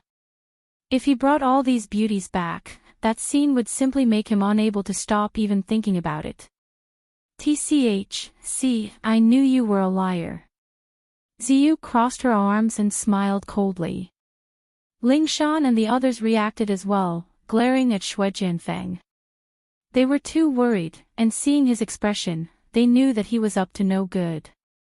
I, Xue Jianfeng, the number one of the young generation in Archaic Alliance, didn't think that I'd be called a liar in the secular world. It seems like it's really hard to be a good person. I've been telling you guys so much, but it's useless. I guess I'll have to learn from the other sections. Xue Jianfeng's face changed. What do you want? Ling Shan and the others said warily. What do I want?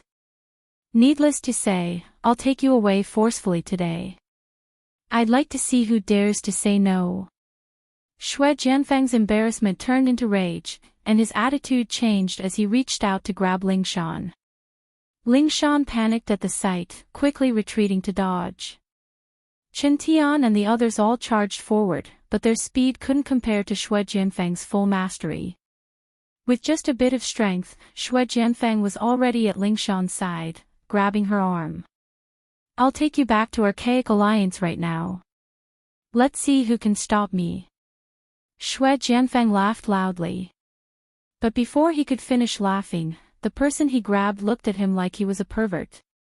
Oi oi, men shouldn't touch each other, please behave yourself. What?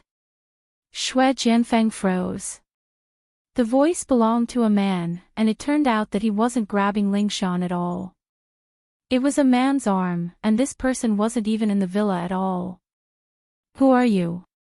You want to steal my girlfriend, but you don't even know who I am. Is that appropriate? Lin Yi smiled faintly.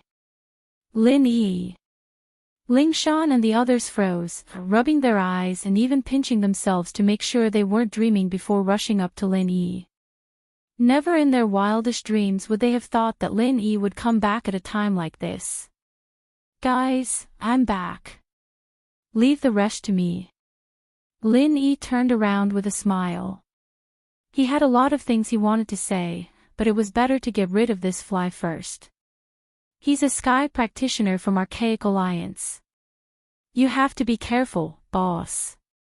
Everyone was excited and overjoyed, but they still remembered the threat that was Xue Jianfeng. Otherwise, they would have charged up and surrounded Lin Yi already. Don't worry, it'll be fine.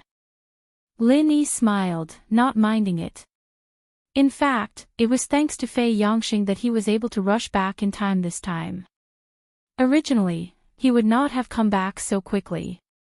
On the way, he planned to use the spiritual sense energy of that piece of coke to restore his strength. However, after discovering that Fei Yangxing had come to the villa through the spiritual sense imprint last time, he immediately knew that something was wrong, so he gave up on his plan to rush back as soon as possible. Chapter 50-70. That's right. Not only is he their boss, but he's also the dumb girl's boyfriend. Lin Yi winked at Ling Shan, and Ling Shan looked at him with wide eyes. She was pleasantly surprised, but also filled with sweetness. Dumb girl. Xue Jianfeng paused and saw the sweet look on Ling Shan's face as she looked at Lin Yi.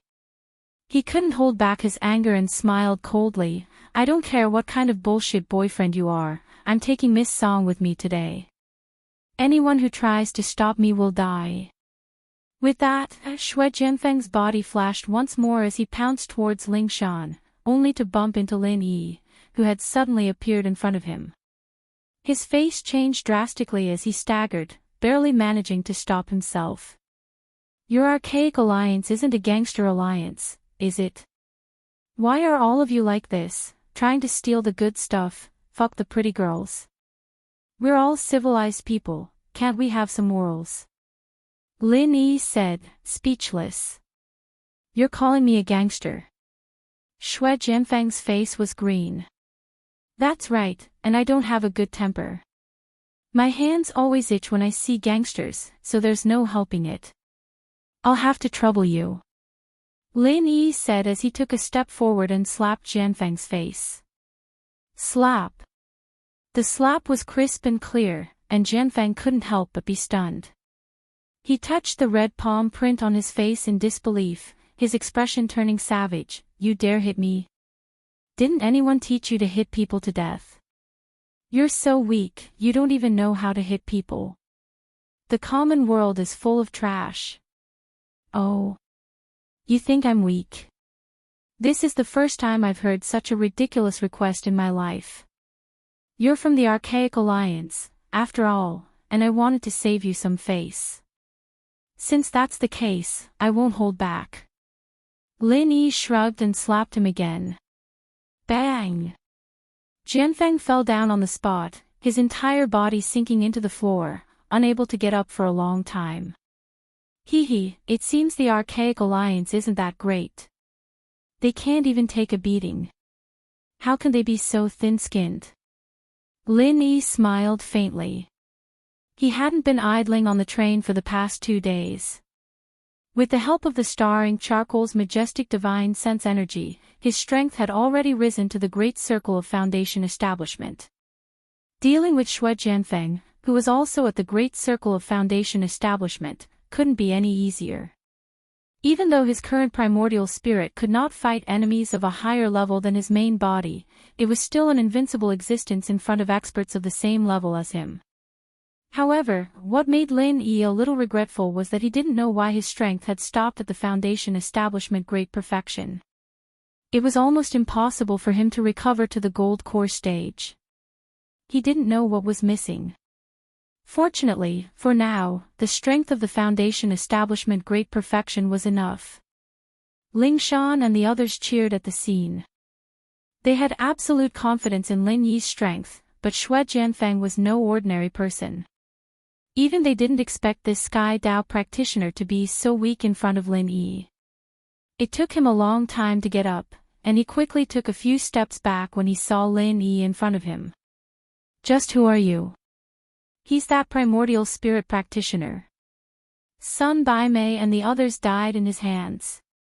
Fei Yangxing, who'd been waiting outside, rushed in after hearing the commotion. Primordial spirit practitioner. It wasn't just Xue Jianfeng, but Ling Shan and the others as well. How did Lin Yi become a primordial spirit practitioner all of a sudden? Fei Yangxing, you really aren't afraid of death. I was merciful last time and let you off the hook. You dare come again? Lin Yi glanced at him. Fei Yangxing almost pissed his pants. If it weren't for Xue Jianfeng, he'd probably be kneeling on the spot. Please don't misunderstand, Senior, I didn't want to come, it's Senior Brother Xue, what did you say? Xue Jianfeng was enraged when he heard that. He wanted nothing more than to cripple this spineless Fei Yangxing. He pointed at Lin Yi and snorted coldly, I was just careless and underestimated my opponent. You can't possibly think that a mortal Yuanshan like you can be my opponent, can you? Is that so? I also think that you're ridiculously weak, an embarrassment to the Archaic Alliance. Are you ready then? You're not careless, are you? Lin Yi looked at him with a smile that didn't seem like a smile. You're nothing but an ant when I get serious. I'm the #1 of the Archaic Alliance's younger generation. You have no right to be cocky in front of me. Xue Jianfeng humphed coldly. Alright, I'll take that as a sign that you're ready. Lin Yi's expression was strange as he smiled faintly. In the next instant, he suddenly appeared in front of Xue Jianfeng, raising his hand and giving him another slap. Xue Jianfeng was startled.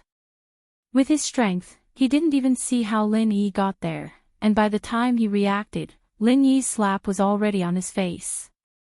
He didn't even have a chance to dodge before he fell to the ground again.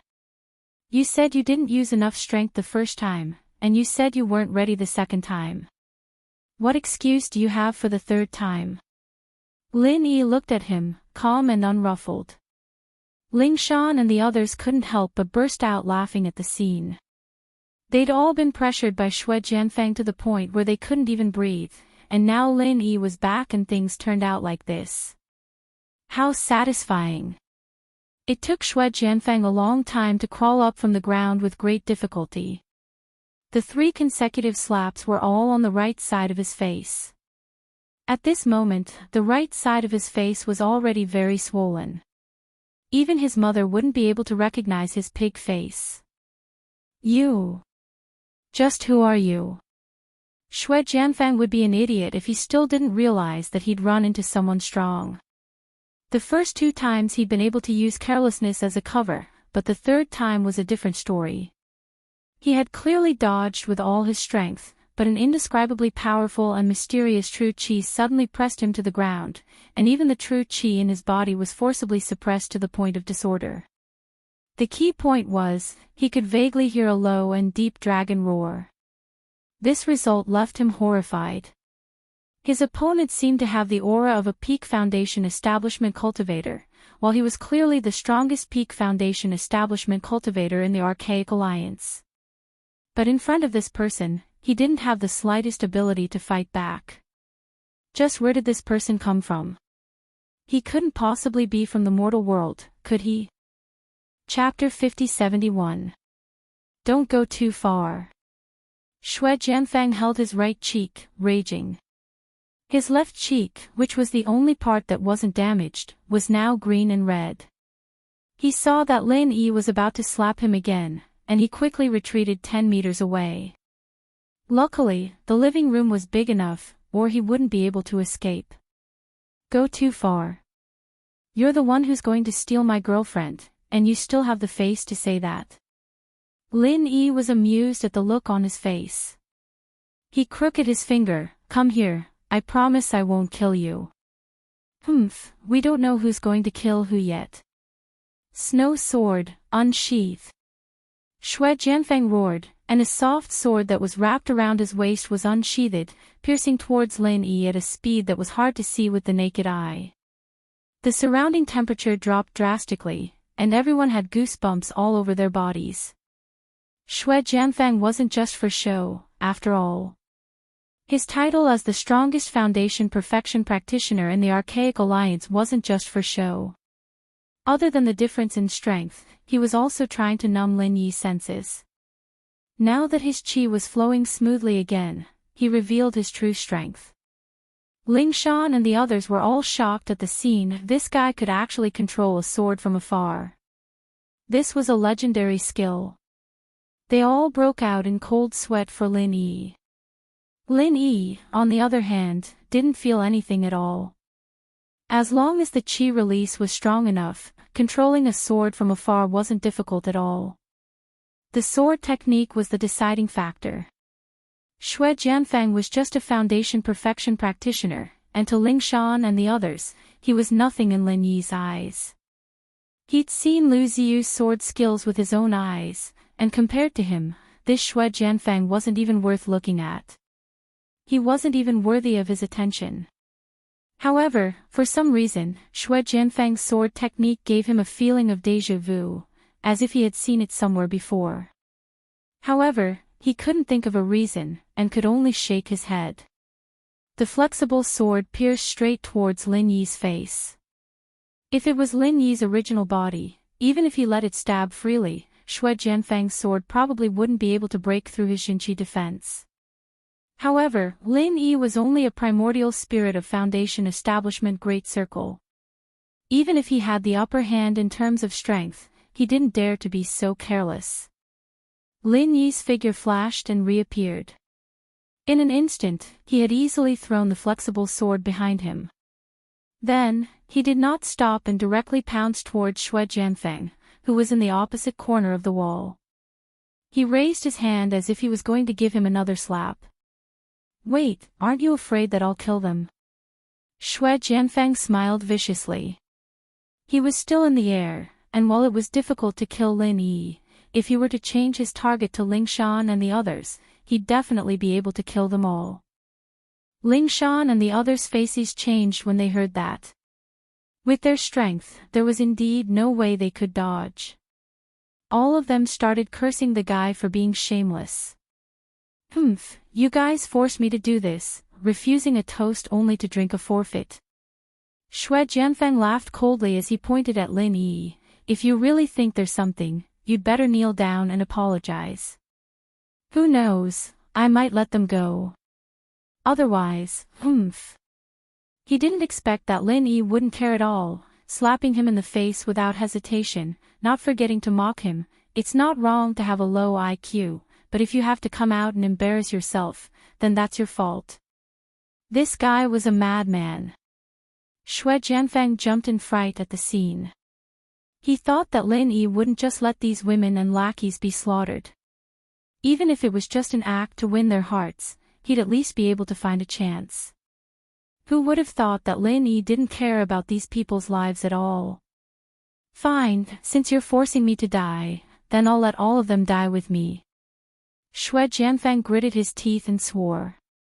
He tried his best to dodge Lin Yi's slaps while controlling his flexible sword to start a massacre. But in the next moment, he suddenly froze. Where was his flexible sword? Bam! Without any suspense, Shui Jianfang fell to the ground with another slap from Lin Yi.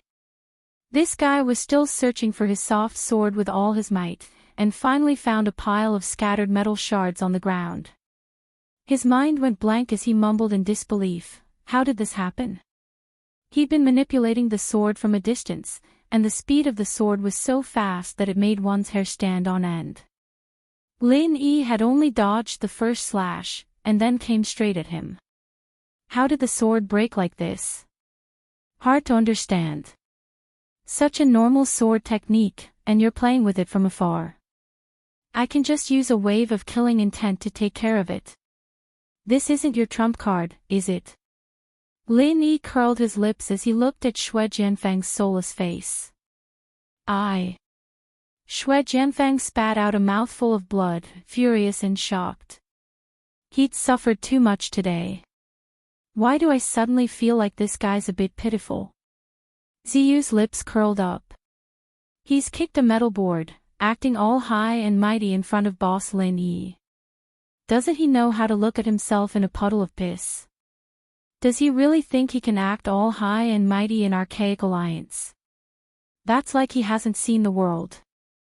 Serves him right, Chen Tian grinned. The others all laughed as well. It was indeed frightening, but Lin Yi dealt with it so effortlessly.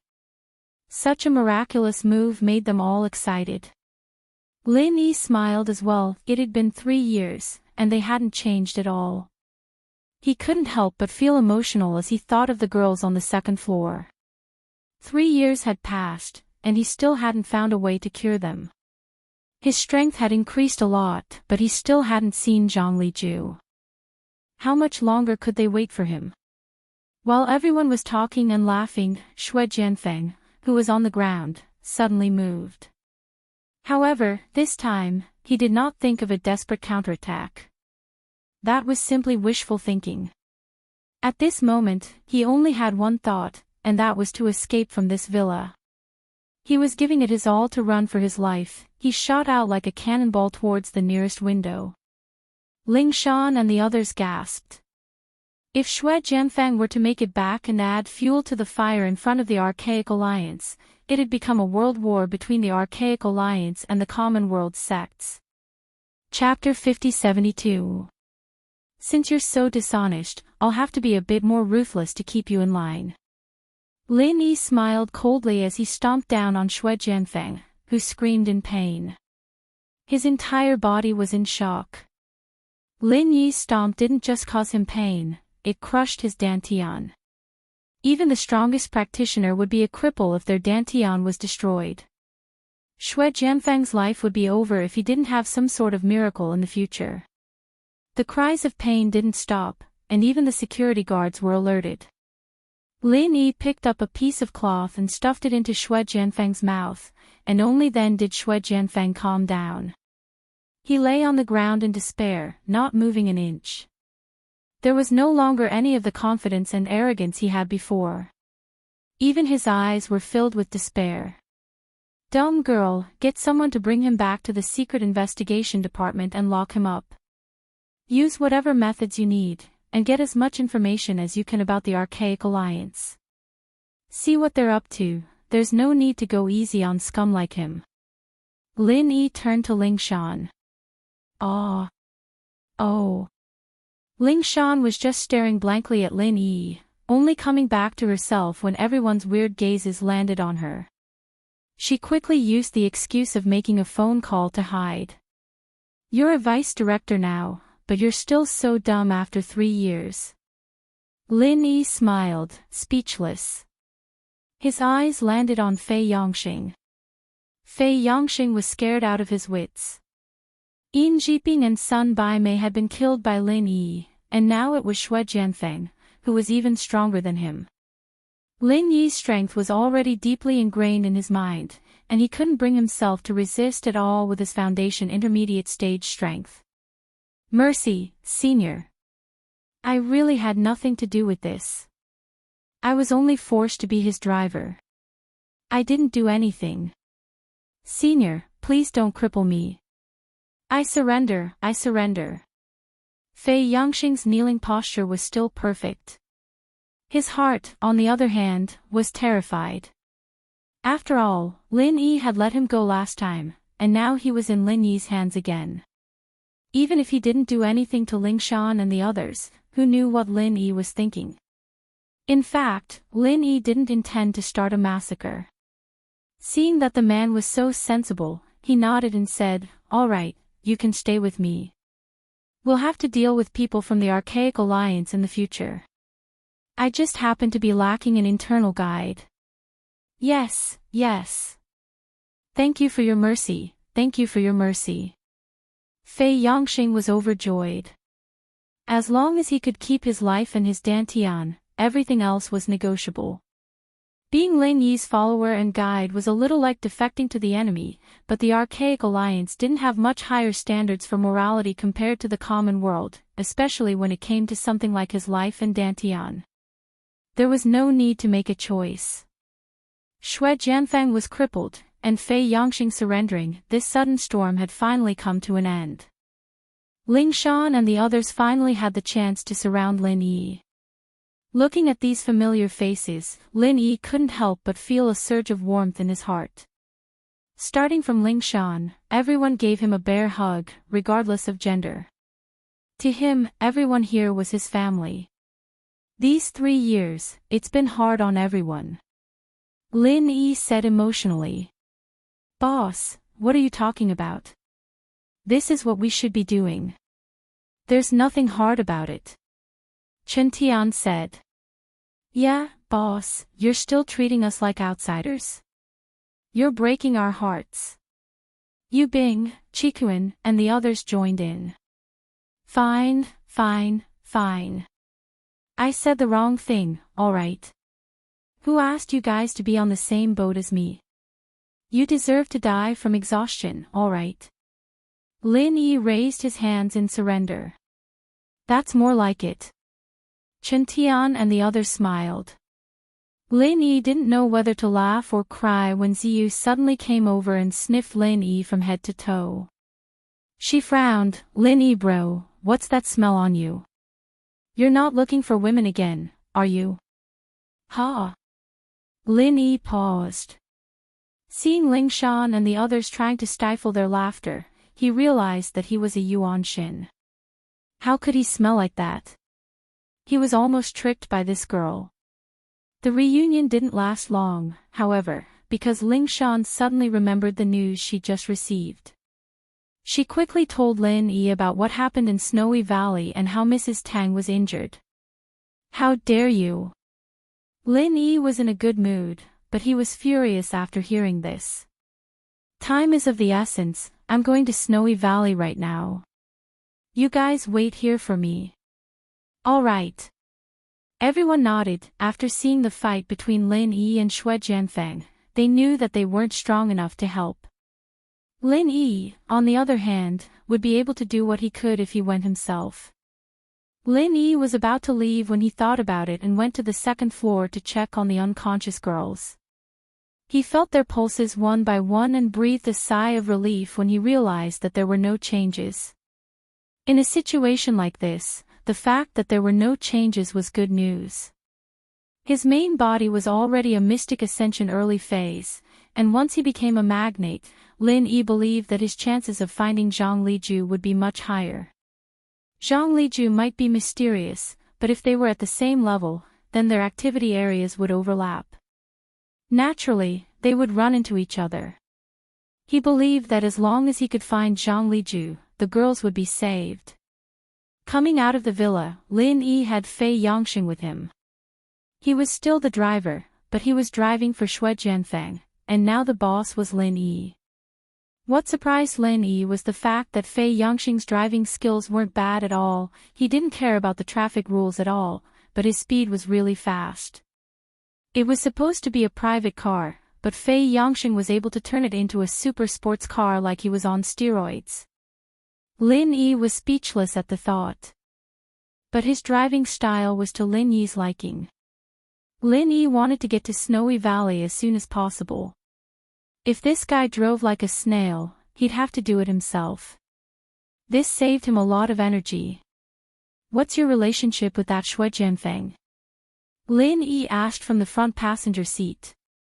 "Senior, he's the big disciple of our sect, and he's the one leading the training in the common world. I don't dare disobey him, and that's why this happened." Fei Yangxing replied carefully. Chapter 5073. Snow Sword School, Fei Yangxing answered. "What's that?" "Snow Sword School. Which snow and which sword?" Lin Yi was shocked when he heard that. "Snow as in snow, sword as in saber." Fei Yangxing gave Lin Yi a strange look. He had just told him the name of his school. Was there a need to be so excited? Lin Yi was immediately stunned. Not only did it sound like the same name, even the words were exactly the same. There really was no such thing as a coincidence. If he did not know that the primordial underworld and Heaven Stage Island were two different things, he would have thought that this was Heaven Stage Island's Snow Sword School. Heaven Stage Island and the primordial underworld had nothing to do with each other. They were two completely isolated planes. This kind of thing was impossible. Although he felt that it should be a pure coincidence, Lin Yi faintly felt that something was wrong. Because he suddenly thought of Xue Jianfeng's move. It seemed to be a bit similar to Heaven Stage Island's Snow Sword School. He did not know whether it was an illusion or the truth. After all, Lin Yi had only seen a few moves of Snow Sword School from Wei Xinjin. At most, he had a general feeling, but he could not be sure. "By the way, do you know which school Leng Leng is from?" Lin Yi asked. She is also from our Snow Sword School." Fei Yangxing could not help but feel a bit embarrassed. Because he had bad intentions towards Leng Leng last time, whenever Lin Yi mentioned the name, he would be terrified. He was afraid that Lin Yi would react and settle the score. So, last time, his answer was very vague. As a result, Lin Yi did not hear that they were from the same school. "Leng Leng is also from your Snow Sword School?" Lin Yi was immediately interested. He continued to ask, "Then tell me about your Snow Sword School." "Yes, but I am just an ordinary disciple in the school. I actually do not know much. At most, I only know some things that everyone knows," Fei Yangxing said weakly. "Tell me everything you know," Lin Yi said lightly. "Yes, our Snow Sword School is a first-rate school in the Archaic Alliance. Our disciples are generally stronger than other schools. In other schools, many Foundation Establishment disciples are core disciples, but in our Snow Sword School, they're only the first step to becoming a formal disciple. Only people like Senior Brother Xue, who are at the peak of Foundation Establishment, or people like Leng Leng, who are extremely talented, can become a core disciple of the school," Fei Yangxing said honestly, not daring to hide anything. Lin Yi thought for a while. Only masters in the Foundation Establishment realm could become official disciples. From this point of view, it was not much different from the Heaven Stage Island. After all, the official disciples of the three pavilions in the North Island were also in the Foundation Establishment realm. If the disciple's strength surpasses the peak of Foundation Establishment realm and reaches the Golden Core realm, then they will automatically be promoted to Martial Uncle. In our Snow Sword School, seniority is based on strength. Although the real master is still called master in private, on the surface, if the disciple also reaches the Golden Core realm, then they will have to call each other senior brother, Fei Yangxing continued. This showed the difference between the archaic Jianghu and Heaven Stage Island. Golden Core Realm Masters were only inner sect disciples on Heaven's Stage Island. If one wanted to become a martial uncle, they had to be at least at the nascent soul realm. Above the Golden Core Realm, I heard that our Snow Sword School has nascent soul realm old monsters, but I have never seen them in person. As for the higher levels, I don't know. Fei Yongxing looked at Lin Yi with eager eyes. This was all he knew. If Lin Yi wanted to ask more, he really could not do anything. Seeing this, Lin Yi's face immediately darkened. Watch the road when driving. What if you hit someone? Can you afford to pay for it? I can't afford to pay for it. Fei Yongxing immediately burst into tears.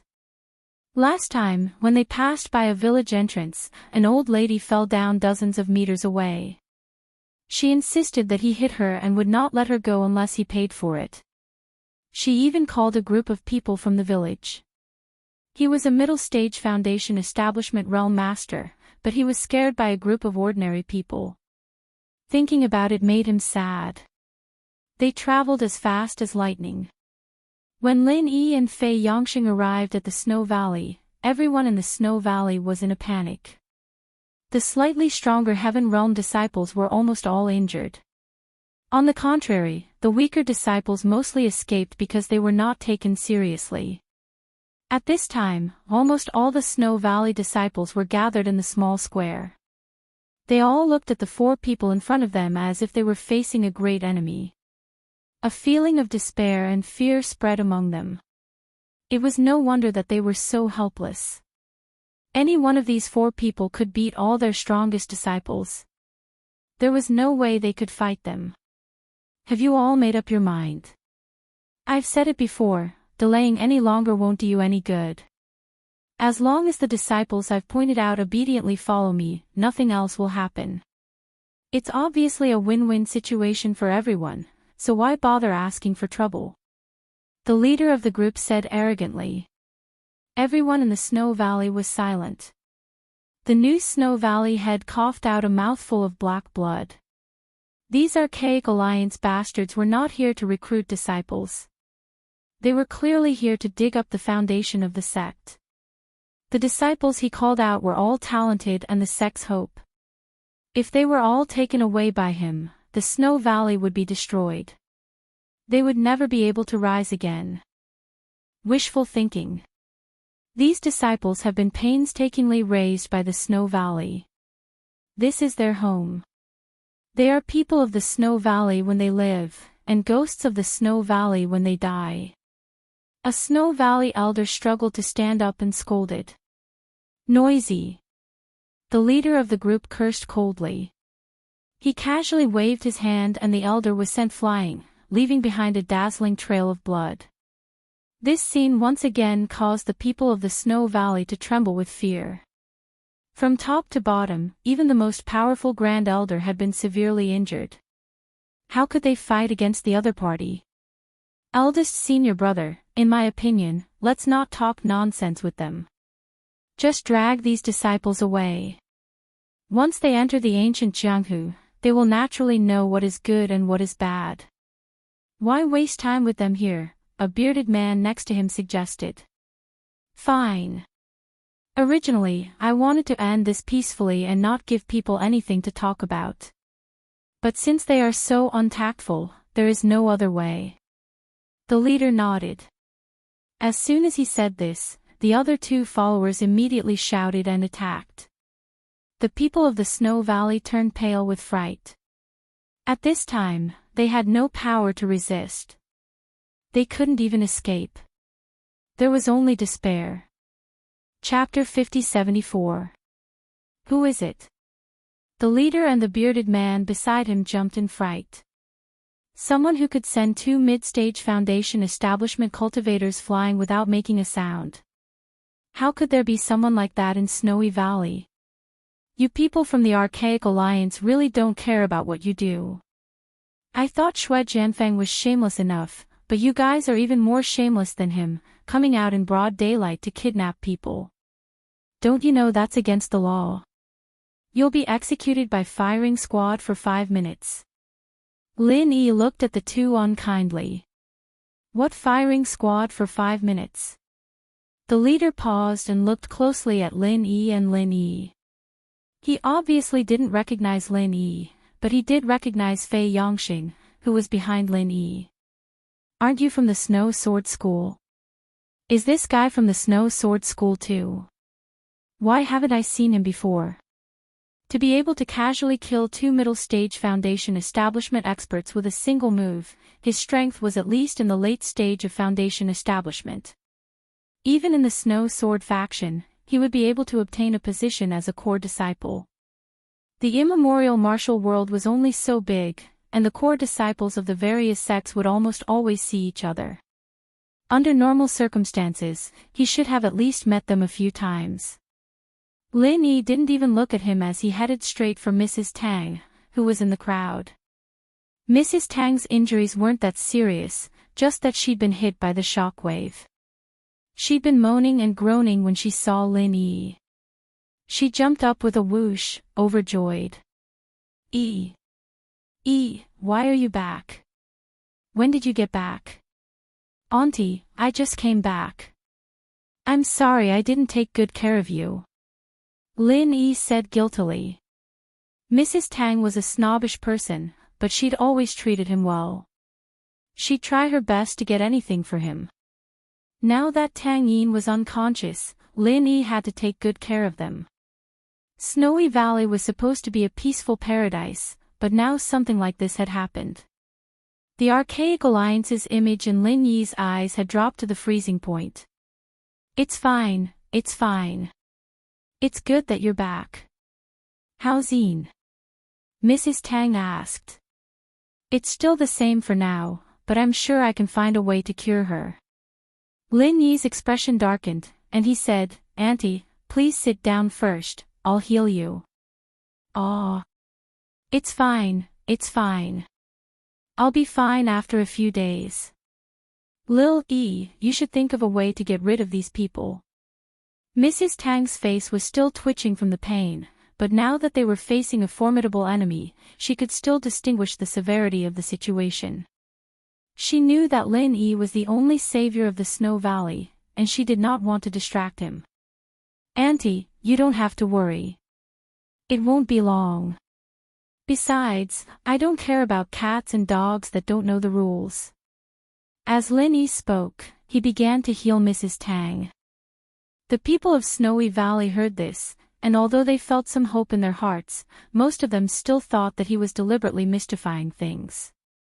As far as they were concerned, Lin Yi was strong, but these were all heavenly Tao cultivators. Could Lin Yi be stronger than them? The two from the Archaic Alliance exploded in anger when they heard this. The leader gave Big Beard a look, telling him to go check on the 2 mid-stage Foundation establishment disciples. The results shocked him. Both of them were heavily injured, and they were on their last breaths. Beating 2 mid-stage Foundation establishment disciples to the brink of death in one move was far more difficult than directly killing them. This was clearly because the opponent had deliberately controlled the damage. Such strength was truly shocking. I am Qinkuan sect's eldest senior brother, Yuzhing Liang. What sect are you from? Why don't you report your name? The leader shouted. Lin Yi still did not look at him, and continued to heal Mrs. Tang. Fei Yongxing saw this and could only bite the bullet and say, the disciples here are suitable to cultivate our Snow Sword School's mental cultivation method, but your Qinkuan sect is one step ahead of us and forcefully snatch them away. Isn't that against the rules? Humph. There is someone here who matches our Cosmos Gate's aptitude. You, a mere ordinary disciple of the Snow Sword faction, dares to step forward and say such words to me. Do you think you are Shui Jianfeng? You actually dare to snatch someone from me? Yuzhing Liang said contemptuously. Fei Yongxing immediately choked and snuck a glance at Lin Yi. This person was much more ruthless than Shui Jianfeng. Even Shui Jianfeng, the number 1 of the Archaic Alliance's younger generation, had been beaten half to death by him, and even his dantian had been crushed. In front of such a ruthless person, how could Yuzhing Liang be any better than Shui Jianfeng? However, he could only think this in his heart. He didn't dare say it out loud. Seeing that Lin Yi was still indifferently healing Mrs. Tang, Fei Yongxing could only bite the bullet and say, "You've misunderstood. Our Snow Sword School has no intention of snatching people away. Whether or not they want to join our sect is entirely up to them. We definitely won't force them." After all, Xue Jianfeng did the same thing as Yu Xingliang. It was just that his method was milder. However, what Fei Yongxing said was the absolute truth. Even Xue Jianfeng, who led the team out to train, had become a cripple. If the Snow Sword faction wanted to recruit more people, they would not dare to force their way in. The Snow Sword School has always been hypocritical, but everyone knows what kind of shady business you've been doing in private. You don't have to pretend to be a good person in front of me, do you?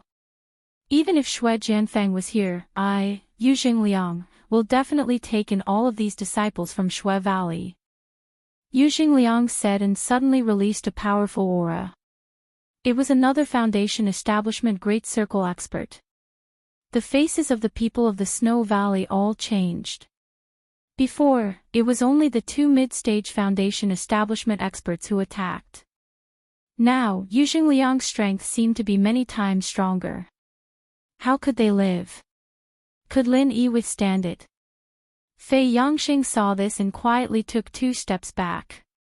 It was fine for him to say some polite words to buy time, but if he really had to fight with someone like Yu Xingliang, he wouldn't even dare to die. With his strength, he wouldn't be able to withstand even one move. When my Qinkuan sect does things, those who stand in our way will die, Yu Xingliang said ruthlessly. At the same time, he gave a look to the bearded man next to him.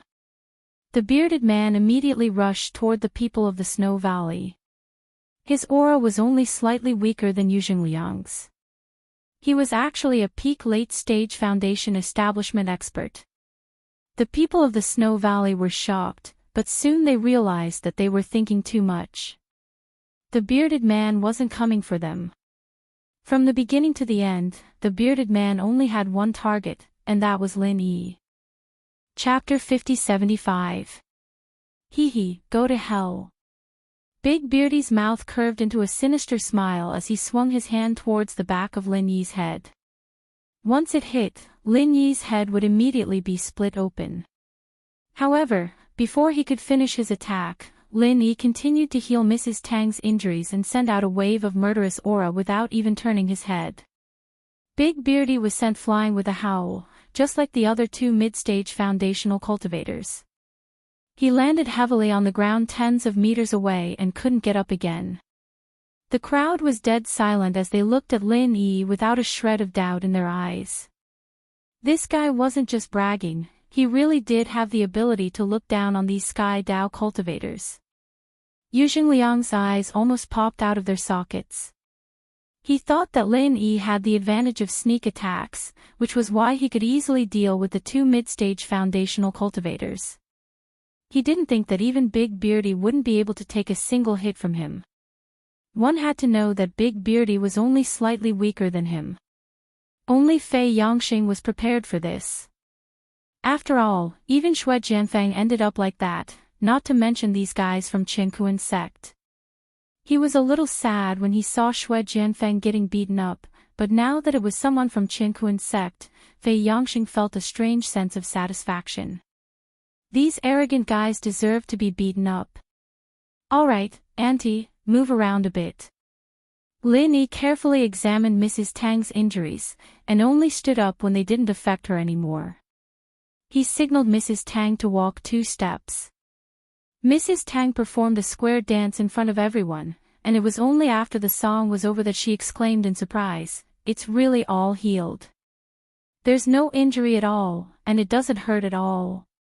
You're amazing. It's good that it doesn't hurt anymore. Auntie, rest here for a bit.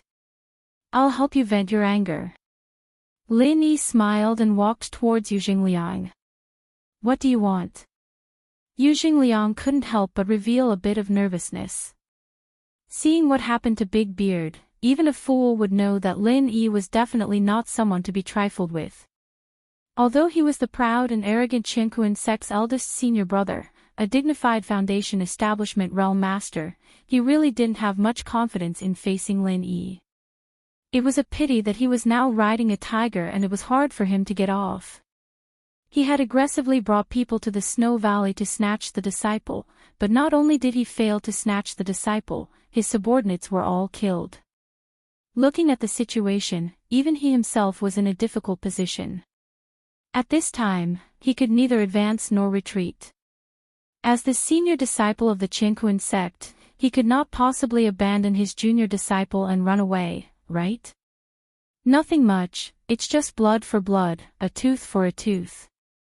Whatever you guys did to the people of the Snow Valley, you'll have to pay back double. You're from the Archaic Alliance after all. You should at least have this basic understanding, right? Lin Yi laughed coldly as he cracked his knuckles. Hearing this voice, Yu Xingliang was frightened and took 2 steps back. He put on a brave front and said, "Who the hell are you? You're too courteous. I'm not a saint, I'm just a commoner. I can't compare to your Archaic Alliance. Your Archaic Alliance is so powerful that you can snatch whoever you want. This kind of thing can't be done in the secular world. Human traffickers are guilty of the most heinous crimes. If you catch them, you'll be shot for 5 minutes." Lin Yi said in a mocking tone. Even if Yu Xingliang did not understand, he could tell that it was definitely not a good thing. His originally arrogant face suddenly turned purple with anger. Killing intent surged from his body as he said with a fierce expression, "Boy, even if you're not weak, you're only at the peak of the Foundation establishment stage. Do you think you can challenge the Archaic Alliance? If you know what's good for you, bow your head and admit your mistake, then today's matter will end here. I can let these Snow Valley disciples go, but if you continue to pester me, then wait for the Archaic Alliance to exterminate your sect." Lin Yi was stunned for a moment. He looked him up and down and said, "If I'm not wrong, you seem to be begging for mercy." Yu Xingliang was speechless. Asking to stop here and promising to let the Snow Valley disciples go was indeed begging for mercy. After all, Lin Yi's performance just now was too shocking. If he really fought with Lin Yi one-on-one, he might not have much chance of winning. In this kind of situation, taking the initiative to retreat was the wisest choice. However, all masters wanted face. He thought that this was at most a negotiation. He was the Qinkuan sect's eldest senior disciple. How could he beg for mercy from a commoner? It's the first time I've seen someone pleading with such a fresh and elegant demeanor. Let me give you a friendly reminder, at least act more professional next time you beg for mercy. That tone of yours is very easy to misunderstand as bickering, and you'll get yourself a beating." Lin Yi said as he glanced at Fei Yongxing. When it came to begging for mercy, this guy was the real model. He knelt when he said he would, without any hesitation. Yu Xingliang's face alternated between green and white. It took him a long time to recover. He thought that although this guy's mouth was harsh, at least he was tactful and didn't dare to challenge the entire Archaic Alliance. He snorted coldly and said, "The mountains will never change, the rivers will always flow." "Wait." Lin Yi immediately interrupted him and curled his lips. "Don't talk to me like we'll meet again someday. Did I say that you could leave? You're not even begging sincerely. Do you think I'll spoil you? Do you think I'm your father? You've gone too far." Yu Xingliang was furious. He had never suffered such humiliation in the Archaic Alliance. He no longer cared about the comparison of strength and madly rushed over. In the blink of an eye, Yu Xingliang was already in front of Lin Yi.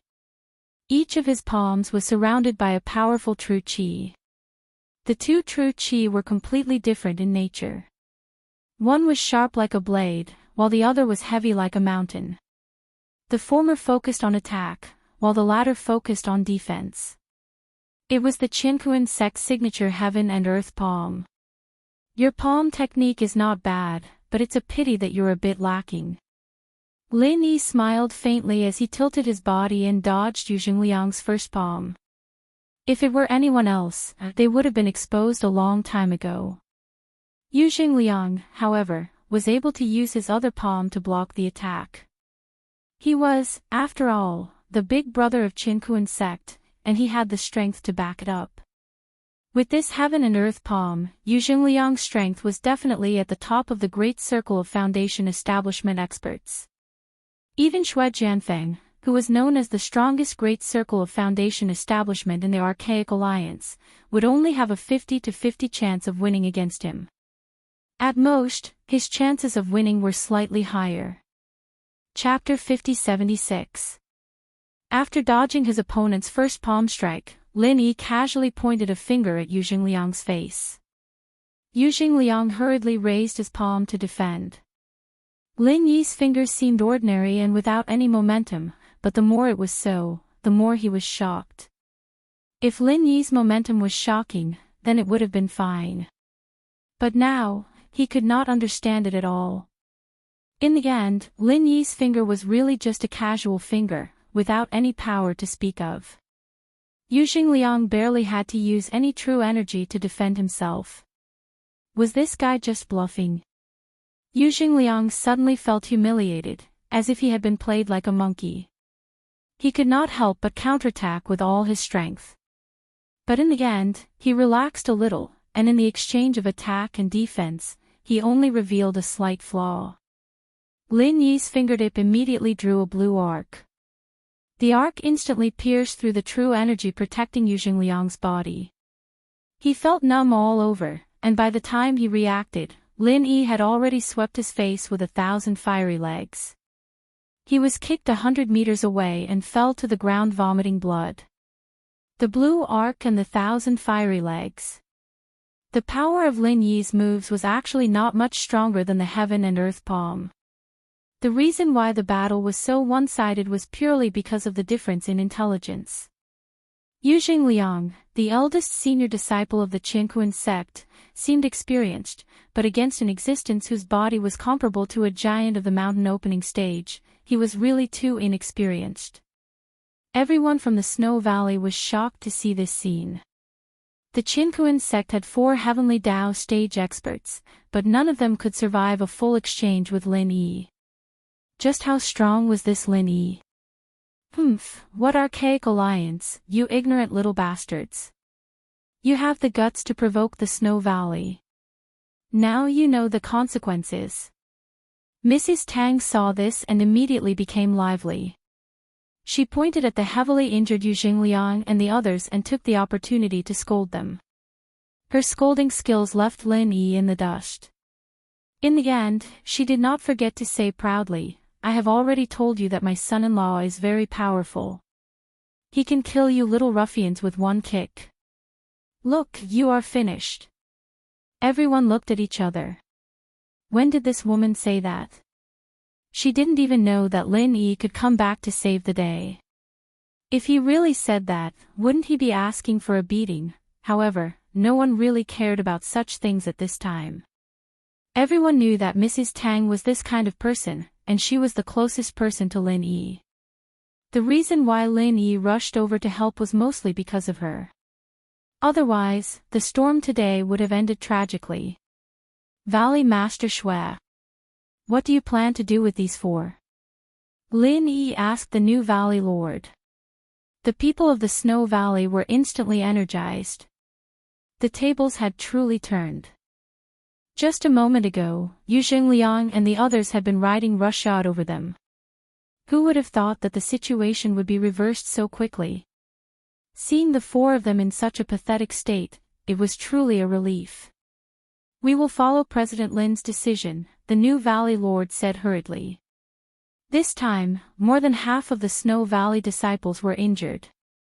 Everyone hated Yu Jingliang and the others to the core, but she did not dare to deal with them casually.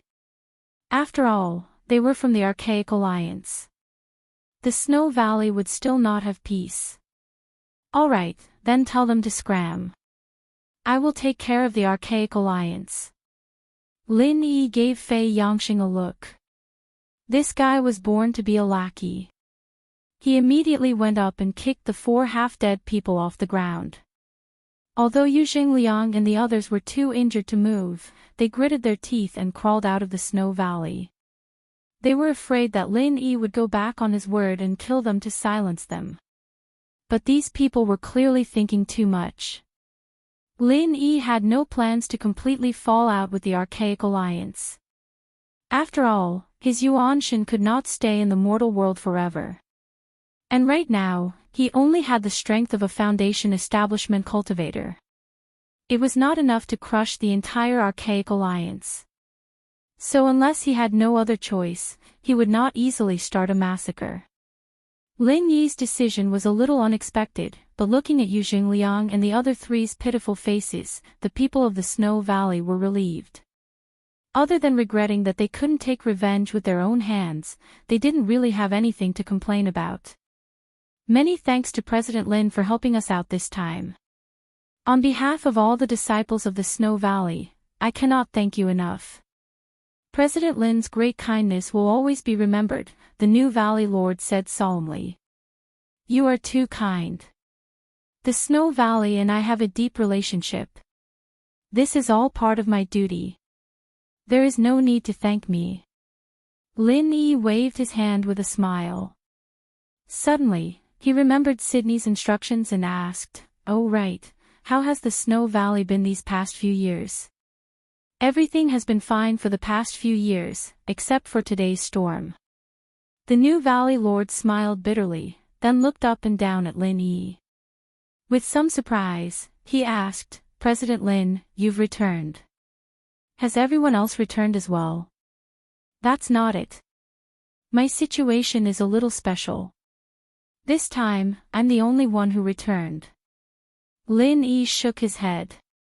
Seeing the Valley Lord's hesitant expression, he laughed. "You want to ask about Sydney's situation, right? She's doing very well. When I returned this time, she asked me to bring a message for you all to rest assured." "Oh, that's good, that's good." Hearing this, everyone in the Snow Valley heaved a sigh of relief, and a smile appeared on their faces. The former Valley Lord, Sydney, was very popular here. "President Lin, let's go into the house and have a seat. I'll get someone to prepare a banquet. Although you and the Snow Valley have a deep relationship, you've helped us out this time. We should at least show our appreciation," the new Valley Master of the Snow Valley suggested. "Yeah, it's rare for you to come back. Why don't you stay here for a few more days?" Mrs. Tang chimed in. She had gotten a lot of treasures from the Snow Valley in the past few years, and she was planning to give them to Lin Yi in secret. "Auntie, I really can't stay here this time. I have to go back to East Ocean City as soon as possible. The Archaic Alliance can't be delayed," Lin Yi said. "I see." Mrs. Tang didn't know what to say. If it was something else, she would have held on to Lin Yi without a second thought. However, the Archaic Alliance was not a small matter. Especially after today's dangerous experience, even she knew that if she didn't handle this well, it would be a big problem. Everything else could be delayed, but this matter couldn't be delayed. Everyone in the Snow Valley had the same thought, and they immediately said, "If that's the case, then we will wait for President Lin's arrival when we have time." Chapter 5077. Fei Yangxing was still driving like a madman. First it was Shui Jianfeng, and now it was Yu Xingliang and the others. The guy's attitude towards Lin Yi was getting more and more respectful. The strong ruled, after all, and that was the rule no matter where they went. "If I let Yu Xingliang and the other three go back, what do you think the Archaic Alliance will do?" Lin Yi suddenly asked. "Ugh." Fei Yangxing choked. At this moment, he felt ashamed of being a traitor. But he quickly threw it to the back of his head and said weakly, "It should be very nervous." First, Sun Baimei and Yin Jiping from the evil warding sect were killed. Then, Xue Jianfang from the Snow Sword faction had his Dantian crippled and was imprisoned in the Mystery Investigation Bureau. Now, Yuzhing Liang and the others from the Qiankuan sect were tortured. Any one of these incidents would cause a huge commotion. Now that all of these incidents were stacked together, the entire Great Ancient Alliance was in a state of panic. And the cause of all this was Lin Yi. Everyone thought that the training in the secular world would be easy and pleasant. But with Lin Yi's interference, the archaic alliance wouldn't be happy anymore. What will happen after the nervousness? Will there be any follow-up actions? Like sending people to take revenge? Lin Yi continued to ask. This was the question he was most concerned about. If the archaic alliance were to lose control of themselves after this series of provocations, they'd start massacring the mortal world. That would be troublesome. They won't directly send people to take revenge. After all, the archaic alliance is just a loose alliance. As long as it's not their own sect that's in trouble, they'll just laugh at the other sections. I don't think they'll be so kind as to stand up for other sections. I think they'll at most inform the disciples to be careful. Fei Yongxing carefully guessed. Although this answer was a little suspicious, it was the most likely situation. After all, the archaic alliance wasn't a monolithic one. There would always be new and old grudges between sections. Unless there was a disaster, they wouldn't easily work together. Lin Yi let out a sigh of relief and asked, "Do you have a way to contact the disciples who are out for training? Do you know how to contact Leng Leng?" Leng Leng's whereabouts was another important matter in Lin Yi's heart. Although she had a phone on her, the result of several attempts was that her phone had been turned off. According to Lin Yi's guess, it was most likely out of battery. Moreover, Leng Leng might be hiding in some deep mountain forest to train, so there was no way for her to charge her phone. Otherwise, she would not have left it alone with her passion for the phone. It's not really a way to contact them. It's just that every sect has their own special mark. When disciples go out to train, they will leave a special mark to contact others. It's the same for our Snow Sword School, Fei Yongxing answered. Lin Yi was speechless. This method was too old. It was purely the primitive method of the ancient Wulin. In modern times, this method was no different from casting a net in the sea. It was unrealistic to use this method to find Leng Leng, unless Leng Leng was nearby. The probability of that happening was even lower than winning the lottery. Tian. Fei. Leng Leng, Yang. Tian, Lin, Fei Yongxing looked at him helplessly. I'm not close to her. How would I know something you don't know? But he didn't dare to complain to Lin Yi's face. He thought about it and said, the ancient passage will close in a year. All the disciples will gather at the entrance of Shenangjia Formation. You should be able to find Leng Leng. All right. Lin Yi nodded. He had heard about this from Leng Leng before, and he confirmed it with Fei Yongxing. Now that he knew that there was a way to locate Leng Leng, he wasn't in too much of a hurry anymore. It was better to return to Donghai first. Back at the villa in the district, Chen Tian and the others, other than Ling Shan, who was on duty at the Supernatural Investigation Bureau, were still there. They were all waiting at the door, waiting for Lin Yi's return. "Boss, how's the situation in Snow Valley?" Chen Tian asked. "It's fine. It's the Archaic Alliance's Qiankuan sect messing around. I chased them away after beating them up." Lin Yi smiled. You're the best, boss." Everyone cheered as they escorted Lin Yi into the room. Lin Yi stopped abruptly and turned to Fei Yongxing, who was following behind the group. "Go guard the door, don't even think about running away. I told you that I've marked you with my consciousness, and I'll kill you if you dare take half a step out of the door." Yes, don't worry, Senior. I won't run, not even if you kill me." Fei Yongxing quickly swore to the heavens and became a guard. Ziyu was happy to see this. She turned to Chen Tian, "Master Wu, there's a new guard for you. You can rest now. Haha, that's what I wanted. Now I can go prepare dinner for everyone. You guys just wait for the feast. Chen Tian grinned and went into the kitchen to cook. He'd actually been preparing for this dinner, and it didn't take long for it to be served. Everyone sat around the table, laughing and chatting.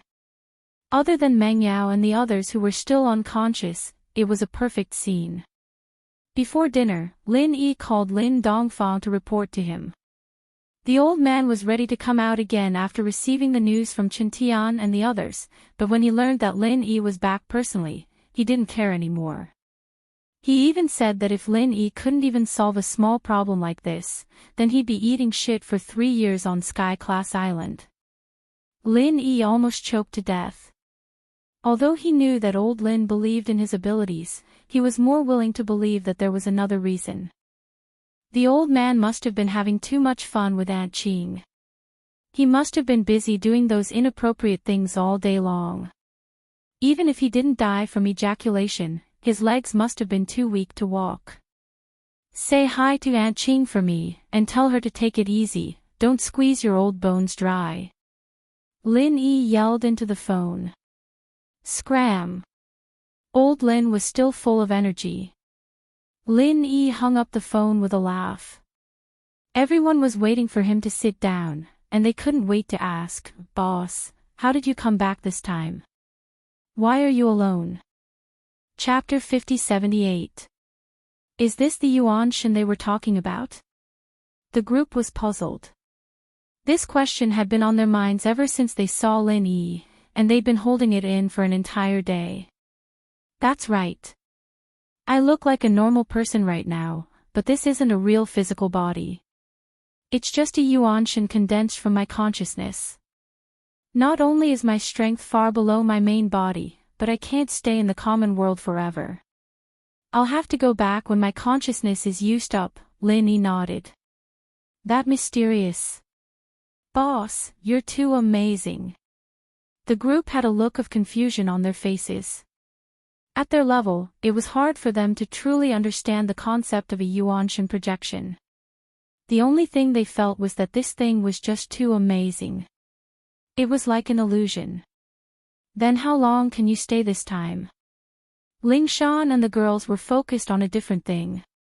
I'm not too sure, but a few months shouldn't be a problem. Lin Yi said after some thought.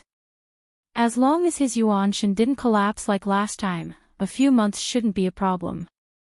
It might even be longer than he expected. He still had the starring charcoal that Leng Leng gave him. Just a few months. Ling Shan and the girls were evidently dissatisfied. They'd been separated for 3 years, and they only had a few months to reunite with each other. Plus, they had to deal with this archaic alliance thing. He didn't really have much time to spend with them. Don't be discontented. There's still a long way to go. Once I heal Meng Yao and the others, I'll have plenty of time to spend with you guys, Lin Yi comforted with a smile. You said it yourself, you can't go back on your words, the girl's eyes lit up. Alright, I won't. Lin Yi smiled. Let's talk about the archaic alliance first. I've gotten quite a bit of information. The disciples they sent to the common world are all at Foundation Establishment level, the so-called Sky level. They'd be newbies on Sky Class Island at most, but they're very strong in the common world. That's why they caused such a huge commotion. No wonder these people act all high and mighty, acting all high and mighty in front of boss. They're all just newbies, I thought they'd be more powerful. Xiaobo said with a curl of his lips.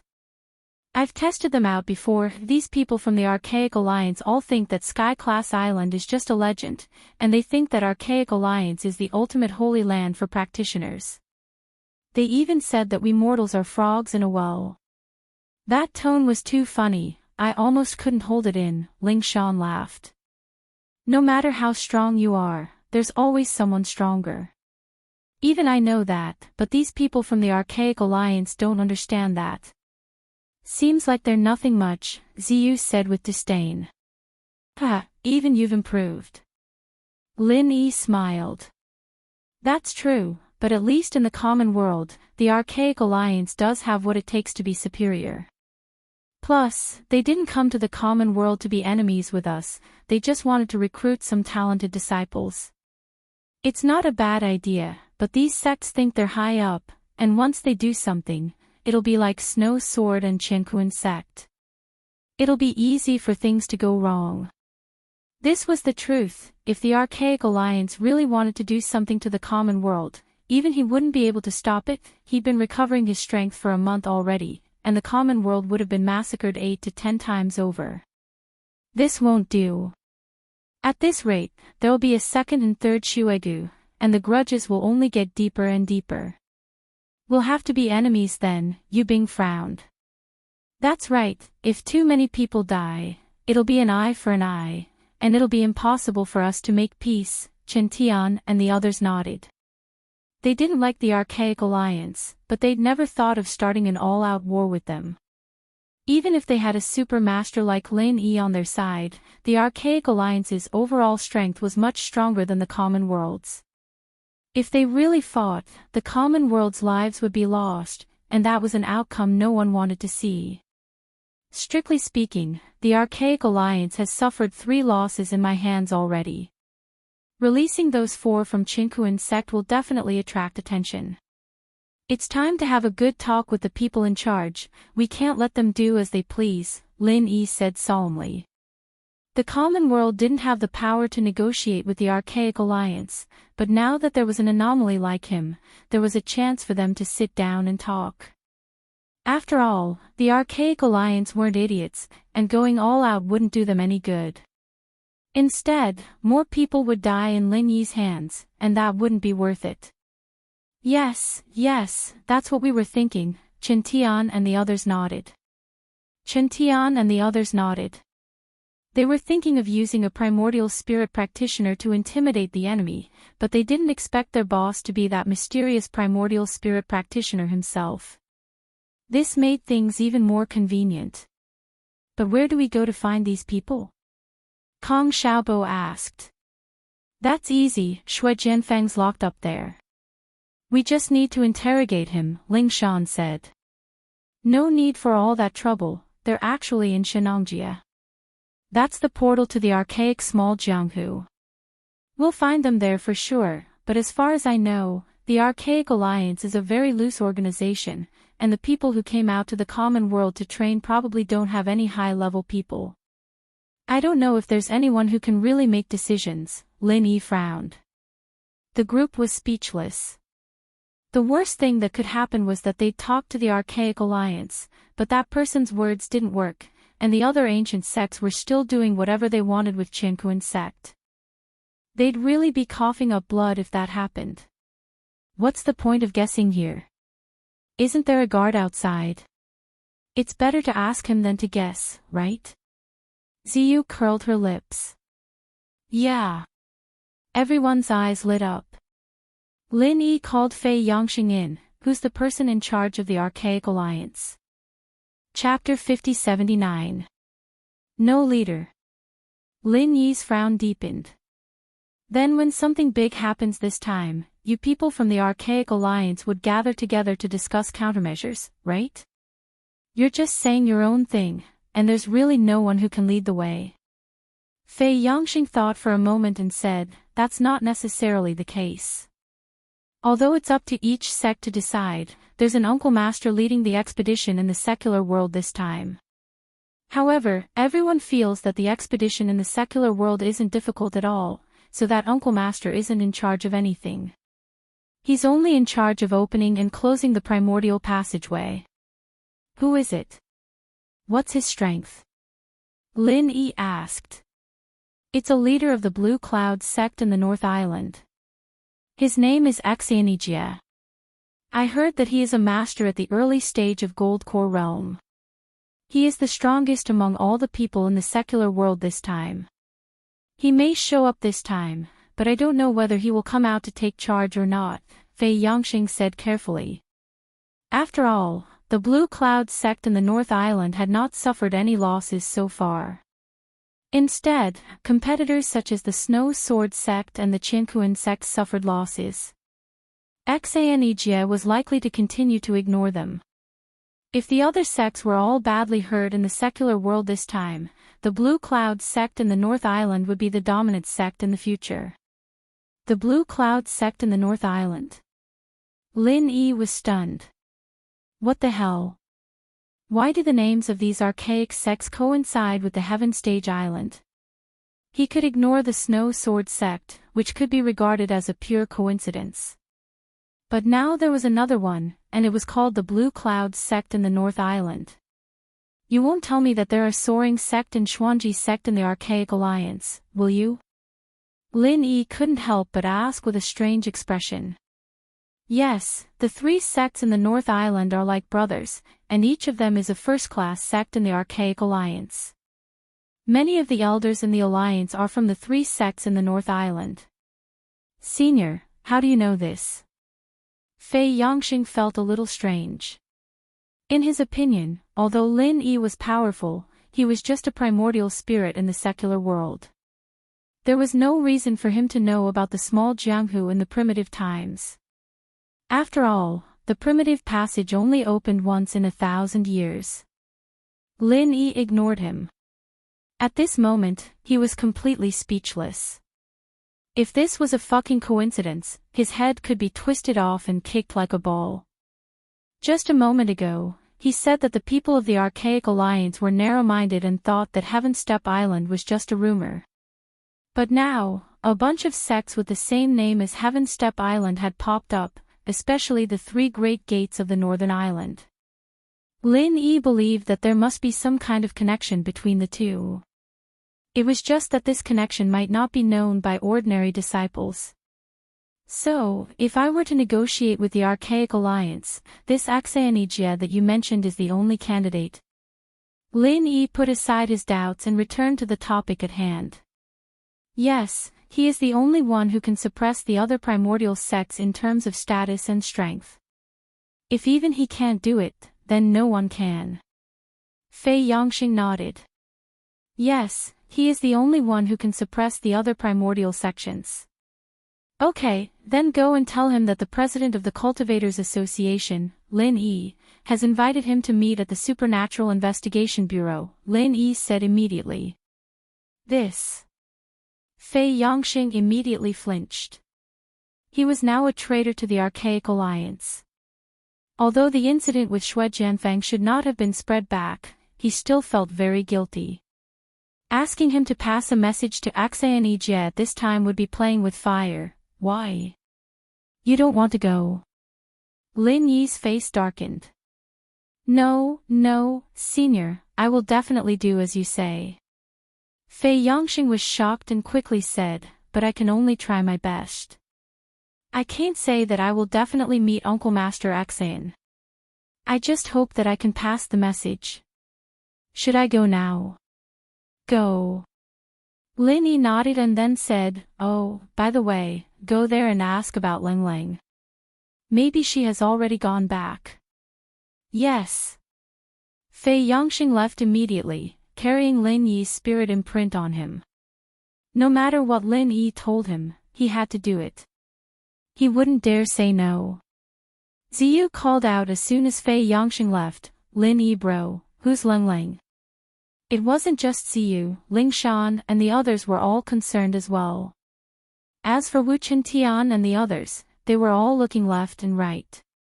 From Lin Yi's tone, they knew that this was a new sis-in-law. She's someone from the Archaic Alliance that I met before. You'll meet her in the future, Lin Yi blushed. Seeing that Ziyu was about to ask, Qintian quickly changed the topic and helped Lin Yi out. He said that Xanejia is an early phase Golden Core Master. What's your strength now, boss? Foundation Establishment Full Circle. This Yuanshan of mine is far from the level of my main body. I won't be able to level up for now, Lin Yi said. Doesn't that mean you can't compare to him? The group couldn't help but worry. Because of Lin Yi's influence, they knew their levels very well. Facing a golden core early phase as a foundation establishment full circle was a different level altogether. It's a bit difficult, but it's just a negotiation. We might not even start fighting. Plus, even if we do start fighting, we don't know who will win. Lin Yi smiled faintly. His Yuanshan's ability to challenge higher levels was a big weakness compared to his main body, but compared to others, it was already very impressive. If he really used all his skills, he might not lose to an early phase golden core practitioner. But Lin Yi was worried that there might be other hidden masters other than Xanijia in the Archaic Alliance. That would be troublesome. He hoped that Fei Yangxing's information was true. After all, from a normal person's point of view, a golden core early phase master coming to the common world was already a big deal. People stronger than this wouldn't even bother to come. As Lin Yi and the group continued with the banquet, Fei Yangxing rushed to Shenangjia overnight and went straight to the meeting point, asking to see Xanijia of the Green Cloud sect. He didn't have much hope in this. After all, when Yin Jiping and Sun Baimei were killed, Xanijia didn't even show up. Instead, it was Xue Jianfeng who stood out. He was just a normal disciple of the Snow Sword sect, so he didn't have much confidence in meeting Xanijia. But unexpectedly, the whole process went surprisingly smoothly. Fei Yangxing met Xanijia very quickly. Chapter 5080. Yes, I was asked to bring a message to you, Martial Uncle Xan. Lin Yi, the president of the Secular World Cultivators Association, invites you to meet him at the Supernatural Investigation Bureau, Fei Yangxing said respectfully. The president of the Secular World Cultivators Association, Lin Yi? I've never heard of him before. Xanijia shook his head, showing a lack of interest. Asking him, an expert in the early stage of the Gold Core realm from the Archaic Alliance, to meet a cultivator from the secular world sounded ridiculous. Did Lin Yi think too highly of himself? No, I believe you must have heard of him. He's the primordial spirit cultivator. Fei Yangxing thought for a while and told him everything that Lin Yi had done. Yin Jiping and Sun Baimei from the Bixia sect were killed by him. Xue Jianfeng, the eldest senior brother of the Snow Sword sect, had his elixir field destroyed. Yujing Liang and the other three from the Qinkuan sect were also beaten up badly by him in the Snow Valley. What? He did all these? Xanijia was shocked. In fact, he had heard about what happened in the Snow Valley from Yujing Liang, but he didn't know who Lin Yi was. He didn't expect him to be the primordial spirit cultivator who had caused a stir. What's more, this guy had destroyed Xue Jianfeng's elixir field. Xanijia's expression suddenly became solemn.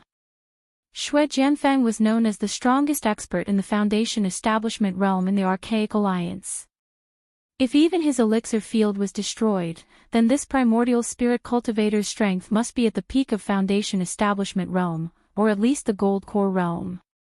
Yes, I'm telling the truth, Fei Yangxing promised. It's incredible that there's such an expert in the secular world. Xanijia murmured to himself. Even he might not be able to deal with an expert of this level, so he had to be careful. As the person in charge of the training in the secular world, Xanijia didn't mind letting the disciples of other sects get into trouble, but he couldn't control the situation if it got so big. Otherwise, not only would the disciples of the Green Cloud sect in the North Island be in trouble, but he would also be severely punished by the Elders Association of the Archaic Alliance. He couldn't afford the consequences. Do you know where he came from? Xanijia asked. I don't know. I only know that he's a primordial spirit cultivator. Fei Yangxing shook his head. A primordial spirit cultivator. Xanijia pondered for a moment and thought to himself, could this person be a powerful primordial spirit cultivator that was left in the secular world during the primordial times? Otherwise, I've never heard of any cultivators in the secular world reaching the state of Heaven Wei. As a result, he had successfully become the president of the Cultivator Association. Now that things had developed to this stage, he couldn't ignore it no matter what. Xanejia immediately said, "Go and tell him that I agree to the meeting this time." The Supernatural Investigation Bureau, right? I'll go and meet this primordial spirit cultivator. Fei Xingyang was overjoyed. He didn't know what Xanejia would do to him if he couldn't do what Xanejia asked. He'd be in a lot of trouble if he took it out on him. Fortunately, Xanejia took it seriously this time and agreed so quickly. After setting the time, Fei Yangxing returned to Donghai and told Lin Yi exactly what Xanejia said.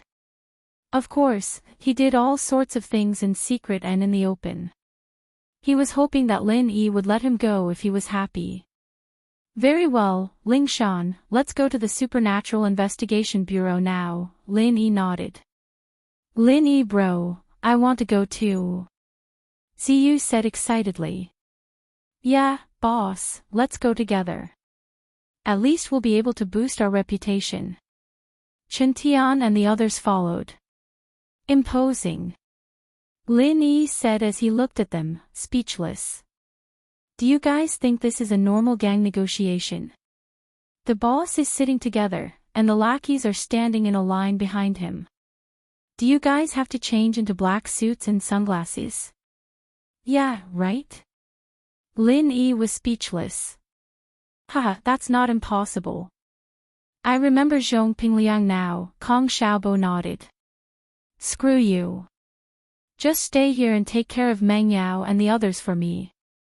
Ling Shan and I will go to the Supernatural Investigation Bureau. Lin Yi waved his hand, not sure if he should cry or laugh.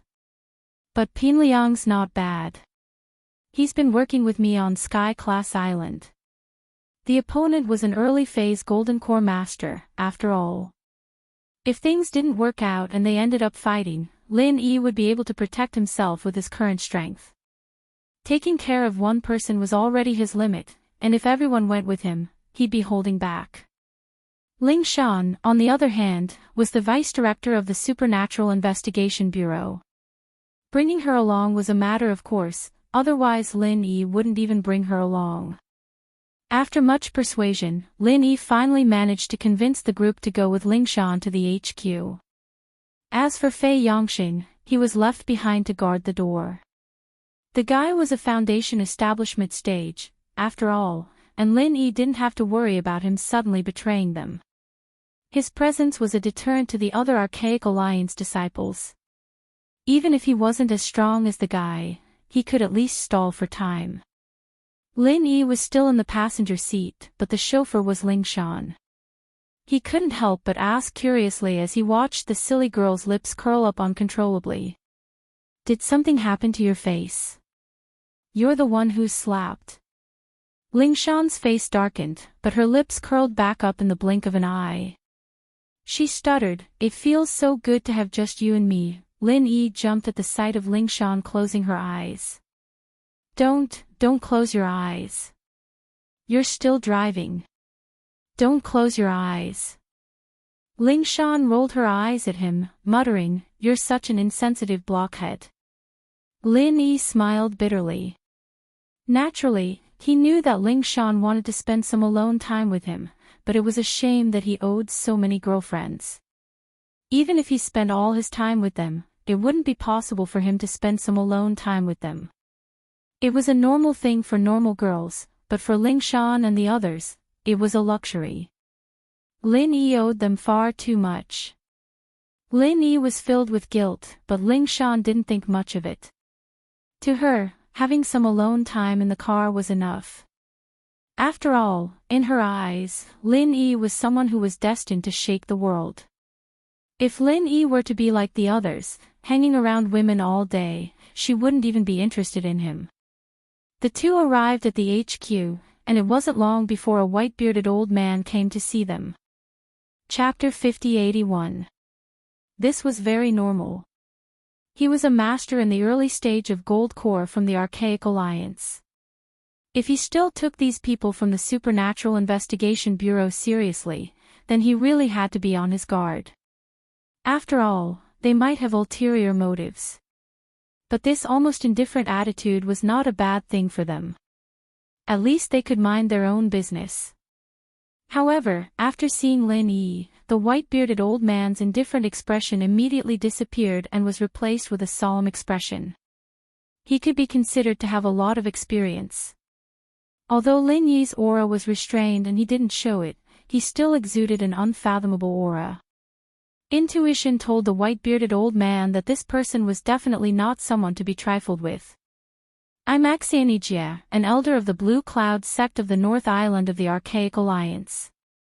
I'm the person in charge of this experiential learning in the secular world. Are you Lin Yi? Axianijia asked seriously.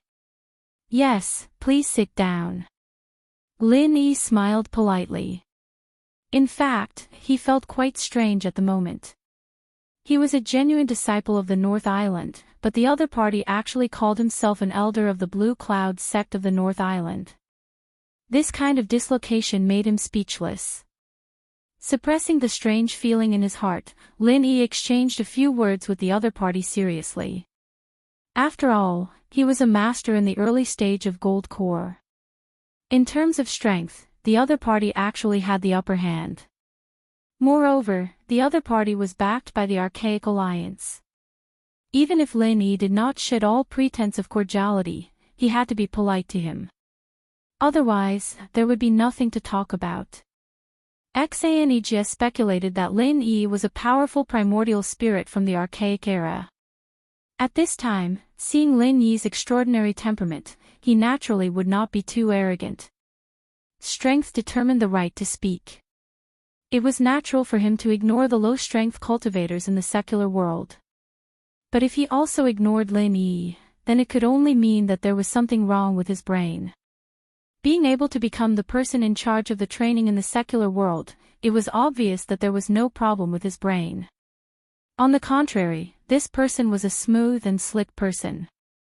Otherwise, if he only relied on his strength to suppress them, so many ancient sects might not necessarily listen to him. President Lin, I'm here today to sort out the unpleasantness between the Archaic Alliance and the secular world. We need to find out who is right and who is wrong.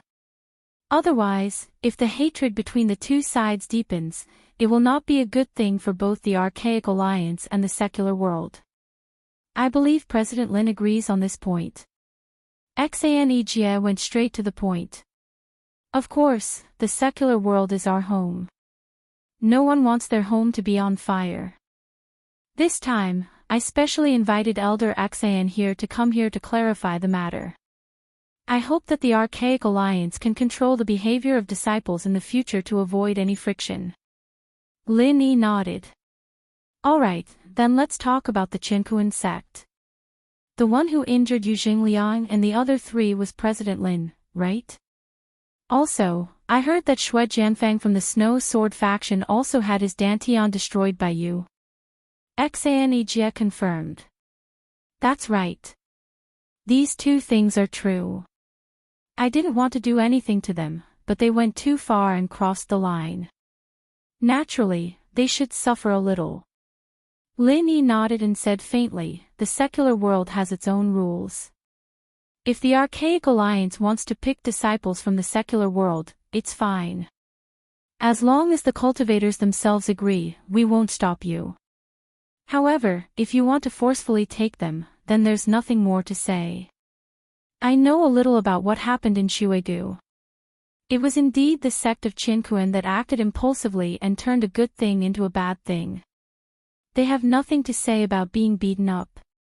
As for the matter of Xue Jianfeng, they went straight to Lin Yi. It's reasonable for Lin Yi to destroy his Dantian in a fit of rage. I have nothing to say about that. Axianijia admitted to the two things without hesitation. On the one hand, he was in the wrong, and on the other hand, it had nothing to do with him. Anyway, it was not the people of his Green Cloud sect in the North Island who got hurt. The leading senior brothers of these sects were unreliable, so they could not blame others, let alone Axianijia. Elder Axian is indeed a reasonable man. Lin Yi was a little surprised. Axianijia nodded. He was relieved that Axianijia was so easygoing. He hated those who thought highly of themselves but refused to admit their mistakes. If they couldn't be reasoned with, they could only solve it with their fists. That was the last thing he wanted to see. However, regarding the matter of Yin Jiping and Sun Bai Mei from the evil warding sect, Lin Yi killed them without hesitation. Isn't that a little unreasonable? Xaneg's face darkened. He didn't care if the people from other sects were injured or disabled, but it was different when two people were killed. As the person in charge of the team, he would be punished by the Archaic Alliance if he didn't have a reasonable reason. I'm a primordial spirit cultivator. The two of them attacked me immediately. Elder Axayan, you should know what they wanted to do, right? Since they wanted to devour me, I had to kill them out of self-defense. Is there anything wrong with that? Lin Yi asked back. This. Xaneg was at a loss for words. Self-defense was justified no matter where it was. Even in the archaic underworld, there wouldn't be a different result. Since the two of them wanted to kill Lin Yi, they naturally had to be prepared to be killed by Lin Yi. Even if they died, it would be in vain. If Elder Axayan thinks that I deserve to be devoured by them, then I'm afraid there's no need for us to talk anymore. I'll make it clear first. No matter who wants to hurt me or the people around me, I will kill him without hesitation. Remember, no matter who it is, Lin Yi said in a tough tone. Xaneg took a deep look at him. At this moment, he suddenly felt an inexplicable aura. It wasn't the kind of aura that could tell one's cultivation level, but he vaguely felt that the person in front of him was an unfathomable supermaster. Logically speaking, as a master in the early stage of Gold Core realm, he was already invincible in the secular world. However, at this moment, his heart trembled instinctively. He felt that he was like a lowly ant in front of the person in front of him. His life and death were in the hands of the person in front of him, and he had no power to resist. How is this possible? Xaneg was stunned. He shook his head hard in disbelief. Although his intuition had always been very accurate, this sudden thought was too ridiculous. Not to mention in the secular world, even in the Archaic Alliance, a master in the early stage of Gold Core realm like him was not a lowly existence. Although his strength was far inferior to those old monsters in the nascent soul realm, it was basically impossible for him to be easily killed like an ant. What did you say? Lin Yi's expression changed. He thought that the person in front of him was refuting him. If this went on, it would be impossible for them to come to an agreement. Although it was the last resort, he had no choice but to fight. Chapter 5082. Oh, it's nothing. Xaneg came back to his senses. He shook his head and said, "Don't be nervous, President Lin. In fact, I don't think it's wrong for you to kill Yin Jiping and Sun Bai Mei. It's unwise to destroy the good relationship between the Archaic Alliance and the secular world because of this." That's good. Thank you for your understanding, Elder Axayan. Lin Yi and Ling Shan looked at each other and breathed out in relief. I'm just stating the facts, not trying to do you a favor, so you don't have to thank me. Xaneg said calmly. That moment was just an illusion, but it made him believe that Lin Yi had a powerful background, so he didn't want to make an enemy out of him. There was no need to make an enemy out of him over something so unimportant. Of course, there was another reason. Evil Warding Sect wasn't considered strong in Archaic Alliance, and they had always been weird and unreasonable. They weren't very popular in Archaic Alliance, and they made enemies everywhere. Naturally, he wouldn't stand up for two dead people from Evil Warding Sect, but if it were a mainstream sect like Snow Sword School, his attitude might change. With Elder Axayan's status, it's already a blessing for the common world to be able to be impartial and talk about the facts. If it were someone else, it wouldn't be easy. Lin Yi smiled faintly. From the beginning until now, Xaneg had accepted almost everything Lin Yi said. Although it was true, it was rare for an early-stage Golden Core expert of the Archaic Alliance to listen to him calmly. Lin Yi's impression of Xaneg had improved a lot. Xaneg's attitude towards Lin Yi improved a lot. You're being too polite, President Lin. In fact, the Archaic Alliance has always been separated from the secular world. It's just that the two worlds are separated from each other. It can be said that we share the same origin, so we've never had any hostile thoughts towards the secular world. Instead of saying that this trip to the secular world is an experience for the disciples of each sect, it's more like a homecoming, said Xaneg with the intention of building a closer relationship. Since that's the case, I hope Elder Xan can restrain the disciples of the Archaic Alliance so that they don't cause trouble again and again. Lin Yi sternly said. To be honest with you, President Lin, we, the Archaic Alliance, have already made it clear that no disciple is allowed to destroy the order of the secular world. The reason for these conflicts is just because of the difference in background between the two parties. There's no malice at all, Xaneg evaded. The difference in background is understandable, but there is also an old saying that when in Rome, do as the Romans do. Just now, Elder Xan also said that you are returning home, so you should abide by the rules of the secular world, right? Lin Yi said lightly. Speaking of when in Rome, do as the Romans do, I have a question. I hope you can enlighten me. Xaneg suddenly changed the topic. Oh. Lin Yi raised his eyebrows. Chairman Lin is from the secular world, right? Xaneg asked. Of course. Lin Yi nodded. Although he had stayed on the Heaven Stage Island for 3 years, he was born and raised in the secular world after all. He was a native of the secular world. Since you're from the secular world, you should have existed for a long time since you're only at the primordial soul realm. Could it be that you're a powerful primordial soul realm cultivator from the primordial age? Xaneg asked. The real reason why he came today and behaved so nicely was that he guessed that Lin Yi was a powerful figure from the primordial age. That was why he dared not provoke him. Lin Yi took a deep look at Xaneg's expression and nodded. That's right. Originally, I wouldn't reveal my background to anyone. However, since you've asked about it, I don't mind telling you since we have a close relationship. A close relationship? Xaneg was taken aback. Even if Lin Yi was a powerful figure from the primordial age, where did the word close relationship come from? Lin Yi gave Ling Shan a look, signaling her to close the door. Ling Shan smirked. She knew that Lin Yi was lying when she saw his expression. She stood up and closed the door. She even stayed outside on purpose. She was afraid that she would expose herself if she didn't keep a straight face. Today's matter is between my mouth and your ears. No one else can know about it. Do you understand? Lin Yi said solemnly. Ha! Xaneg was even more stunned.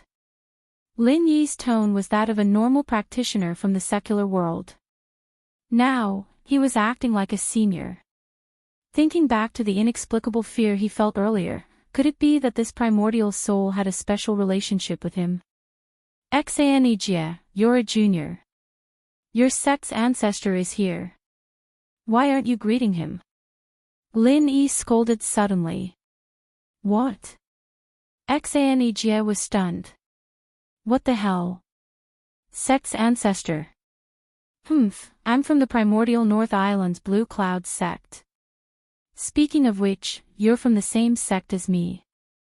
I didn't want to reveal this relationship before, but now that I've revealed it, shouldn't you greet him? Lin Yi humphed coldly. Although he had said this on the spur of the moment, it wasn't necessarily empty words. Just from the names of the sects, he could roughly determine that the Archaic Alliance's 3 great gates of the Northern Island and the Heavenly Island's 3 great pavilions of the Northern Island were inextricably linked. Otherwise, there was no way to explain the strange names of the 2 sections. Although it was risky for him to do so, he was quite confident. If he didn't guess it wrong, he, the disciple of the Heavenly Island's Blue Cloud Pavilion, and the Archaic Alliance's Blue Cloud sect's North Island's Blue Cloud sect's disciple were from the same sect. In the cultivation world, seniority had always been determined by strength. Xanejia was just a disciple in the early stage of gold core.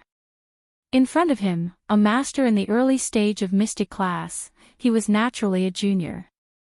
What he said was true. However, Xanejia didn't believe what Lin Yi said. He thought that Lin Yi might be a genuine primordial soul, but it was too ridiculous to say that he was the ancestor of the Blue Cloud sect's North Island's Blue Cloud sect. How could there be such a coincidence in the world? President Lin, you don't have to treat me like a 3-year-old kid, do you? Xanejia sneered. He was from the Blue Cloud sect's North Island, so he said that he was the ancestor of the Blue Cloud sect's North Island's Blue Cloud sect. If he was from the Snow Sword faction, this guy would probably be the ancestor of the Snow Sword faction. It was just taking advantage of the situation. Who didn't know that? The Blue Cloud sect's North Island's cultivation method is Blue Cloud Calming Spell, Lin Yi said lightly. Chapter 5083. To be a man of Blue Cloud, I have 3 signs and 6 orifices. Lin Yi said word by word in a calm tone. This was the basic mantra that Meng Juiguang taught them when they first entered the Welcome Pavilion. Every disciple of the Blue Cloud Pavilion had a copy, but most of them just looked at it. Very few of them put in the effort to practice it. After all, it was not a profound cultivation method. Lin Yi, of course, wasn't going to waste his time on this, but he'd done some research on it before, and he had a photographic memory too, so he was able to memorize it easily. Initially, Xanejia had a disdainful look on his face. However, his expression changed when he heard the original version of the Green Cloud Calming Spell. However, he did not believe it. Although outsiders usually only knew the name of the Green Cloud Calming Spell, very few of them knew the specific mantra. However, there were always exceptions. There were so many disciples of the Blue Cloud sect in the North Island. It was not strange for someone to accidentally leak the Green Cloud Calming Spell. If someone could pretend to be a senior of the sect just by reciting a few mantra, Xanejia would be a fool. You don't have to lie to yourself anymore. Xanejia was about to stop Lin Yi, but he was stunned. The Green Cloud Calming Spell that Lin Yi recited seemed to be slightly different from what he knew. Although 99% of it was the same, there were a few minor but crucial changes. Xanejia relied on the spell of Clear Cloud Heart Calming to reach his current level of strength. He knew everything about the spell of Clear Cloud Heart Calming. If it was someone else, they might laugh at Lin Yi for being an unprofessional liar who could not even recite the incantation correctly. However, Xanejia knew that Lin Yi was reciting the real spell of Clear Cloud Heart Calming. No wonder I felt something was wrong when I was practicing. It turns out that the mantra is wrong. It's obviously smoother after the changes. Xanejia could not help but murmur. Meanwhile, Lin Yi was still reciting. Xanejia was shocked again as he listened. What? There's more. There's a mantra for the Gold Core realm. The Green Cloud Calming Spell only had 353 words. Theoretically, it could only be used to the full completion of foundation establishment. In other words, disciples like him who had cultivated to the early stage of the Gold Core realm had to change to a higher level. However, the length of Lin Yi's recitation was already more than 500 words. The rest was the mantra for the Gold Core realm. It wouldn't mean anything if he just memorized the Clear Cloud Heart Calming mantra word for word, but now, not only did he memorize the original version, he even had the mantra for the Golden Core stage. This wasn't something that an outsider could do. There was only one explanation.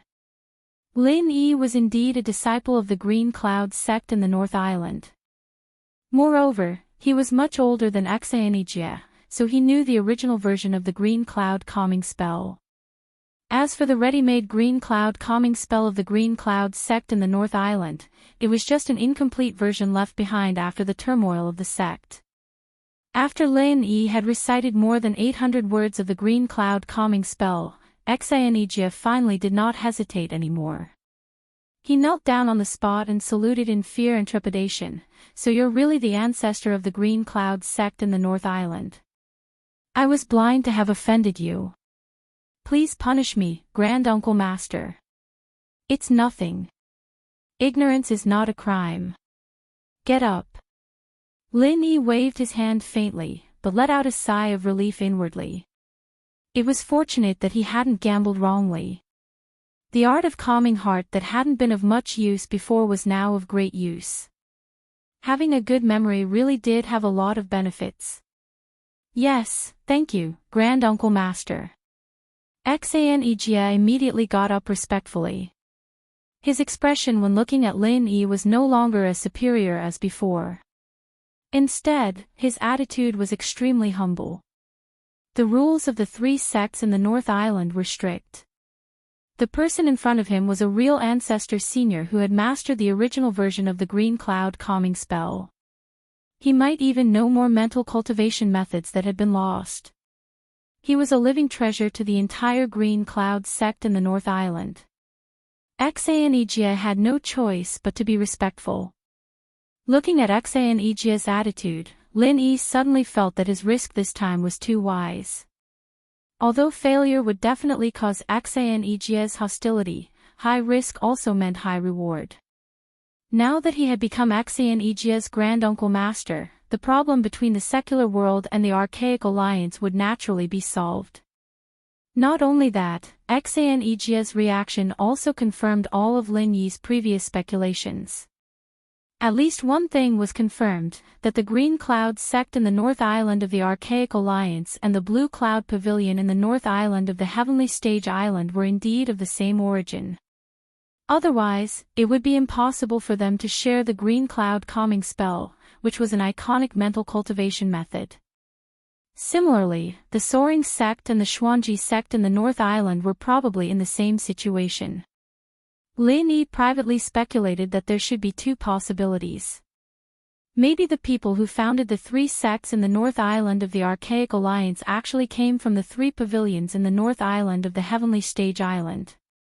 That was why the names and mental cultivation methods of the three sects were exactly the same. Of course, the reverse was not completely impossible, but judging from the disparity in strength between the two sects, the possibility was really very small. It was impossible to say that a group of people came from the three sects in the North Island of the Archaic Alliance, ran to the Heavenly Stage Island, and suddenly increased their strength and brought the three pavilions to greater heights, right? However, the two together could only be regarded as the same possibility. Lin Yi had another more daring speculation in his mind. Perhaps in the distant Archaic era, the Heavenly Stage Island and the Archaic Small Underworld were originally the same place. Then one day, due to a sudden change, the place was split into two isolated planes. One of them was called the Heavenly Stage Island, and the other was called the Archaic Small Underworld. The sects in these two places were of the same origin, and should have been about the same level. However, because the spiritual chi in the Archaic Small Underworld was far inferior to that of the Heavenly Stage Island, it gradually declined.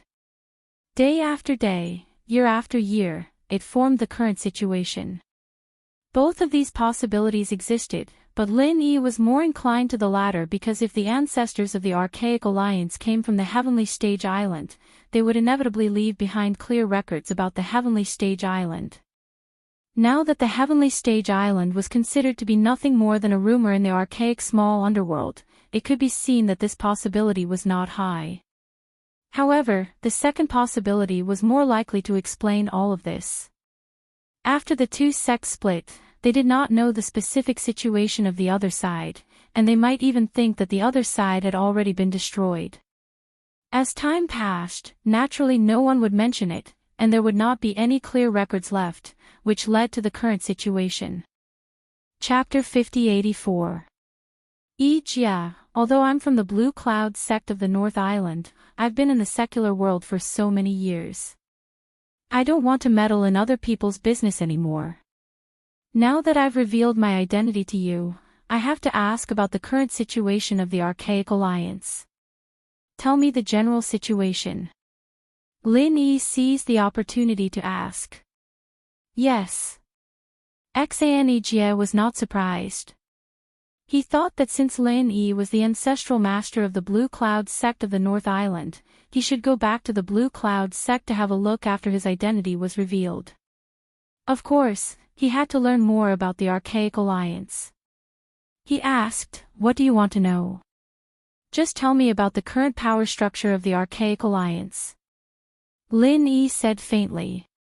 This was the most basic and important information. Only by understanding it in detail could he have a clear idea of the real strength of the Archaic Alliance. Knowing oneself and knowing the enemy would provide a reference for future countermeasures. All right. All the forces in the primordial underworld are divided into two types, the sects and the clans. Among all the sects and clans, the top 4 sects and clans are followed by the top 10 sects and clans, followed by some ordinary cultivation sects and clans, Xanijia explained. Oh. How do you differentiate the 4 major sects and families, the 10 small sects and families, and ordinary sects and families? Lin Yi asked carefully. Of course, it's based on the strength of each sect and family. In addition to the basic number of disciples and strength, the most important criterion is the number of top masters in each sect and family. To put it bluntly, it's actually the number of nascent soul realm old monsters. Xanijia continued. Tell me more. This was the question that Lin Yi was most concerned about. It seemed that the most powerful people in the Archaic Alliance were in the nascent soul realm. However, he had to hear more about the exact number. Each of the 4 most powerful sects and families has at least 3 old monsters in the nascent soul realm, while the next 10 small sects and families have more or less 1 or 2 old monsters in the nascent soul realm. Just like our Blue Cloud sect in the North Island, we have 1 old monster in the nascent soul realm, who is the Grand Supreme Elder who is currently in closed-door training. That's why we can be one of the 10 small sects and families. If we don't have old monsters in the nascent soul realm, we can only be ordinary sects and families, Xanijia said. Lin Yi couldn't help but feel shocked. Since the disciples of the Archaic Alliance who came to the secular world were only at the foundation establishment stage, and even Xanijia, who was responsible for leading the team, was only at the early stage of Gold Core, he thought that even if there were nascent soul old monsters in the Archaic Alliance, there would be very few of them. However, according to what Xanijia said, there were at least 20 to 30 old monsters in the Archaic Alliance. This number was incomparable to the Heaven Stage Island, which was full of experts. However, it was much better than what Lin Yi had imagined. According to what Xanijia said, the Archaic Alliance should not be underestimated. 2 years ago, old monsters in the nascent soul realm were people that Lin Yi had to look up to. Even on the Heaven Stage Island, they could become the elders of a sect. He didn't expect that there were so many of them in the Archaic Alliance. Blue Cloud sect is one of the 10 small sects and families. How are Rising Sky sect and Xuanji sect doing now? Lin Yi asked.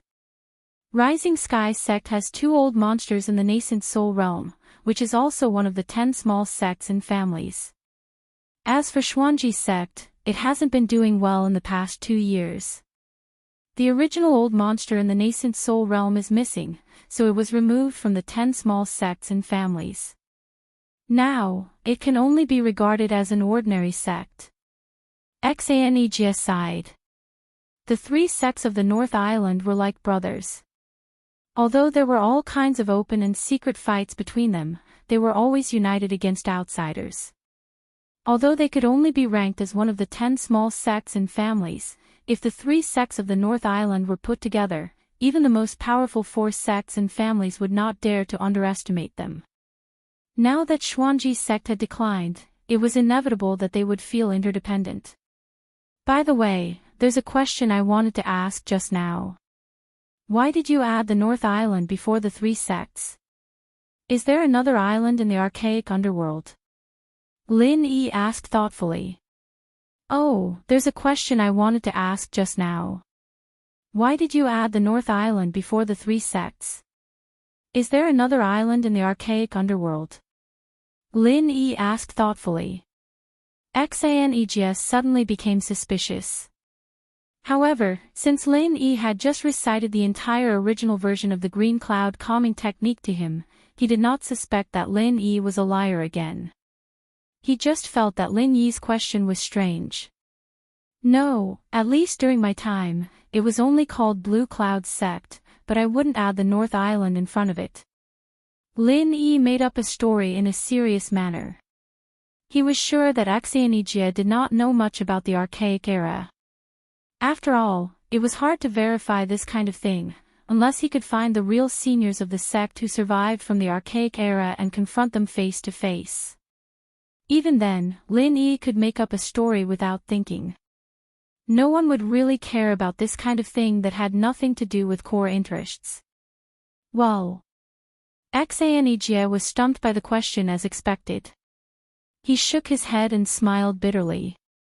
Although I'm already an elder in the Blue Cloud sect of the North Island, I really don't know much about these things. I only know that I've been called the Blue Cloud sect of the North Island since I was young.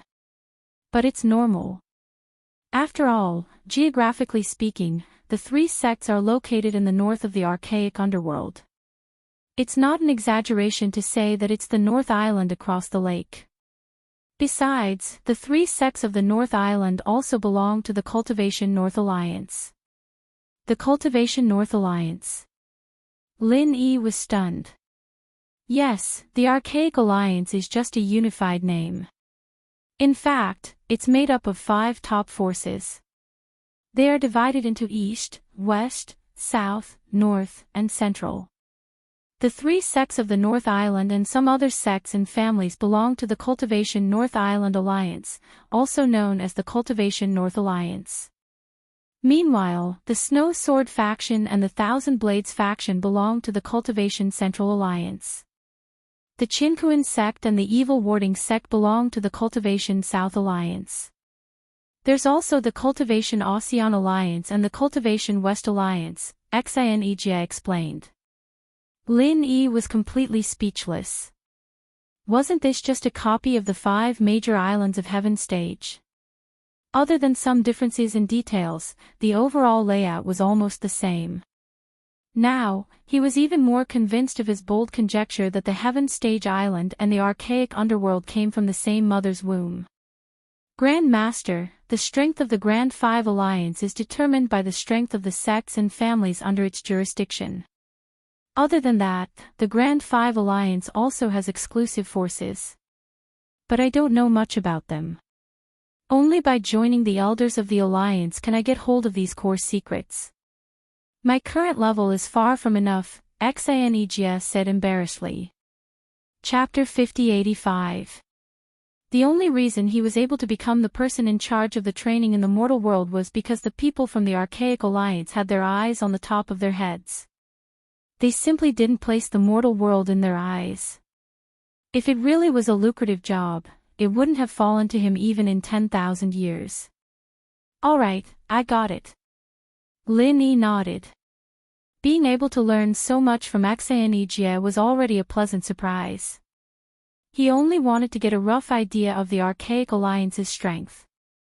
As for the deeper secrets, he didn't need to dig into them as it was useless at the moment. That's all I know about the power structure of the archaic underworld. I wonder if there's anything else you want to know? Xanegs asked respectfully. Not at the moment. I'll look for you in the future.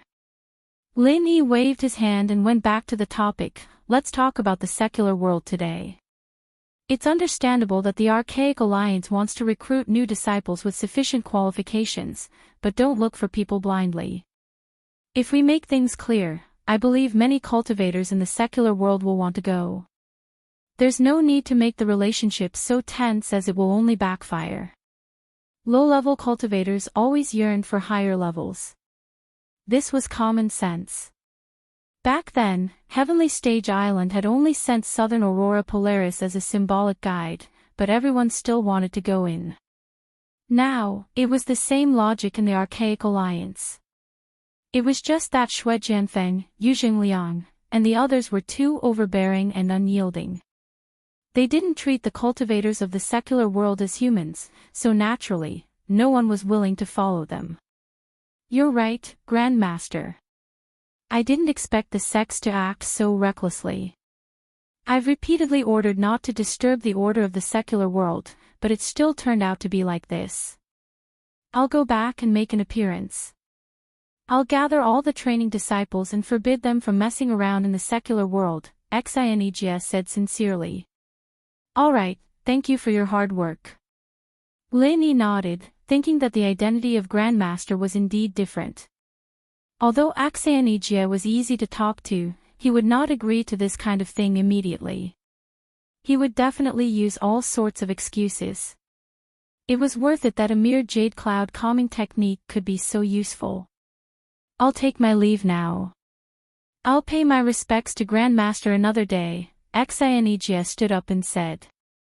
Take care, I won't be sending you off. Lin Yi smiled and personally escorted Xinegia out of the Supernatural Investigation Bureau. Looking at Xinegia's receding figure, Lin Yi let out a sigh of relief. Today's ordeal was finally over. What do you think? Did you deceive that person? Ling Shan said with a smile. She could tell from Lin Yi and Xinegia's expressions that today's negotiation was going to be a success. How could it be a lie? I'm just stating the facts and reasoning with him, okay?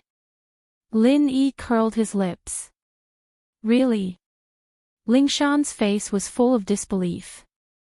Xinegia looked easier to talk to than Shui Jianfeng, but the superiority of the archaic alliance was ingrained in their bones. She didn't believe that Xinegia would be able to convince them so easily. Of course it's true. If it was someone else telling him this, it might be useless, but I'm his martial granduncle. If he doesn't listen to me, wouldn't that be disgraceful? Lin Yi asked with a smile. You're his master. Ling Shan's jaw almost dropped to the floor. Unbelievable. I don't really believe it myself, but he's willing to believe it. There's nothing I can do about it. Since he's so sincere, I'll just take the loss. It's all for the common world, after all, Lin Yi said with a, who's going to hell if I don't go to hell, face. Ha ha ha ha. Ling Shan almost couldn't hold back her laughter when she saw that funny face of his. She tricked him into becoming his master's master, and he still felt like he was taking the loss. Then what about this grand disciple of hers? Did he take advantage of her? You're a girl, after all.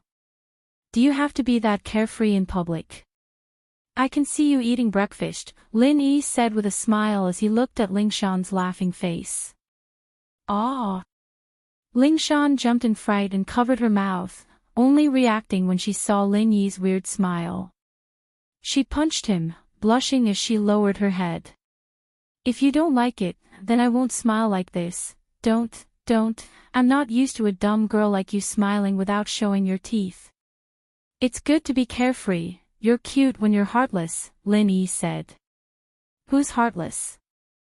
Ling Shan grumbled, but her face was still filled with happiness. Evidently, she was overjoyed at the last 4 words. All right, let's get down to business. Send a summons to all the sects and families in the common world, we need to gather all of them. Xinegia's done talking with him, but we don't know how far he'll be able to keep the Archaic Alliance disciples in check. We need to prepare ourselves, Lin Yi said seriously. All right, should we notify the ancient sects? Ling Shan hesitated. The Bureau's jurisdiction was limited to the common world and the hidden world. They didn't have much control over the ancient sections. At most, they could just send a message if something happened, but they might not necessarily give them face. Of course, use my name to notify them. We'll use this chance to re-establish the Bureau's position in the common world. Lin Yi nodded. If it weren't for this incident, the ancient sects might not have been willing to cooperate with the Bureau, and Lin Yi might not even have been able to summon them. But now that they'd all lost to the Archaic Alliance, only Lin Yi could stand up for them. They had to come even if they didn't want to. As expected, all the ancient sects, ancient, hidden, and common worlds gathered when the Bureau sent out the summons on behalf of Lin Yi. They all accepted Lin Yi wholeheartedly, saying that they would only listen to the Cultivators' Union. Lin Yi's strength was already outstanding even before he went to Sky-class Island, and now he was so strong that they couldn't even look up to him. There was also the Archaic Alliance eyeing him like a tiger watching its prey. No one in charge of an area was an idiot, and they naturally knew what to choose. If they didn't hug Lin Yi's thigh tightly now, they'd be waiting for their names to be removed. "You're really resourceful. I wouldn't even dare think about reporting to the Occult Investigation Department if it was before, but I'm actually so obedient this time." Ling Shan covered her mouth and smiled as she looked at the group of people trying to get to know each other. Times have changed, a wise man submits to circumstances. Lin Yi smiled faintly. Chapter 5086. I would have forgotten if you didn't mention it. Just let him go. After all, I've already talked to Axayanijia. It's meaningless to detain him like this. Besides, I have to take care of his food and water. I don't want to cause trouble for your bureau, Lin Yi said casually. Deep in the mountain gate of Shenangjia, the first thing Axayanijia did after returning was to report to the Archaic Alliance. Although he verbally promised Lin Yi to mediate, this kind of thing was not something he could decide alone. He had to ask for permission from the higher-ups. Otherwise, it would be unjustifiable, and the disciples of the archaic sects might not listen to him. Besides, for Axayanijia, there was another more important thing, which was to report about Lin Yi to the Green Cloud sect of the North Island. This time, they met a senior ancestor in the secular world, which was a big deal for the entire Green Cloud sect of the North Island. In particular, Lin Yi could completely recite the original version of the Green Cloud Calming Manual. This was of great significance to the Green Cloud sect of the North Island, which lacked foundation after the turmoil. If Lin Yi also remembered other advanced mantras, the value would be even more immeasurable. For such a big thing, the best way to report it was, of course, to face. Now that the archaic passage was opened, this condition was met, but Axayanijia did not have the courage to do so. It was not that he did not want to, but he had limited spiritual jades. After all, it cost a lot of spiritual jades to send a person in, which was extremely rare in the small jianghu of the archaic sect. Even Axayanijia, an elder of the sect, could barely get a few pieces. It would be a waste to use them just for reporting. Therefore, after thinking about it, he decided to only send 2 letters in, one to the Archaic Alliance and one to the Green Cloud sect of the North Island. In this way, only a small piece of spiritual jades would be needed. One day later, the Archaic Alliance sent a reply. In principle, they agreed with Axayanijia's proposal. After all, for them, as long as they could successfully recruit outstanding disciples, they had no intention to be enemies with the secular world. Therefore, what Axayanijia did was just in line with their requirements. On the contrary, if the disciples were allowed to do whatever they wanted, things would inevitably get out of control, and even the entire Archaic Alliance would be enraged. As for the Green Cloud sect of the North Island, there was no reply yet. For one thing, the North Island was far away from the Archaic Passage. For another, such a big thing needed to discuss for a long time, so there would not be a result in a short time. With the approval of the Archaic Alliance, Axayanijia immediately issued a summons to the senior brothers who stayed behind at the mountain gate, ordering them to summon their disciples back to Shenangjia. Although these senior brothers were doubtful, they chose to follow the order after seeing the Alliance's approval in Axayanijia's hand. A few days later, the disciples who were scattered all over the secular world returned to Shenangjia one after another. Just like the beginning of the trial, they all gathered in the open space on the square, waiting for Axayanijia's instructions. Disciples who are in the trial, I believe you all have heard about what happened recently. Some sects tried to recruit disciples ahead of others, but their actions were extremely inappropriate, which seriously damaged the image and reputation of the Archaic Alliance. Therefore, the Archaic Alliance has decided that from now on, all the disciples who are in the trial are not allowed to act recklessly. They must live in peace with the cultivation forces in the secular world, and no coercion is allowed. Violators will be severely punished. Xanejia announced loudly. Everyone could not help but look at each other. In fact, in addition to the Snow Sword sect and the Chinquan sect, many other archaic sects had been going overboard recently. In their eyes, it was just a matter of course. After all, they were the masters of the Foundation establishment realm from the Archaic Alliance. They did not need to be polite to these cultivators who were like ants in the secular world. According to Xanejia's words, if a group of masters of the Foundation establishment realm wanted to do something, they could not force them with their strength. They could only discuss with a group of lowly cultivators in the secular world in a friendly manner. Wasn't this a joke? Impossible. At this time, a voice was suddenly heard from the crowd. Everyone turned around and saw it was Xue Jianfeng, who had just returned from the Supernatural Investigation Bureau. What did you say? Xanejia's face turned gloomy. He was the person in charge of this trial in the secular world, and he even received the approval of the Archaic Alliance. How dare this Xue Jianfeng question the decision of the Archaic Alliance? Was he trying to rebel? Everyone from the other sects looked like they were watching a good show.